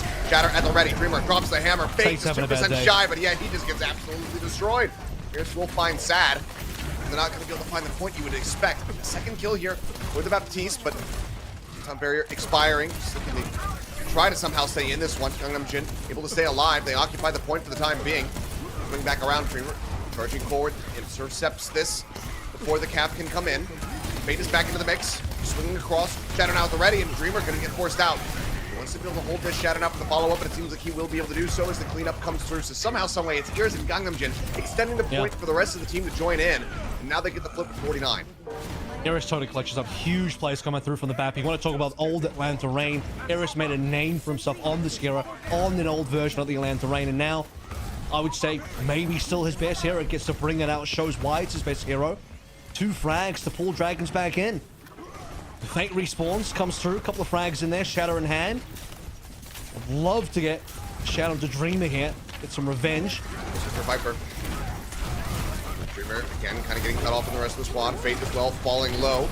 Fire strike through. Oh, there's the freeze. Looks for the pin. Sound barrier comes in, but Dreamer's still going to fall. Eris just layering in some extra damage. Helps to find that assist. Jin going to be taken out, but now missing. It's his turn. Comes up with 2 as Eris and Viper are both going to be eliminated. Fate now burnt down by Sad, and that's just going to be the team kill. They put all their efforts into taking down Dreamer. They forgot about the rest of the squad. It was so good from Fate. I mean, you're really annoyed if you're Fate, because from his POV, he carried the fight. He got everything done. He pins into Dreamer. Okay, well, it was top dragon. The Vipers Blizzard helped that initially. Gets a double shatter, but it's missing on the high ground. That just completely frags out. And now as Dragon's trying to rotate the point, they lose Viper on the way in, as you say. The TP wasn't good enough. Dreamer just again gets another pin there on the Fate. I mean, he's next to that next shatter here. Getting ready to lap him in that regard. Mortality field sent through. There's the follow-up pin. Has the shatter, turns to the side, manages to find 1. Looks for the kill, swings across. Eris now going to be taken down. Fate as well, eliminated by Missin. He's alive. And oh my goodness, it's looking like a 2-0 as the cleanup comes through. Some late kills. Looking for the pin. The boot will stop it, but he still lands right in front of Viper, and the fire strike to the face does the job just fine. Yeah, the Dreamer is he's outplaying today. He's playing crushing. Completely out of his mind on this Rhine. This is some fantastic Rhine gameplay, honestly. Gangnam Jin goes for, he's about to go for the touch here. It's been noted and spotted by Data. For the final engagement, Dragons are basically on a full dive. We're a bit low, but now this window at the ready sets it up. Looks for a target. Missing. Not really finding too much of anything here. OT starts to dwindle down. Eris going to fall. Fate as well eliminated. Isu only able to come away with top dragon. They need so much more than that. It's just Gangnam Jin 2, so 2 DPS. They'll try to keep themselves in this one. This time around, I just don't think it's possible. No, Viper's been zoned back, and that'll do it. 2-0. What a start here is Dreamers. Absolutely demolished the Dragons on Lijiang Tower. And there were a few times there where you just know that is a 100% certified MTD moment. If this was a game of ranked, you'd open up the alt chat, you would type in the 3 letters, you let your opposing tank know what's up today. Anyway. There is a single member who got the most final blows and almost the most damage done in the entire lobby over the course of Lijiang Tower. I'd make you guess, but we're about to throw a break, so I'll just tell you, it was Dreamer on 13. The only member with double digits. The next highest final blows was Sad on 8. Dreamer cleared his own teammates' DPS by 5. Unbelievable. Huge start here for the side of Dreamers, seemingly just completely unbothered with some of the roster swaps that have happened. Shanghai Dragons now, though, onus on them to try to answer back with Hybrid on the horizon. Granted, that's where they were able to turn things around versus the Dynasty after a bit of a lackluster start of control as well. We'll see if fate repeats itself, pun not intended, or if it is going to be the Dreamers moving up 2-0. Don't go anywhere. The action continues in just a few.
And we are back, and what a beginning to the series we have beheld, because good lord, Dreamers come out swinging a 2-0 dominant victory in a massive MTD. They're on Lijiang Tower to go ahead and start this series off 1-0.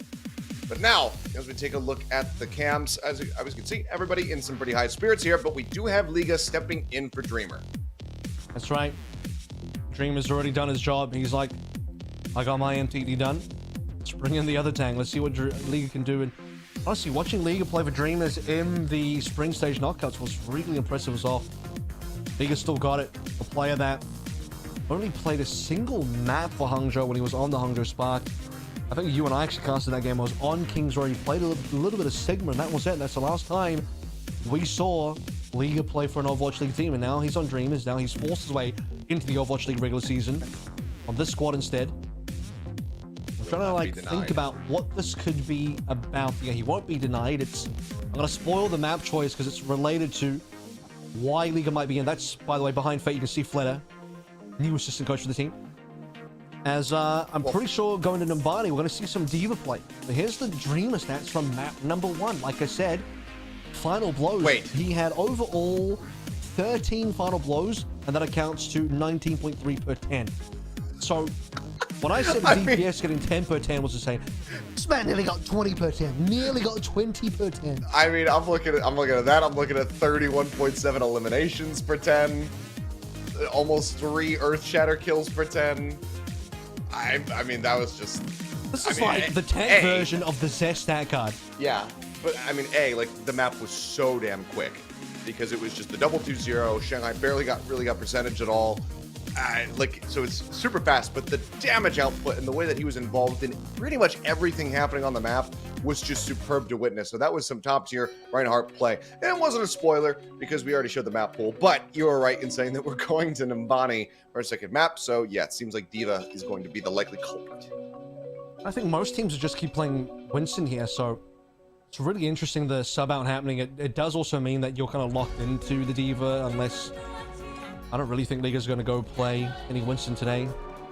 When you have a 2-tank lineup in your team, typically that means that your tanks are going to be very much sticking on their specialties. And what it's worth, by the way, once we go to Circle Royale, there's not going to be any substitutions because it's going to be a Sigma map where curious to what Fate's going to bring to the table there, because obviously for Liga, he's just going to keep playing.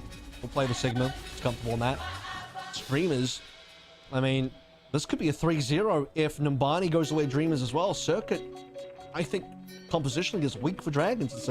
It's a dangerous map set today. That it is. Very precarious one. We'll have to see how they deal with it, but first they need to try to turn things around here on Numbani. Let's see if they can tie things up 1-1. It's the way that the story went yesterday versus the Seoul Dynasty. And so far this season, we have not seen Shanghai Dragons be able to pick up a single map win when it comes down to control. So, is it just that they are giga bad at that and good everywhere else? Just slow starters, you know, and just need the warm-up. Gotta get the coffee rolling. Speaking of getting rolling, I think Dragons need to win this map. I don't want to be too alarmist about it, but yeah, this feels like a must-win for me because I don't know that Dragons are going to be any good at Circuit Royale. All right, well, we're going to be running the Hanzo variation here for Sad, who found an immense amount of impact with that Symmetra. Let's see how he fares now. Moving over to a bit more of a projectile sniper. For now, here's just kind of giving a wave on the opposite side. Dive in from Fate. It goes out, but that's going to be nommed up there by Liga. Denying that away. Forward, just going to pressure him out, and he's going so low, and Sad will be able to finish him off. Gets the follow-up headshot on the Eris, and it seems like that should basically be point A. Ping around the back. They're looking to try to identify where Hisu is at, but won't be able to spy check him, at least not just yet. Already, though, 2 ticks can be set up, and I mean, that's just it. They can't get it. It's 5.5 minutes. You actually saw it a little bit earlier. Eris wanted to make the, I don't want to call it a gamble, but he wanted to make this sort of high-end play where, okay, if he lands a good Bionade onto Dreamer's backline, it will put the pressure on and allow Fate to get a dive on in, but because he doesn't team nade Fate, Fate is just left out to dry. The Liga might be left out to dry as well. Finds a mega health pack, so okay for now. Be able to stay alive, but Shanghai Dragons, they would love to establish this forward control, but Sad does it again. Twice in a row now, taking down Ears with a headshot. I was wondering how the Hanzo was going to look because I'm a bit more unfamiliar with this player, and so far I am loving what I'm seeing. It's consistent sadness. You can relate to that. You can relate sadness to for you, you know, or but not for me, whatever the meme is. Anyway, I mean, he's got the Dragon Strike ready to go because even if they can try to contest this cart, he can just go ahead, make them scatter the winds. Yeah, Dreamers can just play super slowly here. They can be patient, allow Dragons to come to them first. They have to be concerned a little bit about the EMP. They don't know the status of the EMP for Hisu. At this point, you have to start playing like Hisu does have the EMP because he is close. You go on the high ground. His dealing with Fate there for a brief little moment. Ult's getting racked up on both sides. It's looking like we might just have it. A 5v5 ult fight. Viper worked low, 25 health, has to use that recall. Still up close and personal here alongside the cart. Primal going to be the first thing that comes out. Now the rally going to be popped from the side of Dada, as well as the nano from Missing. Sends that over towards Liga. Fate is going to be taken down. Pulse Pump will be able to find one, as that's a bit of a wild Dragon Strike. Just trying to really hit just one player with that one. Either way, not going to find his target. Missing dead, but Top Dragon gets on top of Viper, finds that elimination. He takes him down, Gungan to dead. I mean, they are just steamrolling it. Effectively, from time bank start after cap A to time bank start after cap B, they're 14 seconds down. That's it. Eris is on a respawn simulator.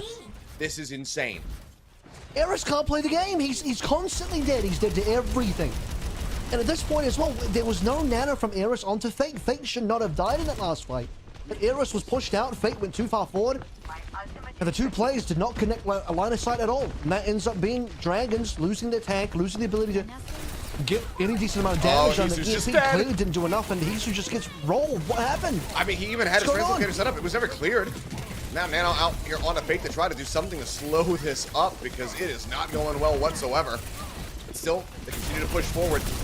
Liga still has his self-destruct to try to clear some space on this final stretch of the runway. Hart continues to glide forward. Basically no stopping power whatsoever here from the side of the Shanghai Dragons. Viper needs to do something pretty damn soon here, as that pulse is nearly available. We saw how consistent he was just yesterday.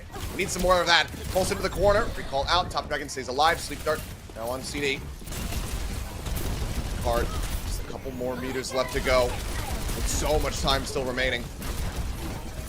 Push forward, D-Matrix in. Yeah, just trying to keep them protected, but they eventually do get on top of Dada. They managed to take him out. Iris as well had fallen quite low, but has managed to survive. Fate's going to be eliminated before he can use the Primal, but with Top Dragon gone, Dada dead. It seems like there's finally maybe some vestige of control here for the side of the Shanghai Dragons. As, see, they're not quite backing off, but not sounding a full retreat, but they will go ahead and break line of sight. Here's a fun fact for you. Up until that fight that we just saw, Dragons only had a single final blow this entire defense. Good lord. Viper got that, I think, pretty early on as well. So now they've gone from 1 to 3 off that one fight. Things have not gone well for the Dragons defense, but they've at least had one reset onto Dreamers now. A difficult situation with Dreamers. Fate's dead again! Oh my god, that's really bad. He had Primal as well. He's had Primal the last two deaths. He just hasn't gone for it. Now Ears just gets pounded down. He uses the EMP, finds two, but we'll get the follow-up kill onto one. But now he's just out of dead. Gangnam Jin taken down off the cart. Hisu eliminated. Fate jumps back through. Has to use Primal. Surely. Okay, pops it nice and early this time around. The damage output is just, it's just so damn much. He just can't stay alive, and that's the cap. Just 1 second shy of 3 minutes on this finish. Unbelievable from Dreamers. Dreamers only lost one fight on that entire offense.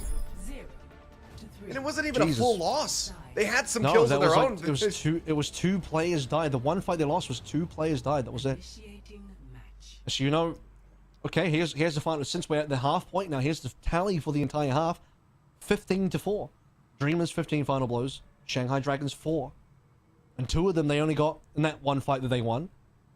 And 3 of them they got in C, and 1 was the rest of the map. It was a complete roll. Liga and Sad are still deathless. Still. Just absolutely unreal. And I mean, Liga coming back through, we're like, all right, well, you know, we expect he's going to be playing the Diva. Let's see how this looks. It looks so good. Just destroying everybody, keeping his backline protected as well. Yeah. He had 10,000 damage for 10. That's higher than DPS's. He was in the face of Fate. He was doing some mad damage. He was even flying at Eris. Multiple times, you see him just flying at Eris, taking him down. Eris was repeatedly dead. Okay.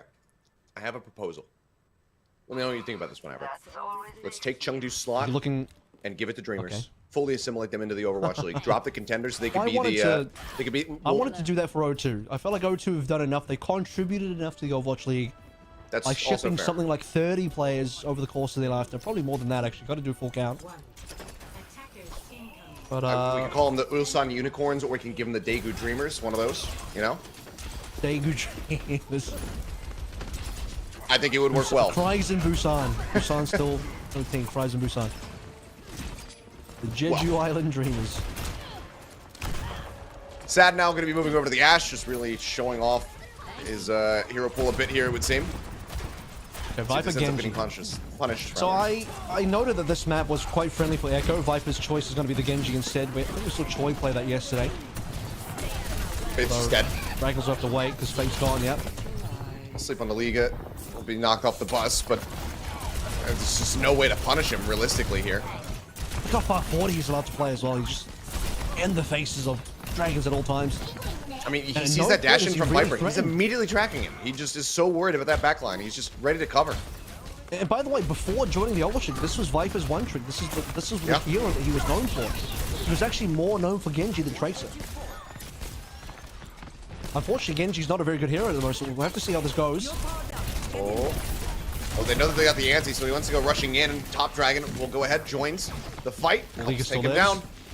And Nana was used, but Dude, Liga was on one. He was critical HP. He didn't die. That should have been a DMAC.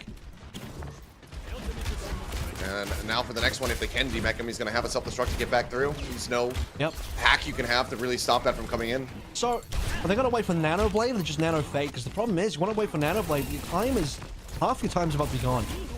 Yeah. They're just going to go for it. I think I like that better. Just make the play. Oh, he almost got missing. Missing just dropping down. Liga again comes to the rescue here. Keeps him safe. Jumps towards Sad. Sad just leaves the high ground. Liga kills Hisu. And Top Dragon not going to be able to find anything with the pulse bomb, but still will get nearest the bomb sent down the main street as well. As, yeah, I mean, it's just a damn near team wipe here. The Dragon's smiling. He's loving it. And with Viper dying, it is an extended team kill. They got everybody.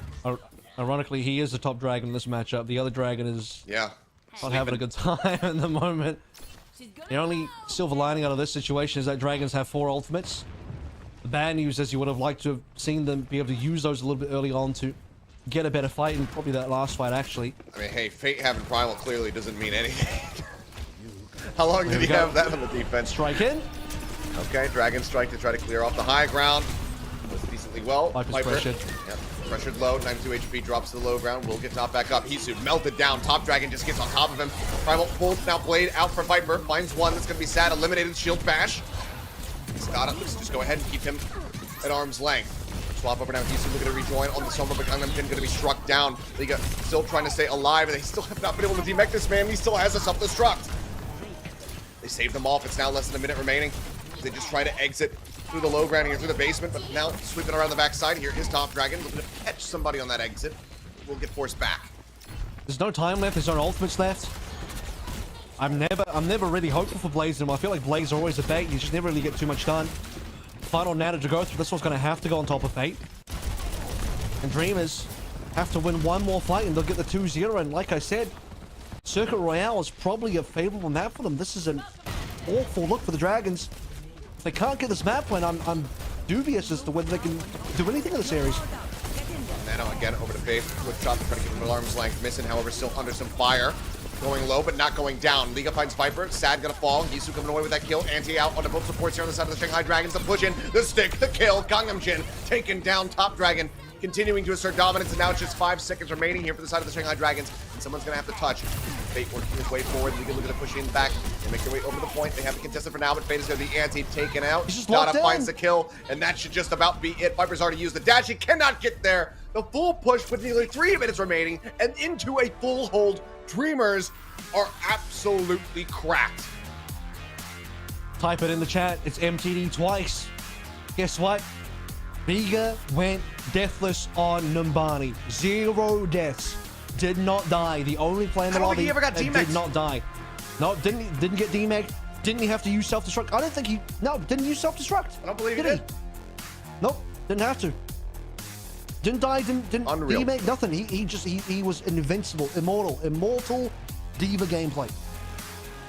Wow. Holy. Yeah. And this will only get worse because we go to circuit. It's a Sigma map. What are you going to do, Dragons? What are you going to do? Onus is on them to show us something surprising, much like Dreamers have been able to do for these last 2 maps, because good lord, what a performance from these contenders players.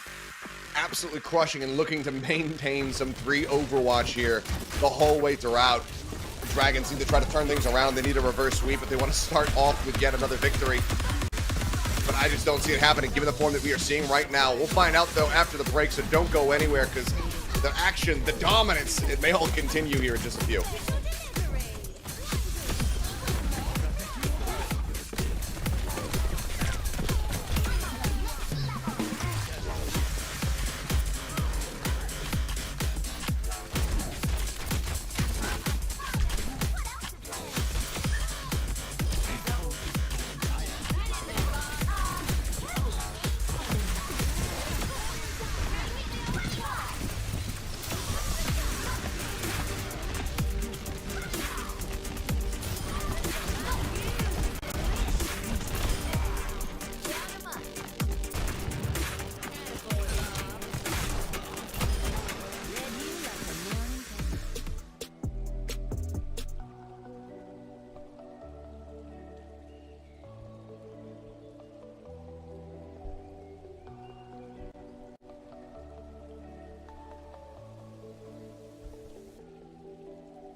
Alrighty, we are back and going into what could very well be the final map of this 3 Overwatch evening. Dreamers hold match point in their hands, and given what we've been talking about here, Avril, it seems like they also have the advantage of this potential last map because we're heading to Circuit Royale, and obviously we still have Liga is here for the side of Dreamers. Fate, what is he gonna do?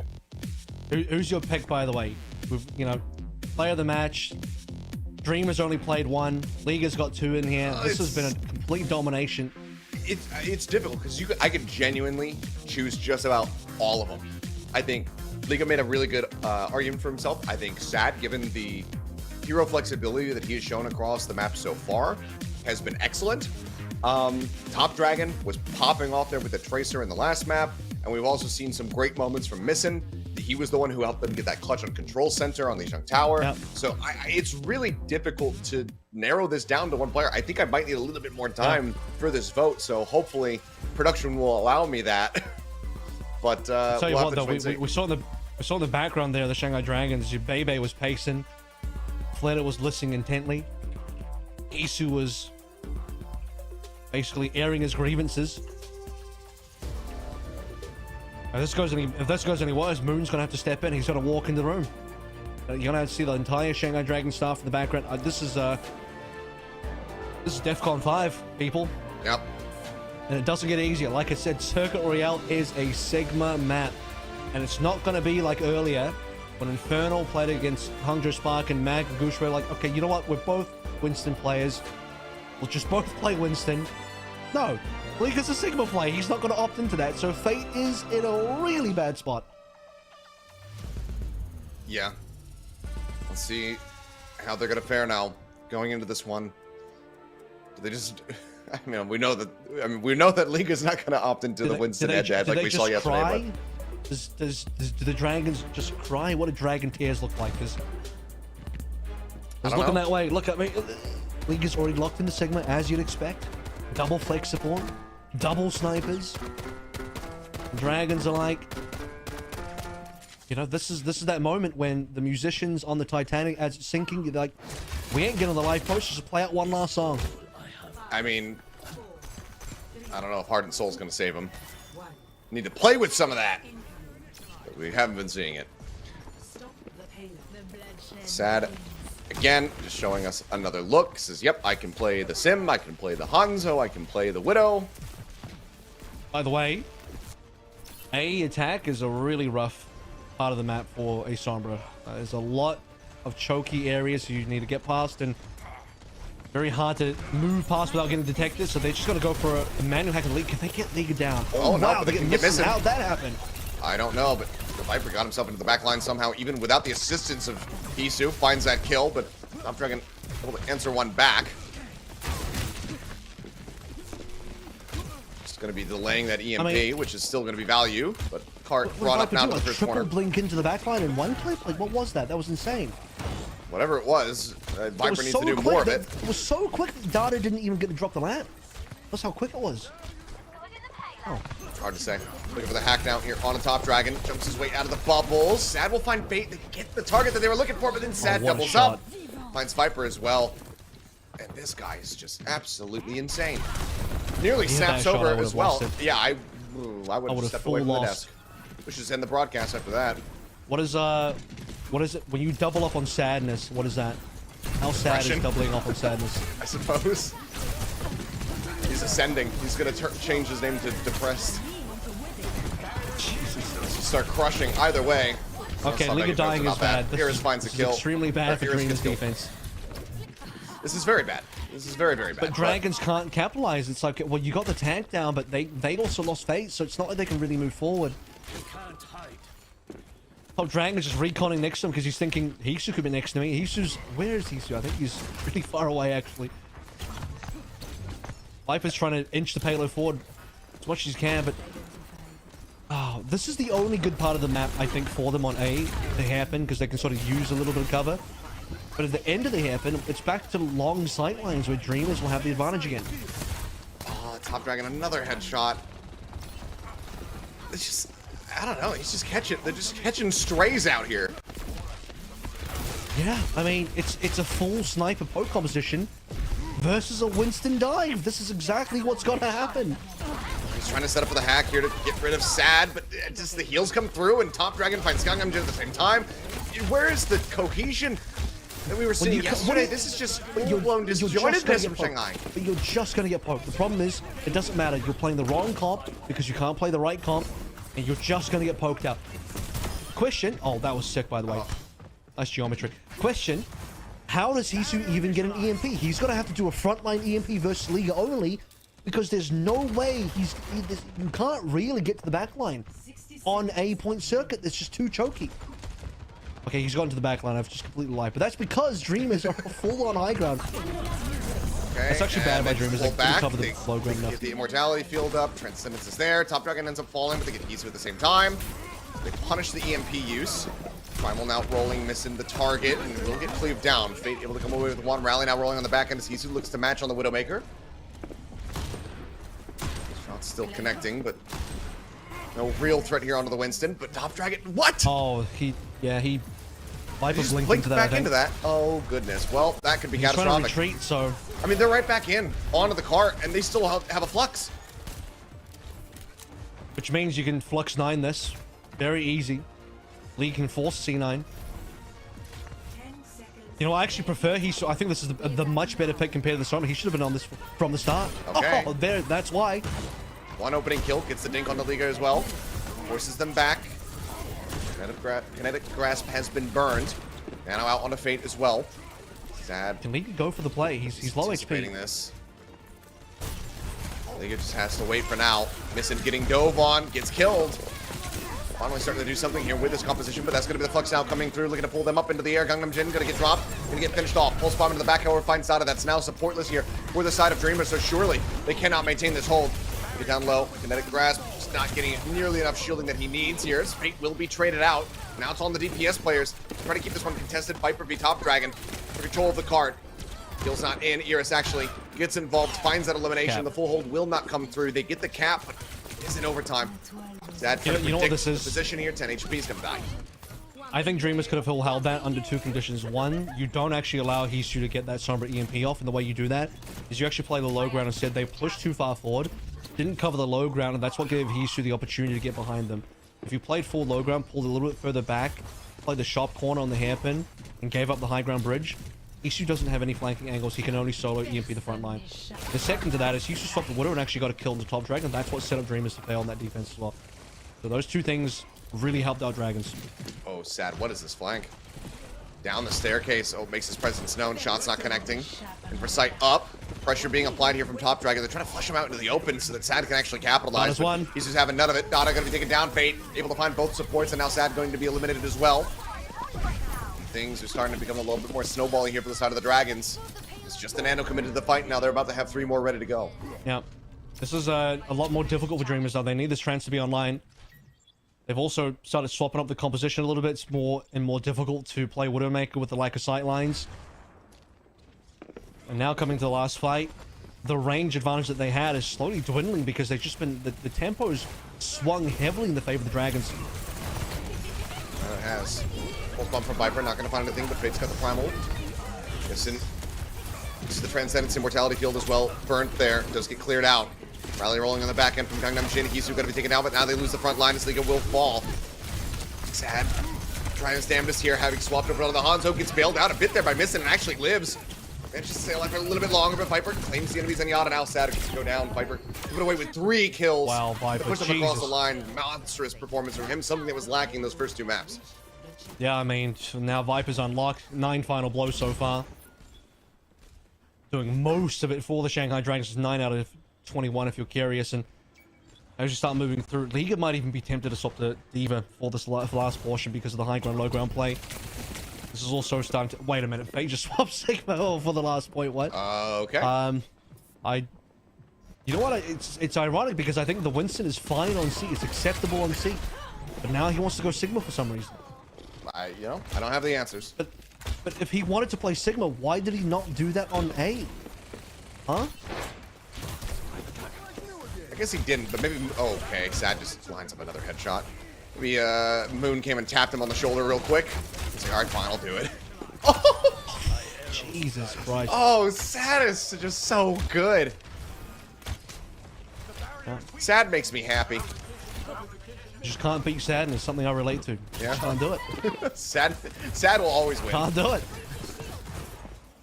I've tried. Unbelievable. Just cry for help. Help me. All right, here we go.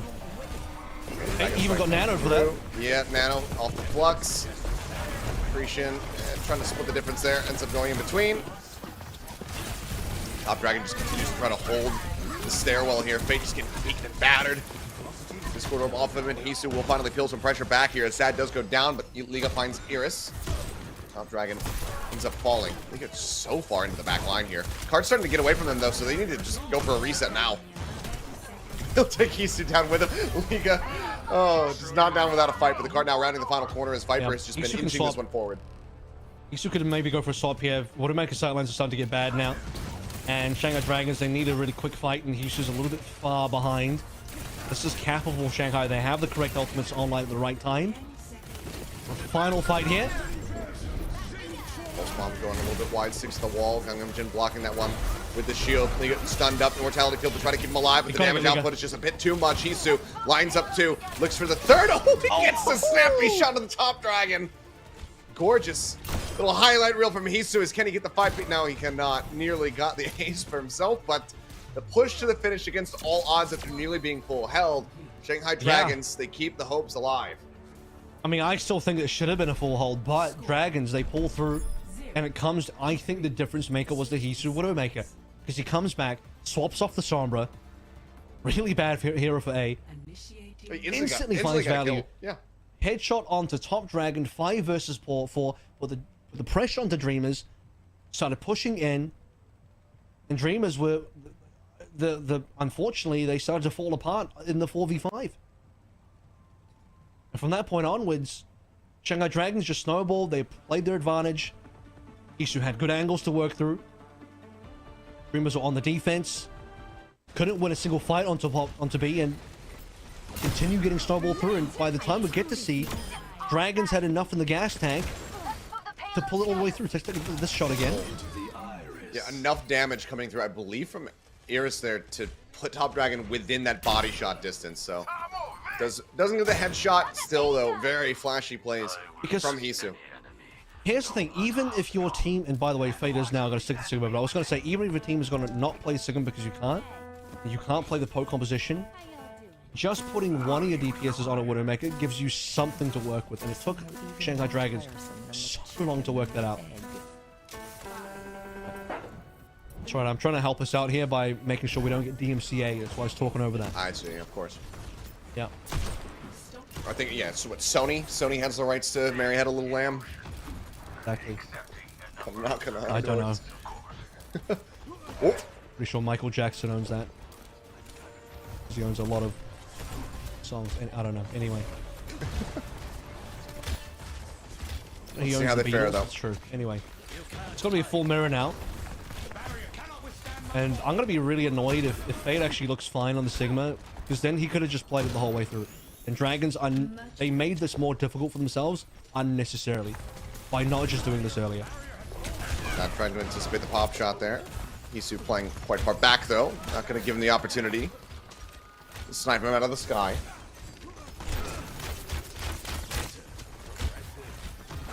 For now, let's see what the break point's going to be. It's going to be Liga taken down. Hisu with a headshot finds another one. Oh my god. He's doing it. Could have had it. Say the line. So much of this, and oh my goodness. God. He's sticking around. He's on the high ground. He doesn't care. He's looking for more. He won't be able to get him. Gangnam Jin and Viper will find the cleanup, but good lord. I'll do it. The Hisu's lease. It really is now. It really is now. I thought you were saying the headshot after headshot line. No, we're gonna. Look, I know it's Shanghai Dragons, but not unless we're on King's Row, mate. Fair enough. And that's out of the pool, so. Damn. Okay, Empress up. Top Dragon dead. Viper just body shot through, puts him down. I think it's just trying to gain some semblance of high ground control here. Just slowed down so much Dreamers, and a lot of this just pressure from Hisu. can take whatever angles he wants as well. He's super... Oh my god, Liga can't even poke his head around. He's a tank player. And he's just feeling the brunt of the damage. Sad was having a great game up until this point as well. Now Hisu is controlling the lobby. Storm Arrow's just trying to get a straight hit there on a Viper, but Viper finds Sad. The name's starting to backfire here. It's not working on the opponents anymore. Dragon Strike at the ready. Stun, the accretion dead. Oh, as Hisu. I mean, I think he headshot Liga as soon as his body snapped back up to a standing position. He didn't headshot him when he was down. His feet were facing him. Transcendence is going to be used. Curious though, as the Dragon Strike now just chucked through. And Dragons are overspending. Maybe a bit, but they're winning the fight quite handily. Sad will be able to get one back as Gangnam did get taken down. But a minute and 15 seconds remaining. Is the problem. Yeah. You got like 1 or 2 more fights ahead of you, so you can't afford to go too hard here. Now that they're freshly out of ultimate, it's going to come down to Sad, or rather Hisu popping off. Maybe Sad has to bail Dreamers out of this situation as well. Because while Top Dragon has a Dragon Strike coming up, I don't know if that's going to be enough. He's just holding. He should be popping, unless Dragon's just... You got to respect it. Yeah, he's just going to wait till it's done, and when he's still popping really late. I think gives himself about 4 seconds in the back end of when Sad's expires that he has that advantage to just really put the fear of God into him. I thought Missing was going to cross there, and that would have been really bad. One more fight now. 30 seconds. Off Dragon. Eris and Data. With the Dragon Strike. Extends it. Try to clear out the card a bit. Still have this reveal. They need to get rid of this Hanzo. But Viper says no. He stands his ground. He comes up with 2. Instead of Top Dragon shut out of it. Mortality Field now getting cleared. Continues to press. Sees how Logdata is. Knows that a body shot would finish him off. And I cannot believe what we are seeing. Talking about the strength of the map here. How it's going to be favoring Dreamers that are on this hot run, but instead they're just going to get full hold. They can't even force out overtime. Shanghai Dragons absolutely destroy them. What a map. What a comeback. Hisu just said, I've had enough of this. I'm done. We're not losing Circuit Royale. And I'm equal parts, Achilles, really pleased that Shanghai Dragons were able to come back and not get 0-3 to this matchup. Maybe even potentially force a reverse sweep, but I'm also so annoyed that they made this so difficult for themselves. Like I said earlier, if Fate was going to end up playing the Sigma, if Shanghai were going to end up just playing the mirror matchup, the Sigma double flex, double hit scan, sniper comp anyway, which is the preferred comp circuit, if they could have done that from the start, why did they even bother playing the Winston? Because that was a complete crapshoot. That was not necessary. They made this way more difficult than it needs to be for the Shanghai Dragons, but I'm glad they got it done.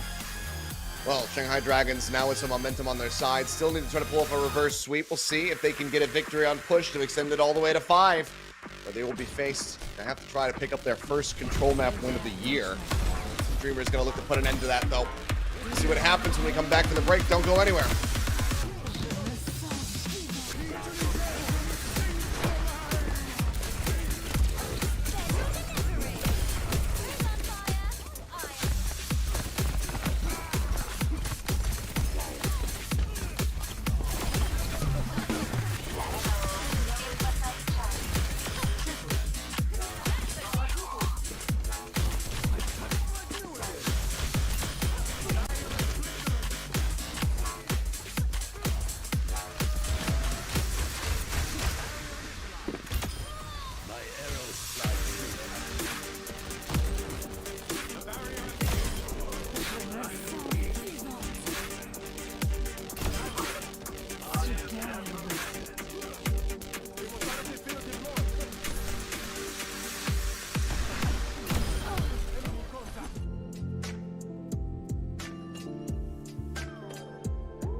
And we are back. The series not over yet. Shanghai Dragons with a monstrous turnaround performance on Circuit Royale, the map that we thought for sure Dreamers would be able to better them and close out with a 3-0.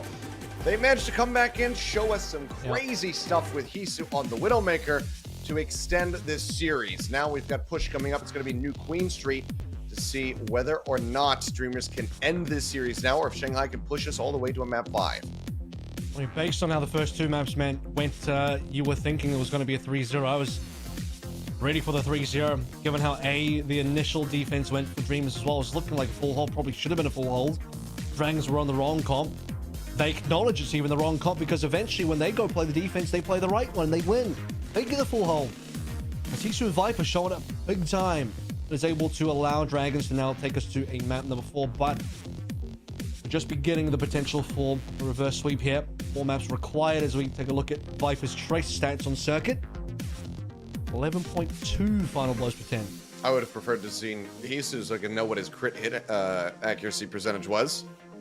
I'd love to see how many headshots he was layering in there, because I mean, aside from kind of like the one body shot that he got, as far as the kill goes, onto Top Dragon, who was looking to pressure him on that initial push, it felt like everything else was headshots from there. Either way, good stats, Viper. I think it was 40%. I think it was 40% based on what I'm seeing. And out of his, I believe, 12 final blows, 10 of them were headshot kills. Okay. So, something like that, if I'm reading this correctly. Pretty damn good. But none of that on New Queen Street, though. Pretty sure Shanghai will be back to the Tracer Winston Sombra, as will Dreamers be. Did they make any swaps? No, we still have Liga in, so. They didn't. So what does that mean? Is he going to play Junker Queen? Is he going to play Zarya? We saw some Zarya from Piggy. Yeah, I mean, again, I don't know if that's really what you want to go towards. I think Junker Queen's maybe a little bit stronger here. If you are going to assume that Fate's going to play the Winston, that is a pretty good counter pick. I mean, Piggy went for it because they were playing up against the Diva, so maybe it is just Diva out the gate here for Liga. We'll have to just wait and see if that is going to be the case. Actually, we had Diva versus Diva, didn't we? It was actually Diva mirror. Yeah, Piggy was matching, and then he swapped off because they just were getting bodied, and then he swapped over to the Zarya and was able to win it from there. Very curious. All right, Ollivander. It's a little bit of a deep cut reference. Oh, well, that one went a little too deep for me. I think I'd even. It's when he gives right over my head. When he gives Harry Potter the wand, and then it assimilates with it, and he's curious, very curious. Because the phoenix that gave its feather for his wand's the same thing, Bore, but one other. Appreciate the lore update. You're welcome. Lore update from 20 years ago. Fate is not going to get into any of that because he is straight on to the Winston as expected. And sad comes on the caster. I've been waiting to see this one, and I mean, the guy has just been a revolving door of agent picks. He's been looking pretty damn good on basically all of them, so let's see how he fares now with the Cowboy. Remember, this is the slightly nerfed version as well. This the mag grenade got slightly nerfed there. Early break there onto Liga's mech. I believe the first one of the series, given that we didn't see it from him on Circuit, so it's taken down nice and early. Pulse bomb in from Viper. He waited up so rapidly. Has that one on the ready. Gotta take it down. Good answering kills though. Sad Wolf on Gangnam Jin. Nade thrown in. He knows that Hisu's is already dead, so he looks away from him, but Iris is able to take it down. Pulse bomb doesn't find anything, no. It's a bit wide there from Top Dragon. Viper starts it. It'll be Fate and Iris to end it. Sad for Viper, he dies here, but he baits out the Suzu so cleanly. And then straight away has the boss ready. So out of all of that, Dragons come out ahead, and they're going to have the EMP up and available. It's about a minute and a half fighting. As the first ultimate's starting to come online now. The two-air rush for Missing. No real lane to drop it down first. They want to be looking at the actual payload. EMP in the back line. Hisu looking for the setup here, but Kitsune rush in response. Missing keeps him alive and second to punish. Guess not. Either way, he gets punished. Good headshot there. Sad to take him down. Nano out on the Fate, pushing up into the face. Oh, good stun. The high noon was used, but yeah, not going to be able to get that one through. Iris now going to be eliminated as well. Gangnam Jin under fire, desperately trying to stay alive, but eventually will fall. knock off the side of the map. Doesn't have the shield bash available, though, so can't get himself back up on a solid ground. Ends up dying. Viper staying alive somewhere. Does have that pulse bomb, that follow-up now. Ready to go. I think they just had Hisu alive there as well. I'm a little surprised that Translocator didn't come on through. He saw the Kitsune rush. The call was to disengage, and Hisu overstayed his welcome. Shot in the face by Sad. Shanghai Dragons still recover it, though. As the lead was sneakily stolen away by Liga, but it's still early days here. Just 6.8 meters. It's fine. Good stake. Okay, Top Dragon this time does not whiff it, manages to find it. And I think that this has been, you know, for nearly 3 minutes gone, one of the shortest distance push maps that we've ever seen. Normally, but this time, somebody has some form of a lead and gets the double digits, but just now occurring here for the Sad Dreamers. It's been tooth and nail back and forth. It's Viper's turn. Pulse Bomb Prince. He's already landed a decent amount so far this series. Liga knows. Got the Matrix hovering over. It's a double connection coming through from Eris's nade. Keeps him protected, though. Right back up onto that high ground with the D-Matrix at the ready as soon as he woke up from that sleep. Liga now trying to back up. Again, another sleep connecting. Bionade only finds him. Kitsune rush now to try to push out. Liga leading the charge. Nano goes across on the Fate. Trying to stay alive. Viper Hisu also very low, though. HP bar is getting wrecked right now on the side of the Dragons. As the push is once more continuing. Liga not looking to overextend, but with that hack, he's going to be forced to use the self-destruct here on the back end. Tuck around the corner, and he gets Fate somehow. I think Fate was off on the right-hand side. We didn't quite get to see it given the angle, but either way, comes away with that pick. And that allows him to push once more. That's not excusable, unfortunately. Fate dying there is going to put Dragons into a really sore spot, especially if he gets staggered deaths here as well. The Eris gone. They at best 4v5 contest, but the cap's going to come on through. So Liga, he put the pressure on towards Fate. Fate goes down to the self-destruct somehow. And our Dragons don't get to fight for the defense of the cap. And they had ultimates. They got EMP, they got Primal, but just no team there because Fate dies and Eris dies afterwards. We need to start building up something. This is nearly half the time taken away. Pulse bump from Top Dragon again. Not going to find the hit. That's at least allowing them to breathe a little bit more easily. Pop it to the high noon. The quick cancel there from Sad. EMP comes across. That has got the rally rolling, but Viper does not miss with his pulse. Shuts it down nice and early. Eris still under a bit of fire. Taken lower and lower. Fate is well on a sliver of HP, but he's not using the Primal. Doesn't commit to that one. Now the bot again being brought up to push once more. 2 members gone. The rest of the Dragons just have to try to peel away. Gangnam Jin Shield Ray is trying to keep himself out of, get himself out of here. He will be able to do so. Can't afford to lose more. Hisu now swapping over towards the Ash. All-range gameplay. See if it ends up working out. Shanghai Dragons are going to get something done. They need to make a move. They're losing so much distance. 3 minutes ago, we said it was incredibly close in terms of the distance, and now Dreamers have pushed this quite a fair amount while Dragons are still on the defense. And another Kitsune rush coming through. Viper with another pulse bomb, however, outpacing Top Dragon in that regard. And Liga's going to be knocked down to the mech. Hisu able to find that. Gets a headshot on the Top Dragon as well. As Sad, I mean, he's almost firing too quickly because of this Kitsune rush. He's not able to find those heads. Now everybody clustered up here onto the back stairwell. Will just go ahead and get thrown into the meat grinder by the Dragons, but there's so much distance to make up for with 4.5 minutes to do. Or possible D-Mate coming through as well. That is brutal for Liga. Because now, how do you reset here? Yeah, you just run towards the payload, I guess, but that just sucks because he died at the start of the fight. He'll die at the end of the fight. It's like a 6-man death. But beyond that, you saw Misson throw his Suzy away early. He didn't save Liga. He went and saved, I think, Sad and a couple of other members instead. Liga was one that was actually in trouble, and Liga didn't have self-destruct. So if you saved Liga with Suzu, then he finds the self-destruct, and then he gets the remake after that. So that would have been a better line of play in hindsight, but Dreamers now, they're on the defense as Dragons are finally starting to make some distance. Okay, there's the high noon again.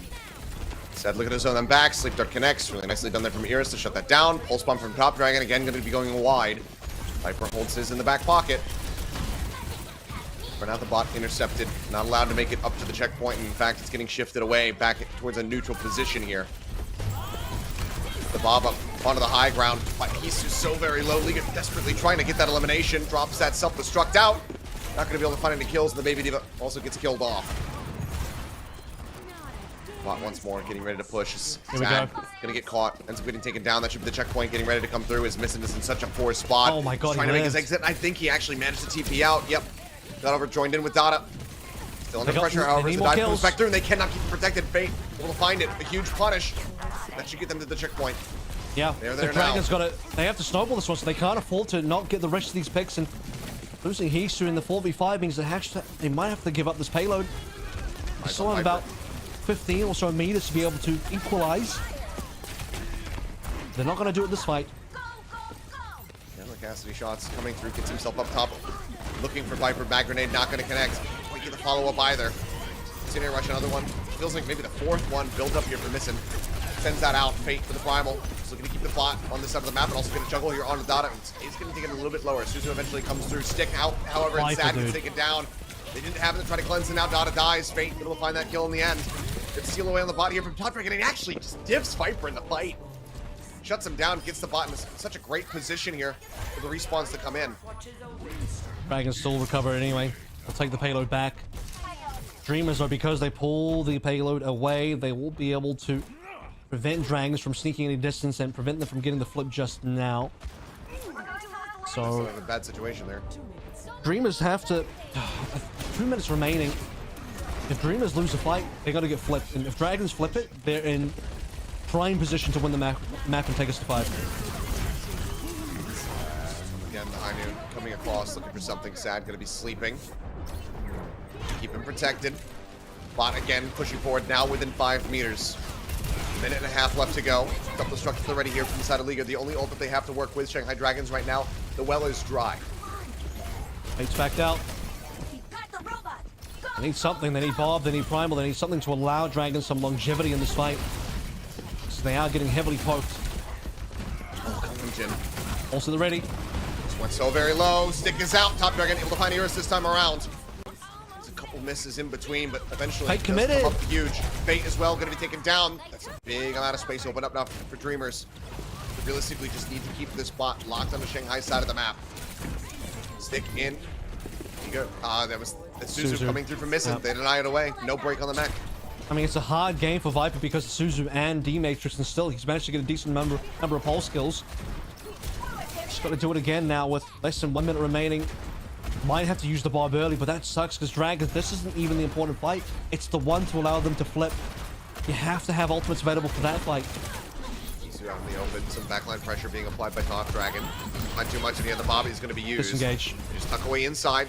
Leo can just keep this bot. It's completely contested here from the doorway. So cheeky. Yeah. They just wait at the Bob. That's exactly what you do. Bob's gone. Yep. Bob makes his exit. Now they can go ahead, push back out. Top Dragon, however, going to be taken down. Fate able to find that kill. Double support ultimates available from the side of the Dragons. Rally at the ready here from Dada. Now going to be using that onto the high ground. They drop down. They look for some eliminations. He's so very low. Eventually, Sad able to find the shot. Another High Noon. This time he comes up with 2 kills. And that should do it.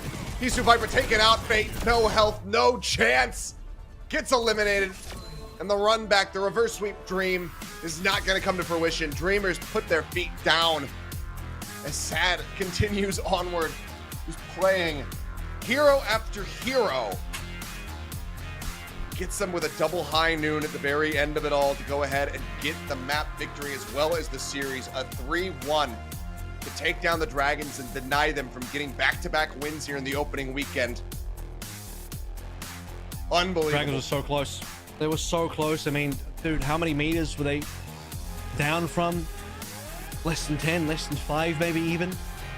But they just couldn't get it done. They needed one fight. They just couldn't quite make that final push. One final hurdle, just too much for the team to overcome. I was believing, I was thinking this could be a map 5. We could see a potential reverse sweep. What started out as a completely dominant Dreamers game could be a complete nightmare for them, but they hold on to that dream. 3-1. Circuit Royale will end up being oddly the map that got away from them when I thought originally that would have been their strongest map, and could have still been their strongest map if it weren't for the fact that Hisu just destroyed. But speaking of, players that had a fantastic time destroyed their opposition. Sad the entire way through. That's right. No happiness here. You do get to celebrate this win. Yeah, might not have the full-fledged photo, but it does not matter. We saw plenty of him smiling on camera and plenty of him. You know what? I think it's perfect. game. Just a full black silhouette encompasses sadness to me. Works. I'll take it. I mean, he was able to deliver that in spades over to the Shanghai fans. That's for damn certain. I mean, again, I know very little about this guy coming into today's matchup, but I am nothing aside from impressed because no matter what he played, yes, there was the comeback run from Dragons there on Circuit Royale, and things started to fall apart a little bit for the side of Dreamers, but pretty much no matter what he was doing, he was just finding value. He was crushing. So it's just an incredible performance for him to come out on so many different heroes and look so consistent across all of them. Yeah, fantastic stuff today, just especially on the first two maps where they just completely dominated, but you start to really see through these highlights just how many different heroes Sad ended up being able to play today, and all of them great amounts of value, even the Cassidy at the end.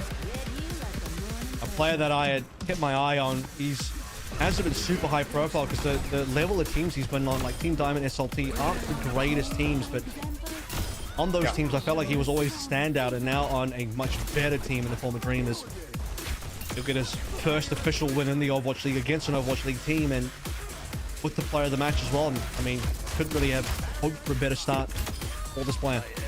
I mean, by my count, what, 5 different heroes? We had Hanzo, Widowmaker, Ashe, Cassidy, Symmetra. So 5 different heroes played across 4 maps, and just looked incredible basically across all of them. So really well-deserved player of the match. I know that you threw out your vote there nice and early for Dreamer, even though he only ended up playing in the first How funny map. would that be? Dreamer gets it for 1 map. It was really good though. I'm not gonna lie. The form that it he was showed, such an insane MTD. I just couldn't help myself. I was on the fence, and I don't think that anybody out there can blame you because he was just crushing. I mean, the stats that we saw him put up, you know, when expressed in a per 10 figure, were astronomical for a Reinhardt. So I don't blame you whatsoever, but I had to go with Sad. This is, as we mentioned, he plays so many heroes. This is just 1 out of those 5 heroes in terms of stats. So just the Hanzo out of the 5 heroes you play. I think all of the 5 heroes you play the most Hanzo though. That's what it feels like to me. I can't quite I believe that is correct. confirm that, but you know. Well, now we have our interview ready to go, so we'll get ready to hand it over to Unknown so that we can hear from him and see how they feel about this win. Hey, Sad. 네, Congrats on your win. 들어볼게요. 이번 서머 스테이지 첫 승이잖아요. 어떠세요? This is your first win in the Summer Stage Qualifiers. How do you feel? I feel really good. So I think this is an even greater result than what we've expected from practice. So this really feels good. 네, 저희가 다른 팀보다 연습을 좀 늦게 시작해가지고. So, I mean, you mentioned practice. What was, do you have any details on that? We started a little bit late because of other reasons, and but still, even though we had less practice than other teams, we had a great result today, and I'm happy for that. So, how was the match today in general? 평소보다 말도 훨씬 많이 해주고 계속 콜도 큰 소리로 해주니까 잘 됐던 것 같아요. So I think there was a lot of, compared to practice, we had a lot of more active comms, like people were shouting out key information from all parts of the team, and I think that was really crucial to our win today. 어떻게 뭐 세드 선수의 아이디어인가요? 아니면은 팀원들끼리 회의를 해서 나온 아이디어인가요? 코치님들이 제안한 조합. So about the composition today, like, was this your idea or was it any of your teammates' ideas? 마지막에 피날레까지. Well, it's usually our composition comes from our coaches. 진짜 인상적인 모습을 보여줬습니다.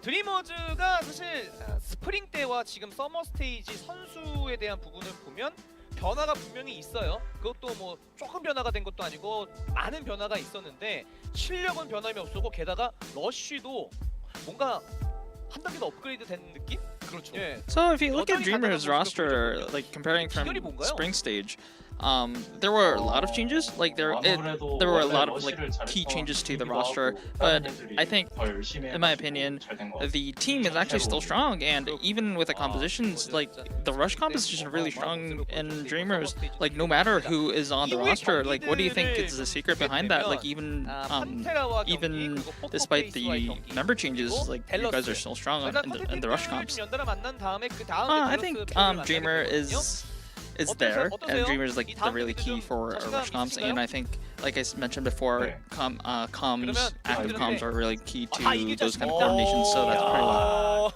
자신감이 대단합니다. 그 팀들한테 한마디 해주시죠. So any messages to the teams that you're going against next? 저희가 이길 거니까 각오하세요. Well, I mean, we're gonna beat you guys, so I mean, 그렇죠. you guys just wait. 자신감이 있어야만 나올 수 있는 멘트고, 그리고 한번 실제로 보여줬죠. That's something that you can. That's the sort of confidence you can only have when you're actually 오늘 ready. 냈으니까요. 충분히 설득력 있는 도발이죠. 네. 자, 일단 시작이 좋습니다. 드리머즈 이후에도 좀 기대 많이 해보도록 하겠고요. 팬분들이 So 상당히 you're 좋아하실 off 것 to a really 같아요. good start, 뭐 and 리그를 we 일단 also 첫 승을 recognize that you have a lot of fans 많이 supporting you. 좋아하실 것 같은데 팬분들에게 또 한마디 So 해주셔야죠. any messages to the 저희 팀 fans? 애들 다 잘하니까 응원 많이 해주세요. Every one of us in our team 네, are really 감사합니다. good players, so 다음 please 더 keep 많이 the support 하겠습니다. up and thank you. And that's going to be the end of the 네, interview. 감사합니다. Back to you, Seth. 수고하겠습니다. Well, thank you very much. Good to hear from him for the first time, because, man, what a performance. And I think that there is more than enough reason to feel confident going up against their future opponents. We were curious how Dreamers was going to look after the run, the attempt to make it into midseason madness. They fall shy of that. They have some swaps, but it seems like everything's just hunky-dory. Well, I mean, yeah, I was concerned for some of these contenders teams coming on in, just seeing how many players got cycled out, especially the very, very strong players that we saw. But it seems like, more strong players are still in the wait. That's kind of the benefit of Contenders Korea, right? You're just so many good players that are in that pool. And so for the Dreamers, they will continue, I think, some of the dominance that we saw in the knockout stage in spring, where, again, they made it to the finals, lost to the Hangzhou Spark. But here, they'll beat the Shanghai Dragons, so that'll be another Overwatch League team on the notch for them in terms of victories. Dreamers find themselves in the top 3. Obviously, only one match played, but I'm curious to see just how far these guys are going to go, because they do look like they have so much potential. So I'm really forward to tracking them, as well as, the rest of this, obviously every single team. There's O2 Blast. How are they going to look? Do they bounce back because they put up a decent fight in their opening series? Can they get back to that O2 Blast dominance that we know so much from that organization? There's a lot of questions. Right now, it feels like the only clear-cut thing that we have out here in APAC so far is that Infernal is on top. Yeah, I think that is going to hold true for quite some time. I memed about them losing the Seoul Dynasty, and maybe that will happen, but yet to be seen. I think Infernal are the team to beat currently, and Pokerface might end up feeling some of that heat next week. Well, not next week, sorry, tomorrow, because there'll be more games tomorrow. Dallas play O2 Blast, by the way. That'll be a rematch. Dallas beat O2 Blast and knocked them out of the knockouts in spring stage last time, so I'm sure O2 Blast will want to have another crack at Dallas. But Dallas looked really good today. And then Dreamers versus Panthera, where, I'm not going to lie, Dreamers were pretty damn good today, and Panthera might struggle. And right there, Dreamers versus Panthera, as you're saying, is another reason to just go ahead and get sad at the very end of the evening to close out the night. That's how I like to finish my evenings. But hell of a day that it's been. Go to bed crying is what I want to do. Right into the pillow. But yeah, I mean, what a day. Dragons at least were able to spare us from a complete day of 3 Overwatch. We kind of joked yesterday, oh, maybe we'll get the 20 out of 20. Very far from it here. We get 13 out of 20. But yeah, I mean, overall, some incredible moments. The Dynasty series also happened. So it was a good day. Yeah, we got to see every team now. Every team in the East play, every single Contenders team. Pretty pleased with what we have so far. I don't think there's been any real surprises in the matches and the results of the standings. It just about falls the way to... Maybe one surprise is that Shanghai Dragons didn't do better against Dreamers. I thought Dreamers, okay, their roster being retooled could be a little bit weaker. Shanghai look a little bit stronger. A different outcome there, but man, look, Dreamers are still just as good as ever. Feels like losing all the players that they did doesn't even really hurt them that much. O2 Blast losing the way that they did versus Guangzhou Charge, not super surprising, but at the same time, I think, I'm a little less concerned for O2 Blast, but they'll probably still struggle in this group. It's weird for me to say that O2 Blast are the team, at least from the contender side of things, that look like they might struggle. But for now, Dreamers, I got to say, are the best looking of the contender squads that we have here. Yeah, I mean, seems to be the case. We'll see if that's going to continue as time goes on, because, again, we'll get to see them at the very last matchup there versus Panthera, who hopefully can take the time to Google what an objective is in the game, and they can stick to it. They've got about 24 hours to make that happen, so we'll see what happens when that does come up. That's going to do it from us here this evening. Thank you guys so much for tuning in. Of course, NA, as always, is going to be coming up after this in several hours, so make sure you set your alarms, get a little nap in, wake up, watch those games. Myself and Avril, we'll see you next time.